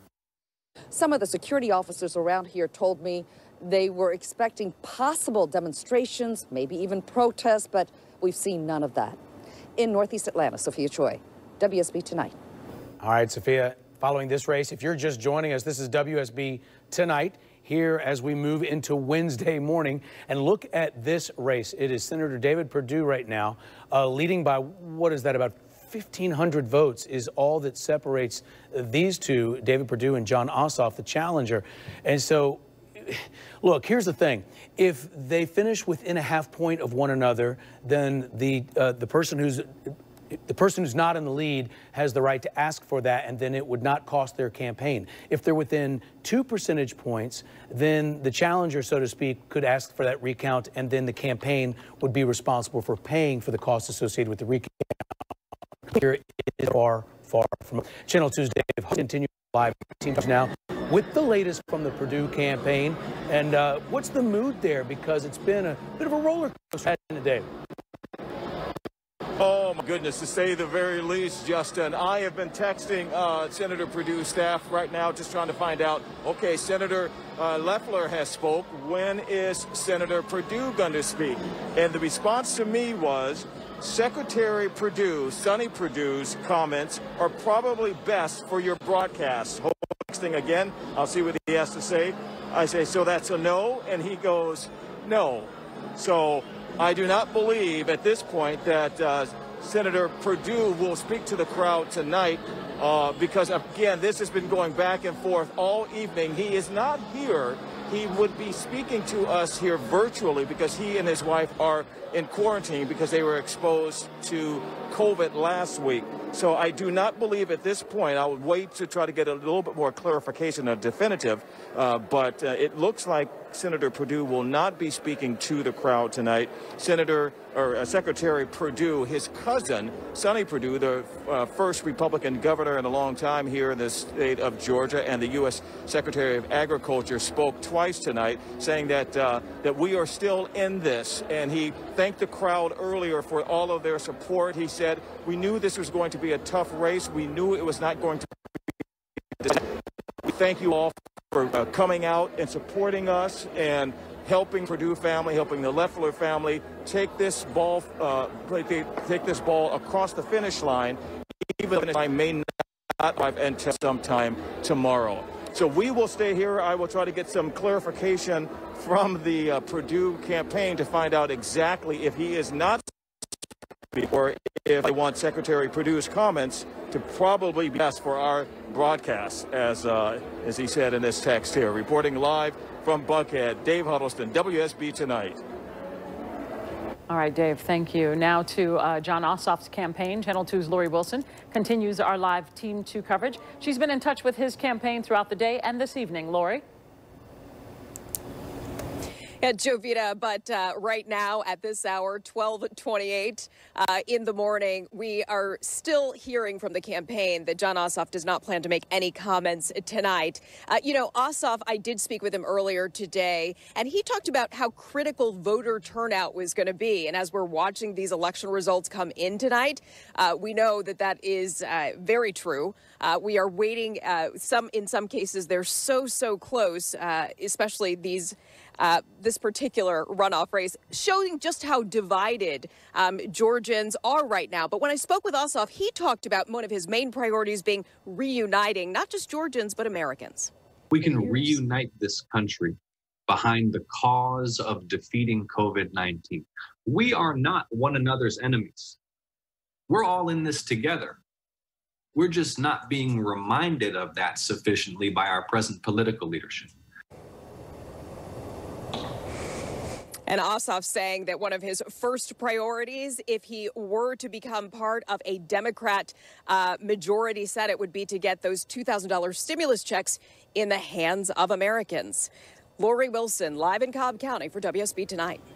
All right, Lori, thank you so much. Back here at the big board, it is about 12:30 in the morning. I want to show you how close these races are. Then we're going to bring in Bill. First up, here it is, 50%, 50%. What separates them is just over 1,000 votes. I'm going to click on this next 50%,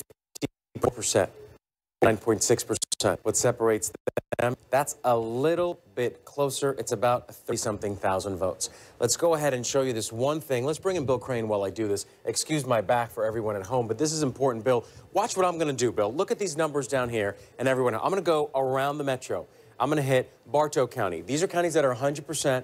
And they're typically red. Look at this number for Perdue. 100% for Cherokee, 100% for Forest, 100% for Hull, 100% for Walton. Take a look at these numbers. Butts, 100%. Take a look at Spalding, 100%. Huge numbers. But now when you go on the inside, now look at this number for Ossoff. 100%. Cobb, sure. Take a look at Fulton, almost at 100%. And then we have Douglas. But look at what happens with DeKalb, 87%. Then take a look here, Gwinnett, 100% as well. So the Metro is now reporting, but the difference, Bill, and explains this to people at home, the difference with the Metro having 10% left or 13%, that's a number. An out red county, correct? DeKalb County had half the votes cast. Still out. It's going to be somewhere between 60,000. That's a bigger splash that's left in Roman County and some of those Republican counties. So as the numbers have closed up and the counties have come in, the Republicans did do what they needed to do in those Republican counties in terms of the percentages.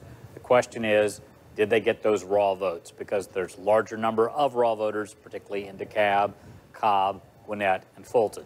And we still have absentee ballots to count in all 4 of those counties. Explain the raw vote and that ratio that you were talking about, because we're seeing what we saw in November. Explain that. It's very similar to where we were a little earlier on election night in November, where towards the end of the evening, when most of the counties were shutting down tabulation, the president's margin of victory had shrunk down to about 40,000 votes.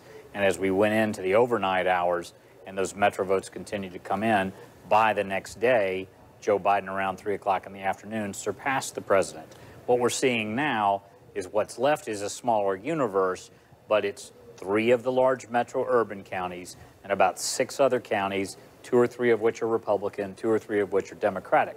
When you have a county like DeKalb with 500,000 votes, that's equivalent to about 10 of the major next tier size of counties. So Bibb County is about 100,000 in Macon and Bibb County. That's the next largest after the Metro County. That's another Democratic stronghold.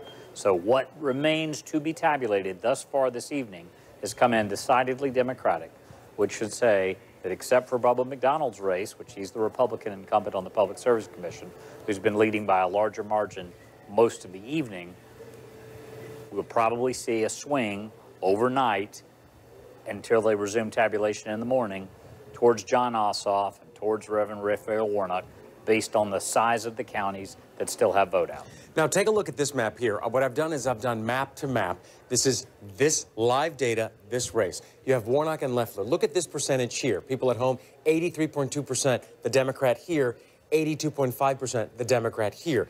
I continue, 16.8% the Republican in DeKalb, and 17.5% the Republican in DeKalb, Perdue, and Loeffler. What does this tell you? So are we back to, if you voted blue, you voted blue. If you voted red, all the way down?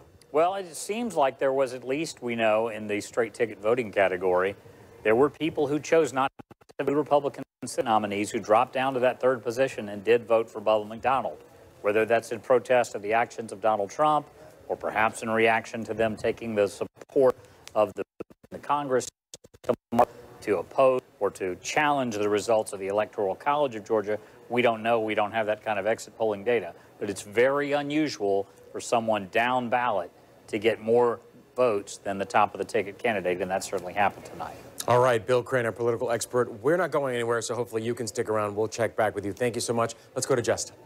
Thank you, gentlemen. State authorities telling us they investigated a possible attempted cyber attack on the elections. Channel 2 investigative reporter Mark Winnie with us for the latest on this. So, Mark, you got the exclusive access to the security operation. And for folks who may be joining us tonight for the first time, hearing some of your reporting, how serious was this in terms of how far it got? Well, actually, I've got an expert with us, Gabriel Sterling, who we've heard from a lot tonight, but for weeks and weeks, we've been talking to Gabriel Sterling and others at the Secretary of State's deeply in Georgia soil. A child who grew up in the Caton Homes housing projects of Savannah, Georgia. Number 11 out of 12 children. A proud graduate of Morehouse College and the pastor of Ebenezer Baptist Church, the spiritual home of Martin Luther King Jr. and Congressman John Lewis. A son of my late father, who was a pastor, a veteran, and a small businessman. And my mother, who as a teenager growing up in Waycross, Georgia, used to pick somebody else's cotton. But the other day, because this is America, The 82-year-old hands that used to pick somebody else's cotton went to the polls and picked her youngest son to be a United States Senator. So I come before you tonight as a man who knows that the improbable journey that led me to this place in this historic moment in America could only happen here. We were told that we couldn't win this election.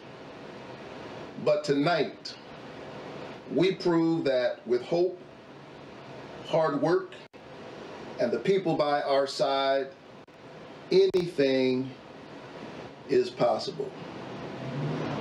May my story be an inspiration to some young person who is trying to grasp and grab hold of the American dream. And so, Georgia, I am honored by the faith that you have shown in me. And I promise you this tonight. I am going to the Senate to work for all of Georgia. No matter who you cast your vote for in this election, in this moment in American history, Washington has a choice to make. In fact, all of us have a choice to make. Will we continue to divide, distract, and dishonor one another? Or will we love our neighbors as we love ourselves? Will we play political games while real people suffer? Or will we win righteous fights together, standing shoulder to shoulder, for the good of Georgia, for the good of our country? Will we seek to destroy one another as enemies, or heed the call towards the common good, building together what Dr. King called the beloved community? Here's what I know. I know that we can beat this pandemic with science and good old-fashioned common sense. I know we can rebuild a fairer economy by respecting the dignity of work and the workers who do it. An economy that honors those whom we now call essential workers by paying them an essential wage and providing for them essential benefits. And so to everyone out there struggling today, whether you voted for me or not, know this: I hear you, I see you, and every day I'm in the United States Senate, I will fight for you. I will fight for your family. To our supporters, our incredible campaign team, and to my family, thank you from the bottom of my heart. And to every Georgian who marched with us, organized with us, prayed for us, fought for us, believed in us, or shared their story and their pain with us. Thank you for all of your love and support. In the words of Dr. King, who grew up just a few blocks from where I'm sitting right now, we are tied in a single garment of destiny. We are caught up in an inescapable network of mutuality. Whatever affects one directly affects all indirectly. I remember my dad in this moment. He used to wake me up every morning at dawn. It was morning, but it was still dark. It's dark right now, but morning comes. And Scripture tells us that weeping may endure for the night, but joy comes in the morning. Let us rise up, greet the morning, and meet the challenges of this moment. Together we can do the necessary work and win the future for all of our children. Thank you. God bless you, Georgia, and God bless these United States of America.